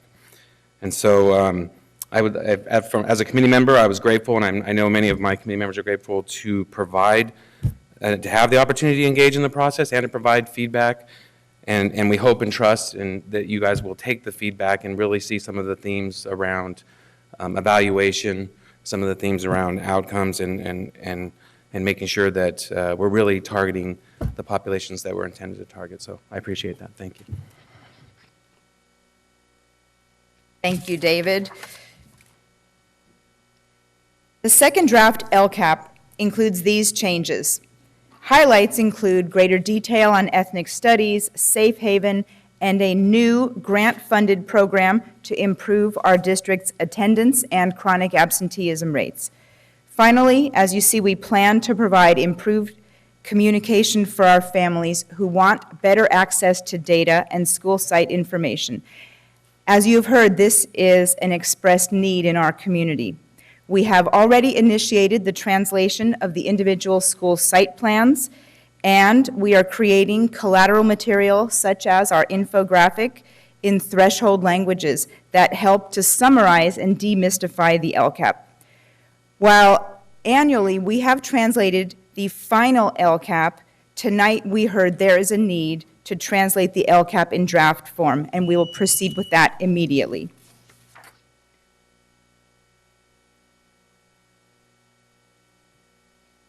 We now have a short period of time in which to complete our analysis of feedback and the data captured during the engagement period. Our cabinet will meet to review this information and to discuss any additional adjustments that are required. In addition, the superintendent will respond to comments provided by the parent advisory committees before the public hearing on June 15th. The June 15th public hearing will be the final opportunity for the community to weigh in on the plan, and the district will make any final adjustments between the public hearing and June 28th, at which point the board will be presented with the final version for adoption. This concludes our presentation, and we'll take any questions or comments at this time. Thank you. Mr. Barrios? Yeah, we have 6 public comments. If you could line up, please. Marissa Maldonado, Heidi Lush, Azaria and Jennifer, Darlene Anderson, Tony Tinker, and Kara Vu.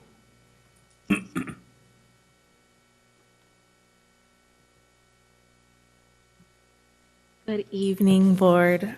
Part of me wants to ask you to stand and shake it all out, but I won't do that. I am Marissa Maldonado. I'm the Director of Operations with City of Refuge. We run the SHINE program at 6 of the Title I schools here. We are at Bret Hart Elementary currently and have finished programming with American Legions, Pacific Elementary, Isidore Cohen Elementary, Wilsey Wood Middle School, and who am I missing? I think that might be it. No, I said Legions. Anyways, we are here to advocate for SHINE as you guys start to make some big decisions on where funding and your priorities are going to be for when this next draft of the LCAP is finished. Under the last LCAP, there were 10 priorities that you as a school district identified. There were 2 that we specifically chose to focus on by way of the SHINE program. Those were pupil engagement and school climate.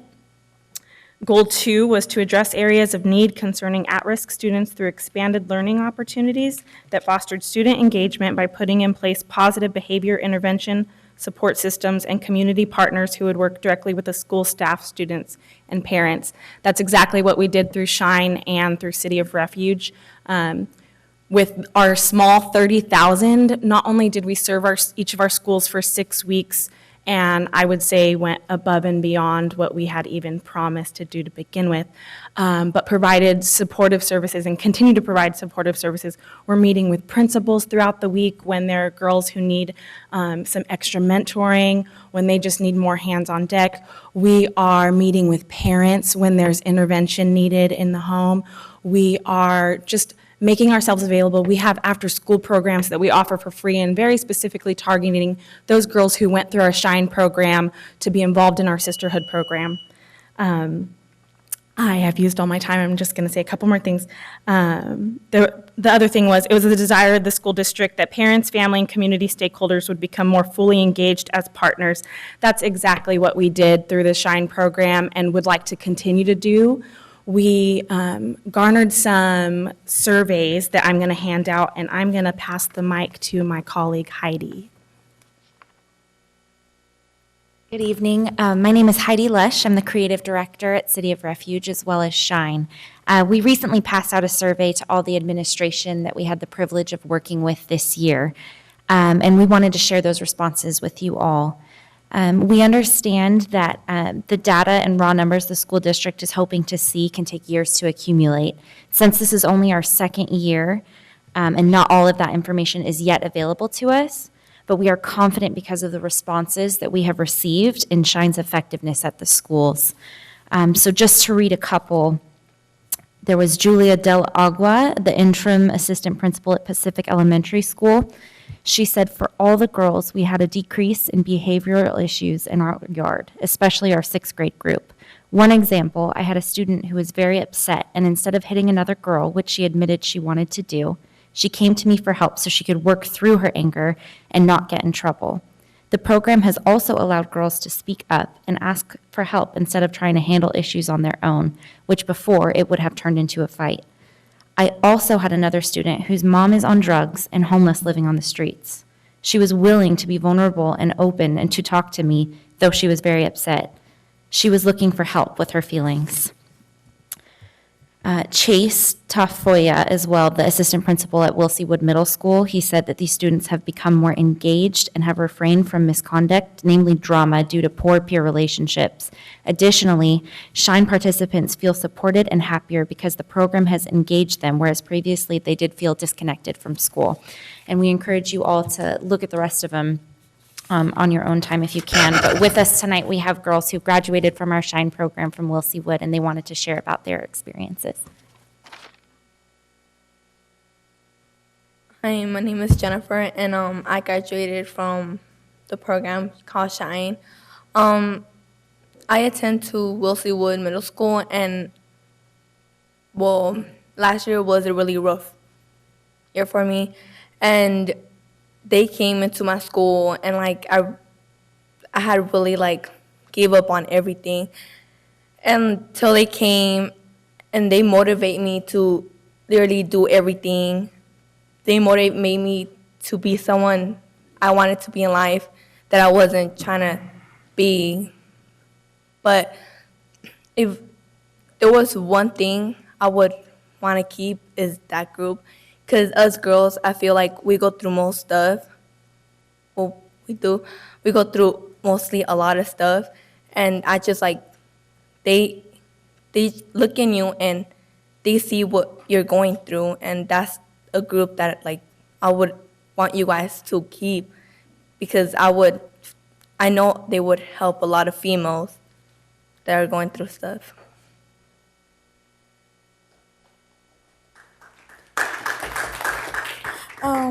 Hello everyone, I'm Azaria Gibson and I attend Wilsey Wood Middle School and I'm a 7th grader, and I would recommend SHINE like to all the Sacramento schools because SHINE is a good program and like they can relate to us because they've been kids before and they know what we go through. And I also like SHINE because like when we tell them stuff, they don't like really judge us, you know, like because they've been a kid like how we've been a kid before.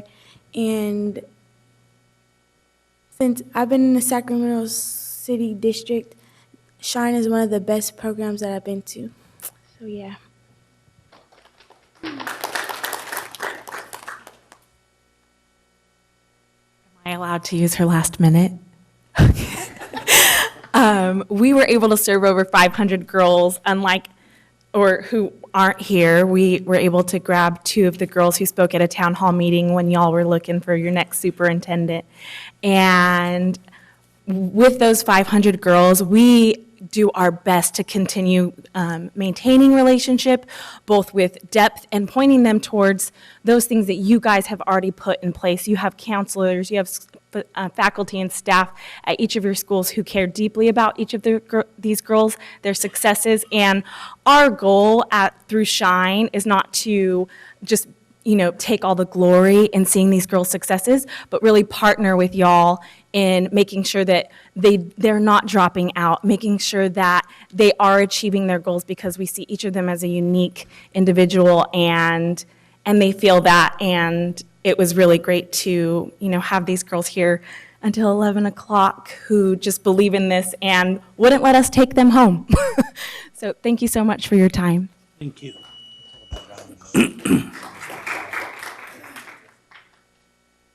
I believe our next speaker is Darlene Anderson, followed by Tony Tinker and Kara Vu. The Local Control Accountability Act was created to ensure that local control happened. What does that look like for the African American community? I don't think that they even understand what local control is about. They don't understand the local control funding formula, and they're not talking about the willful defiance issues that is really affecting the African American community. And I'm talking about the former African American slaves in America, not the Africans that come across the shores, not the Jamaicans, not the other blacks. I'm talking about the blacks that were a part of this country for a long time who are not being educated.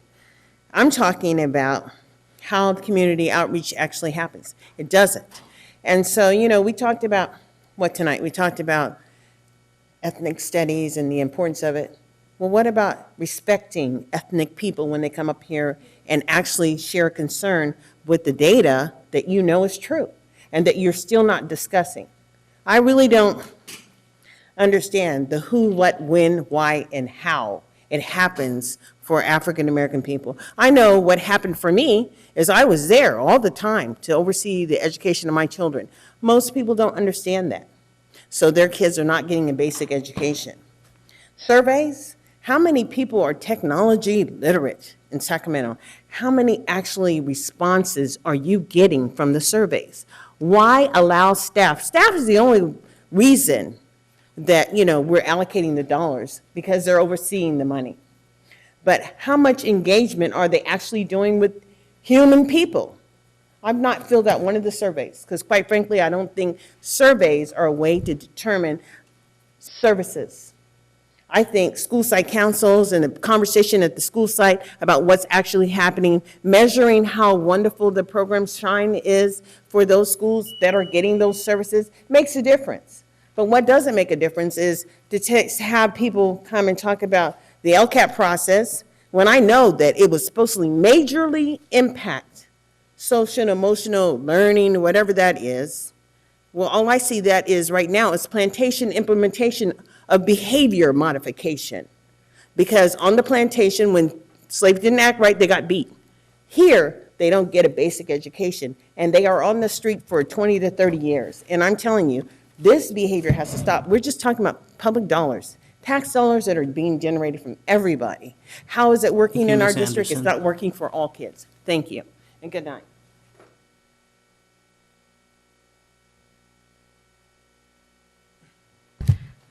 Okay. Good evening, Superintendent Banda and members of the board. My name is Laura Vu. I am a member of the LCAP Parent Advisory Committee. I have a niece and nephews who attend the Susan B. Anthony Johnstone Luther Burbank, and though this is my first year serving on the LCAP committee, being an organizer with HIP, and having participated in the district's LCAP process from the beginning has really helped me stay informed and as a participant throughout the year. So tonight I'm going to give you some pointers on how to understand the committee's feedback on the draft. We hope that as you review the draft yourself, you take into consideration on how the LCAP PAC committee critiqued each line item under all the goals. This year, we decided to do a combination of recommendations, questions, and concerns, and whether or not you may agree or disagree with our recommendations or share the same questions and concerns that you ensure it is addressed in the final version. We've been very conscious that this is a 3-year plan, and we were really critical at some of the metrics and indicators. Just to name a few, AG requirements, EL reclassification rates, dropout, suspension, and graduation rates. And while it seems that the draft has very realistic and attainable metrics, you will see our comments that some are just not ambitious enough. And if we really want to see improvement at the end of the year, we've got to set higher standards. Furthermore, newer items in the LCAP, like Safe Haven, Ethnic Studies, Expanded Learning, and Goal 4, there is a lot of ambiguity, even incomplete, in terms of the metrics and the indicators. You will see our questions and concerns in those areas, and hopefully the final versions will have clearer and more specific details how those outcomes and metrics will be developed over the next 3 years. And lastly, just to reiterate the past comments made in the previous board meetings, that the LCAP process need to be improved. We have some veteran PAC members who can really provide feedback on how can we set parents up for success for future committee members. And so that way they could fully participate and give you informed recommendations. Thank you. Thank you.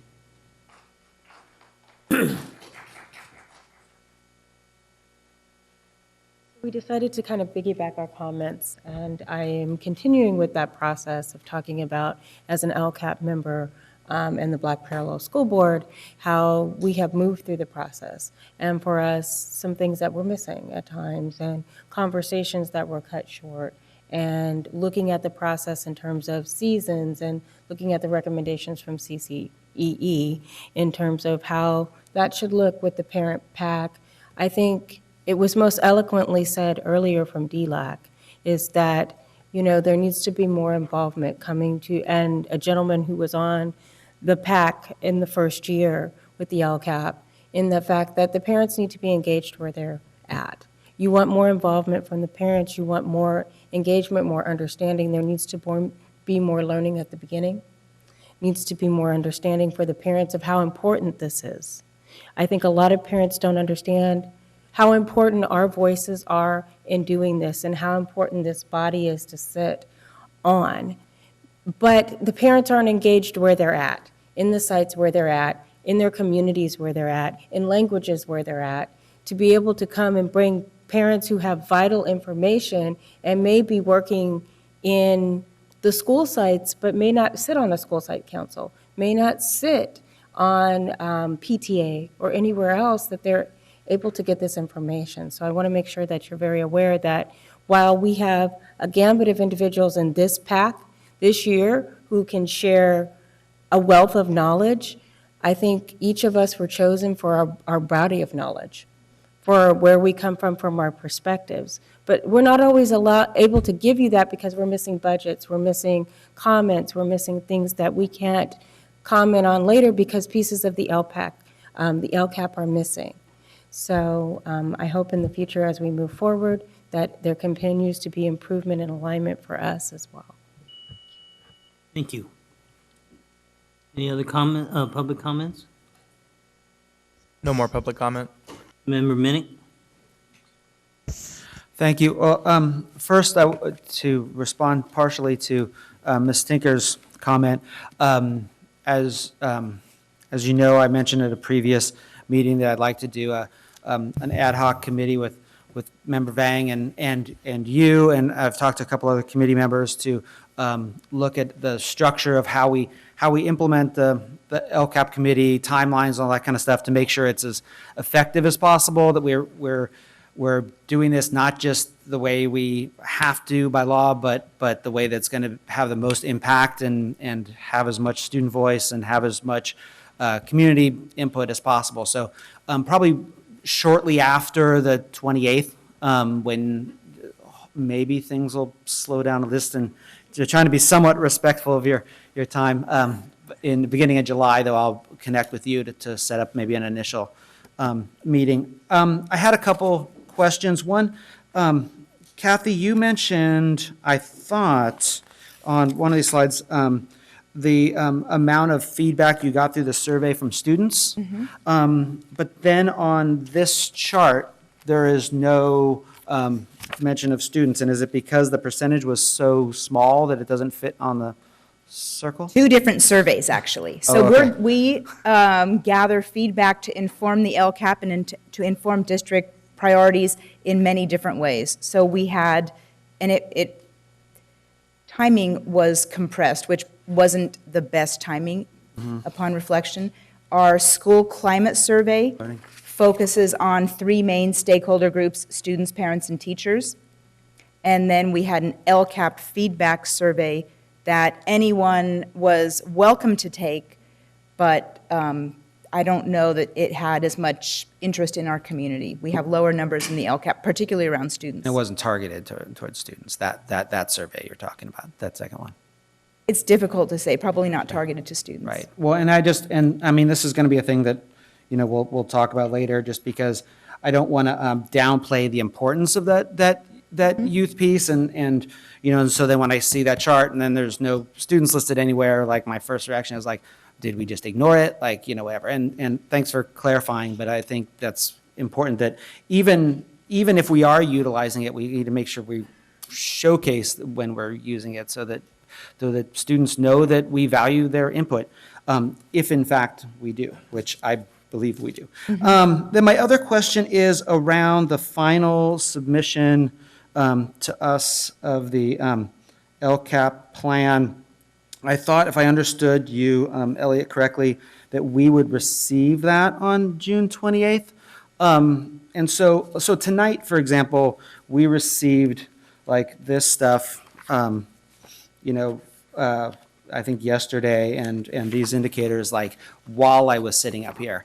And so clearly, like, I haven't read any of it, so I couldn't really formulate thoughts or questions, and it's kind of like I'm just getting this, like, brand new information, which means that the public is also not getting this ahead of time, which means that people who might want to come and comment on it aren't getting it. And so I want to figure out when we're actually going to see that final version of the final draft of that.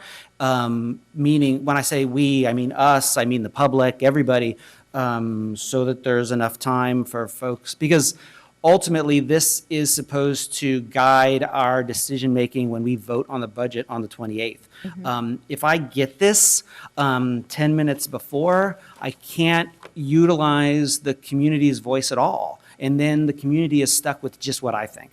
And that seems unfair. So I just want to nail down when we're going to have that, so that we and everybody in the community has a chance to speak on it. So I'll clarify. It's in stages, and so we have posted online the first draft, and for those who took the LCAP survey, it was linked in the survey so you could look at the whole document. It's right now 96 pages, and so we will post our second draft tomorrow. For the public hearing on June 15th, that's our next milestone. Public hearing at the board meeting, and we will post the LCAP draft on the Friday with the board packet. So that's the, official exposure to the public. Additionally, our staff would like to have the opportunity to sit down with board members. We've done that in the past. It's a challenging document, and we'd be happy to talk through it with board members as well. So, that's an option. June 28th is the special board meeting at which, by statute, the LCAP and the budget are adopted together. So I totally agree. By that point, you should be familiar with, we can help you become familiar with what's included. So potentially, the draft that we receive in the board packet, a week from Friday, will be as close to the final draft as possible. Yes. Okay, thank you. Pending board advice. Right. Okay, thanks. Bridget?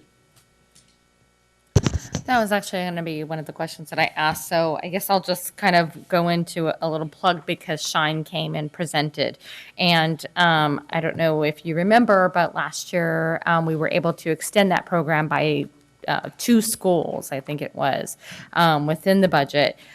Shine has been so instrumental in our schools. For a long time, we had the initiative of the Men's Leadership Academy, and I remember sitting here with the dream with Member Rodriguez when she was here, talking about we need something for girls. We need to show them how to empower themselves, tell them about self-awareness. And then, I don't know if you got what they sent, that they passed out, I'll share it with you. But I mean, some of the things that I underlined were like decrease in behavior problems, significant positive climate, growth in areas of responsibility, communication, and respect, improved self-awareness, and the Shine participants feel supported and happier because the program had engaged them, whereas they previously didn't feel connected to their school. This came from our administrators. This wasn't from Shine. These were comments directly from our administrators. So when we go forth on creating, these budgets, we really need to think about programs like this because, when we talk about foster youth is probably one of the biggest, I'm at a loss for words because it's too late, but they probably have a lot of trafficking within that system because of where they're at, right? Well, Shine is a program that can help catch these girls at an early age, teaching them the self-awareness and catching them before they go off into that type of world. So I really want us to just think about these type of programs and how we can help support them and help them grow this coming year. Thank you. Be mindful of the clock. What is the pleasure of my colleagues now that it is 11:30, when that's the time to which we extended and which we're going to adjourn? I'll move that we extend.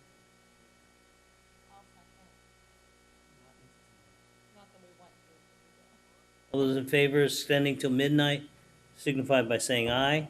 Aye. Aye. Opposed? Abstentions? Thank you. I have one last comment before you're excused. Thank you. I want to suggest to my colleague Minnick and Vang, when they create the ad hoc committee to talk about the LCAP, that we consider drafting LCAP committee members either in the winter or in the spring. And then I want to consider, once they're drafted, to have an education program for them so that they understand what the LCAP committee is supposed to do, walk with them the older budget so they know what to look forward to moving forward, so they can be more fully engaged in their responsibilities as they help us serve our clients. So that's my suggestion to you, and I hope that that will be implemented next year. But the earlier we can get started on the new committee, even though we're still doing the budget, I think will enhance and improve participation. Thank you. And we also hope we'll have members who stay for a second year, so that helps us with the institutional memory. Absolutely. Okay, thank you. Thank you.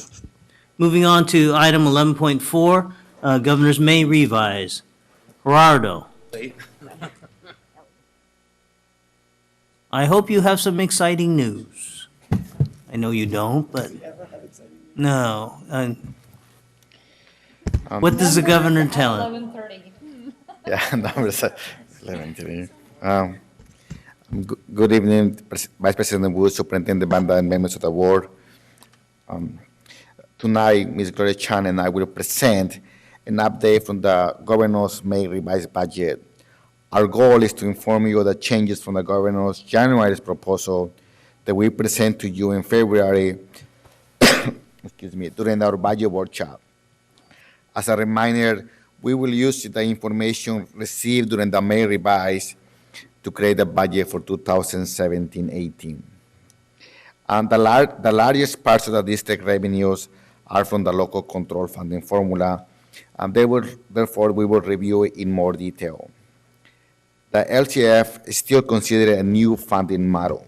It started in 2013-14 after 40 or plus years of being funded under the revenue limit. The promises of the local control funding formula were restore the purchasing power of 2007-8, the distribution of funding among school districts to target students and close the achievement gap. This is one of the reasons the LCAP was LCAP was created. And number third is greater local control over programs and resources. We no longer have 42 different categorical programs. After 3 completed years, we now know that due to the increases in CalPERS and pension costs and STIRS, and increases such as special education and transportation, it means that purchasing power will not be restored. And this graph shows that. And the red dotted line shows the actual purchasing power, and the orange line shows our funding. For about every dollar that our district receives, about 25 cents will go towards pension costs. You might not think the increases are not significant since our payroll is so high, the increases in pension costs takes about 25 cents or every dollar. What were the things from the governors from the May revise? He said, avoid new ongoing commitments. He even talked about he did not want to return to practice or prior administrations in which new programs were added during good times, but had to rag pull out from people receiving these services when the economy tuned down. The governor's budget education provides some good news. It provides a little bit increase in COLA from 1 to 1.56%. If you read a newspaper, the news when the governor released your budget, you will think there were significant good news.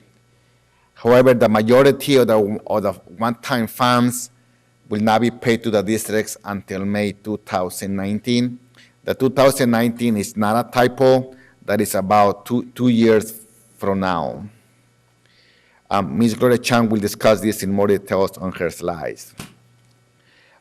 We have several programs such as special ed, transportation, child nutrition, and even child development who will receive only the COLA increase. That is an increase from 1.48% in the January to 1.56% increase. This increase does not even cover the additional costs that we have in these programs. These programs continue to increase year after year, and the revenue has not catch up with us. Cannot catch up. What is our funding? Our funding for 17-18. Under the grade span, will be our funding rates. Each grade level has different funding rates. GSA stands for grade span. This used to be the formal class size reduction. Local control funding formula. We had to plan the local control funding formula target is funded at 97% already. So by year 2021, it will reach the 100%. So we had 3 years to go, and it's already targeted at 97%. This is one of the reasons we need to plan. It's almost, and then the purchasing power will not reach to that level. That was promised back when it was approved in 2013-14.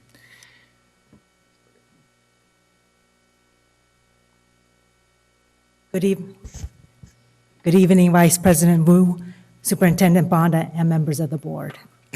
As Gerardo mentioned, we're at 97% of full implementation. As you can see on our chart, we have had large gaps, large jumps, and increased funding for the first 5 years. So with only 3% to go over the next 3 years, that averages 1% per year. So what that means to our district is that we'll get smaller increases, and yet our costs will continue to climb. So we are going to feel the pressures. Think of it like buying a car.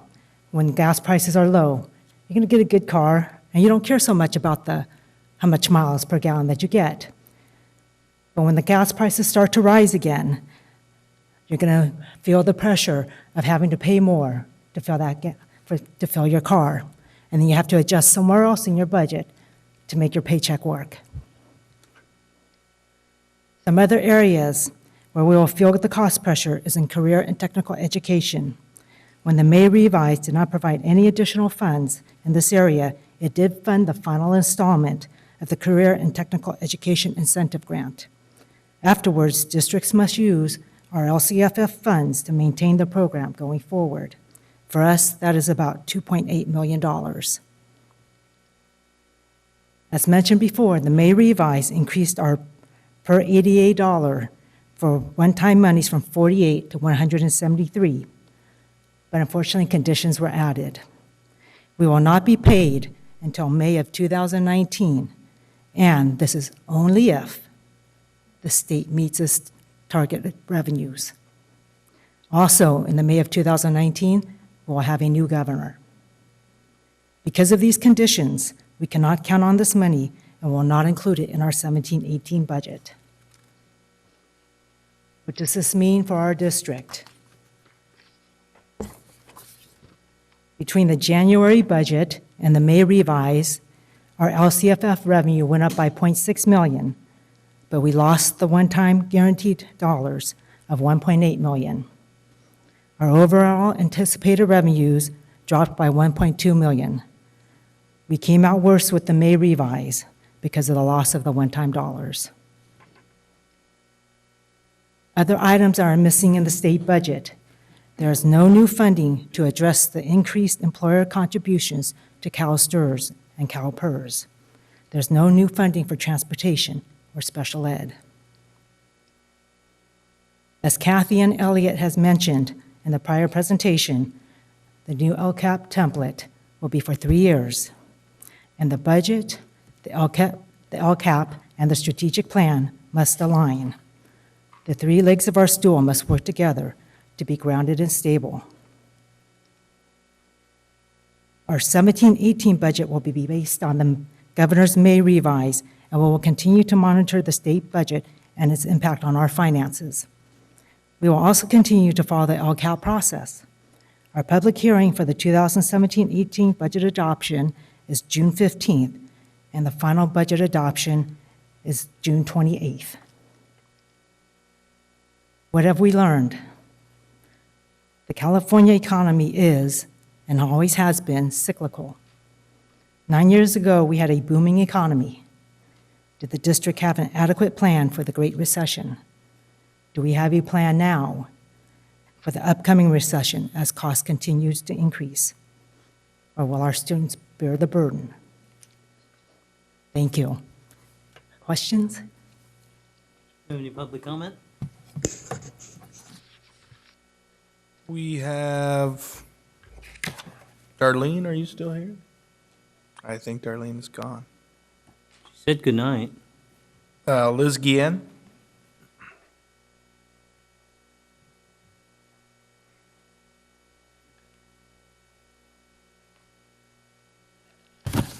Good evening.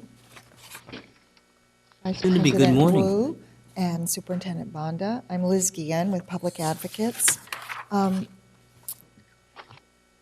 think that for me, there were some reactions that I had to the May revision presentation.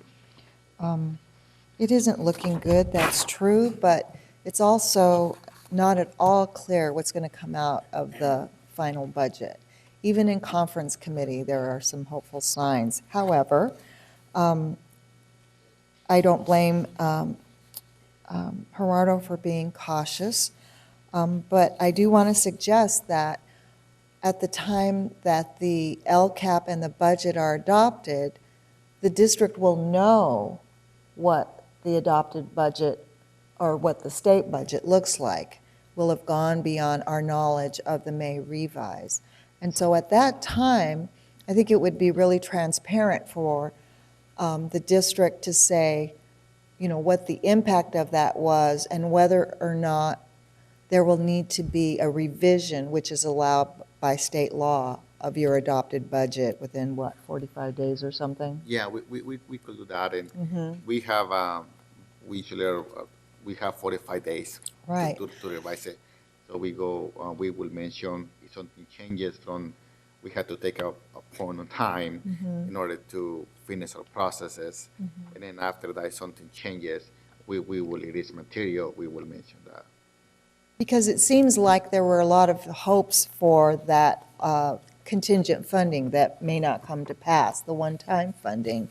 But if it does and other funding becomes available, that's something that should be considered against the LCAP and your plans.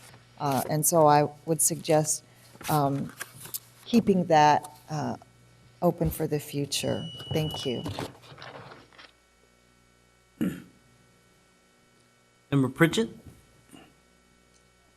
Thank you. Okay, so I have some questions.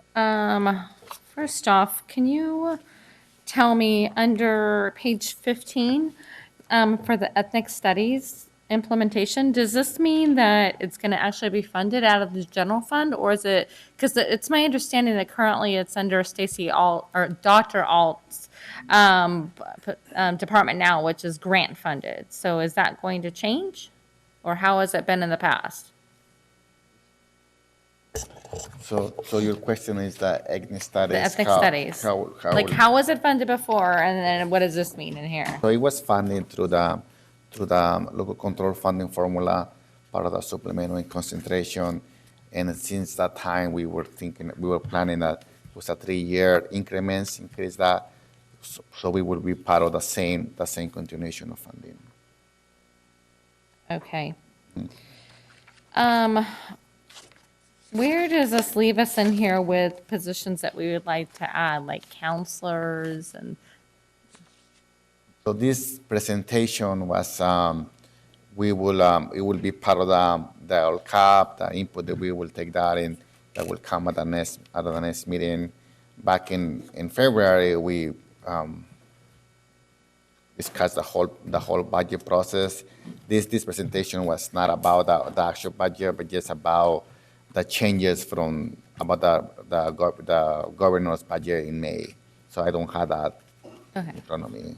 We don't have Okay, that. but you'll bring that to us on Yeah, the- that will be on the June 15. Okay. That will be, so that will be, that's You're when it's going to give us come. time to review and stuff before we go to the 28th meeting, correct? Yeah, so that's a two process, so that's why we, at that point in time, if there's some changes, if there's another priorities versus, we will try to describe that. We could not describe every single item, but we will be able to cover those major points that we discussed throughout the year and through the LCAP process. And then it's adopted at the June 28th. And even after that, the budget could be revised if we need to. We discussed that during the budget committee, the process. Yeah. So, on my 5 years sitting on this board now, it seems like every time there's the budget, we always kind of hear that same story about if you buy a car, then that whole story that you gave. I've heard that for like the last 5 years. And we always have a surplus, it seems like, at least since I've been on the board, we've had a surplus. So maybe it was kind of a play on words, but it just kind of bothers me that every year we hear that same story, but then we end up with a surplus. And so, well, I'm sure that, are we going to see a surplus when we see the budget? We are projecting a deficit for the next year. Even with the one-time funding? In the one-time funding, as we mentioned, we're not going to count that because it's going to become until May 2019. Those increases in pension costs are catching up with us. During the last 3 years, the governor paid a lot of one-time funds, so we can have some funds. But those Maybe funds I'm not are- quite understanding, and maybe you and I should probably talk offline prior to the June 15th meeting, so that way I fully understand. Sure. So the one-time funding, I know that you said in your presentation that that we won't get the one-time funding. Well, it was one-time funding, so it would be called two-time funding if we got it again, right? So, but I guess one of my questions, we have this money right now set aside that we received for this one-time funding.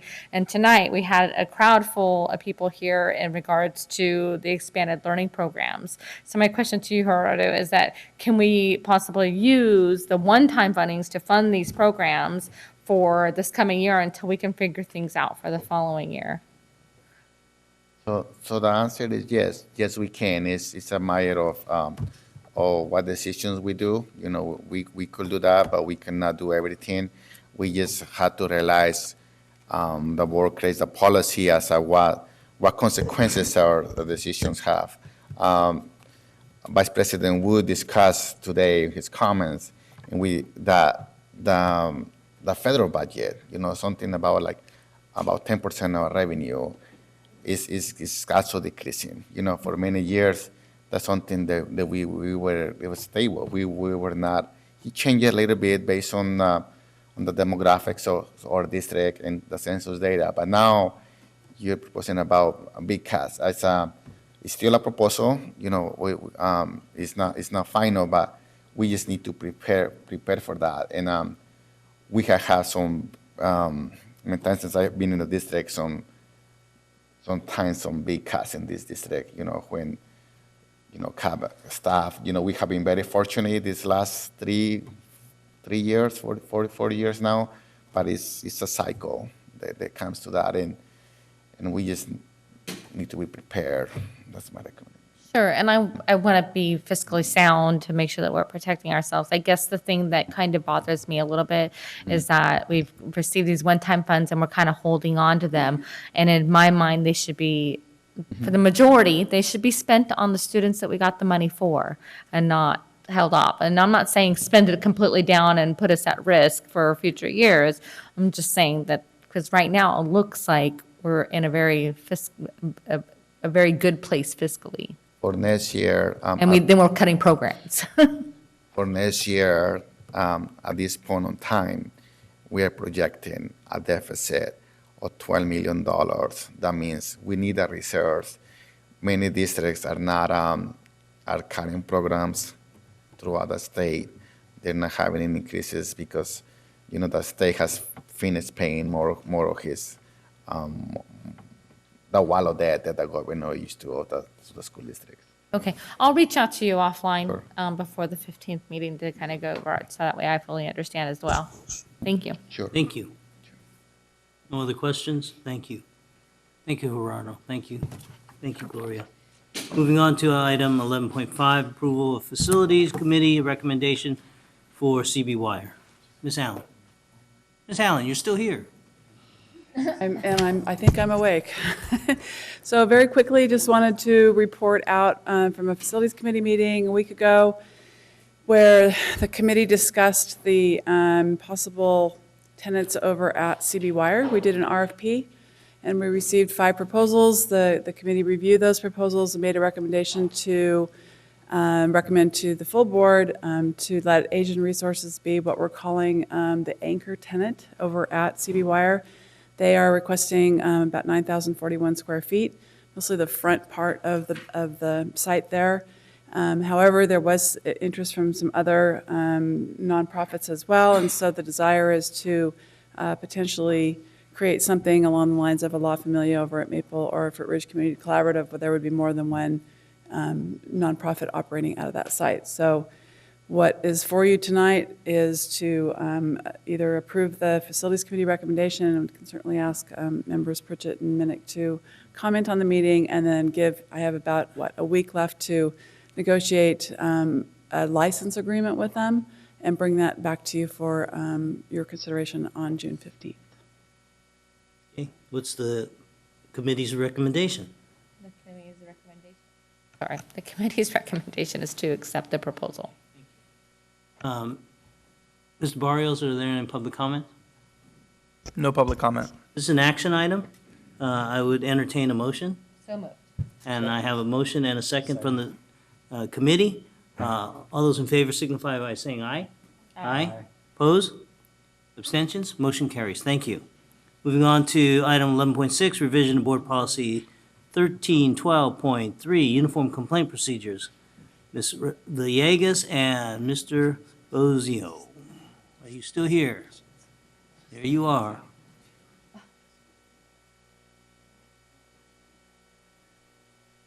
This is a first reading. I'll make that point. Good evening, Vice President Wu, Superintendent Banda, and board members. My name is Cristina Villegas, Human Resources Director, and tonight we're coming before you to present to you required changes to our current board policy involving uniform complaint procedures, also known as UCP. The UCP complaint are those that allege unlawful discrimination and violation of state or federal laws governing educational programs, pupil fees, and the Local Control Accountability Plan, also known as the LCAP.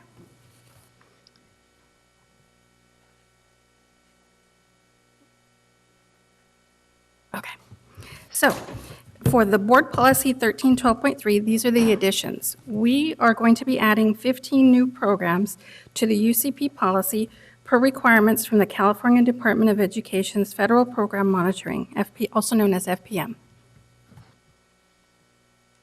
Secondly, we are adding specific remedies to conclusions of the complaints that fall under pupil fees, LCAP, and pupil course period without educational content, including guidelines on the implementation of the remedies.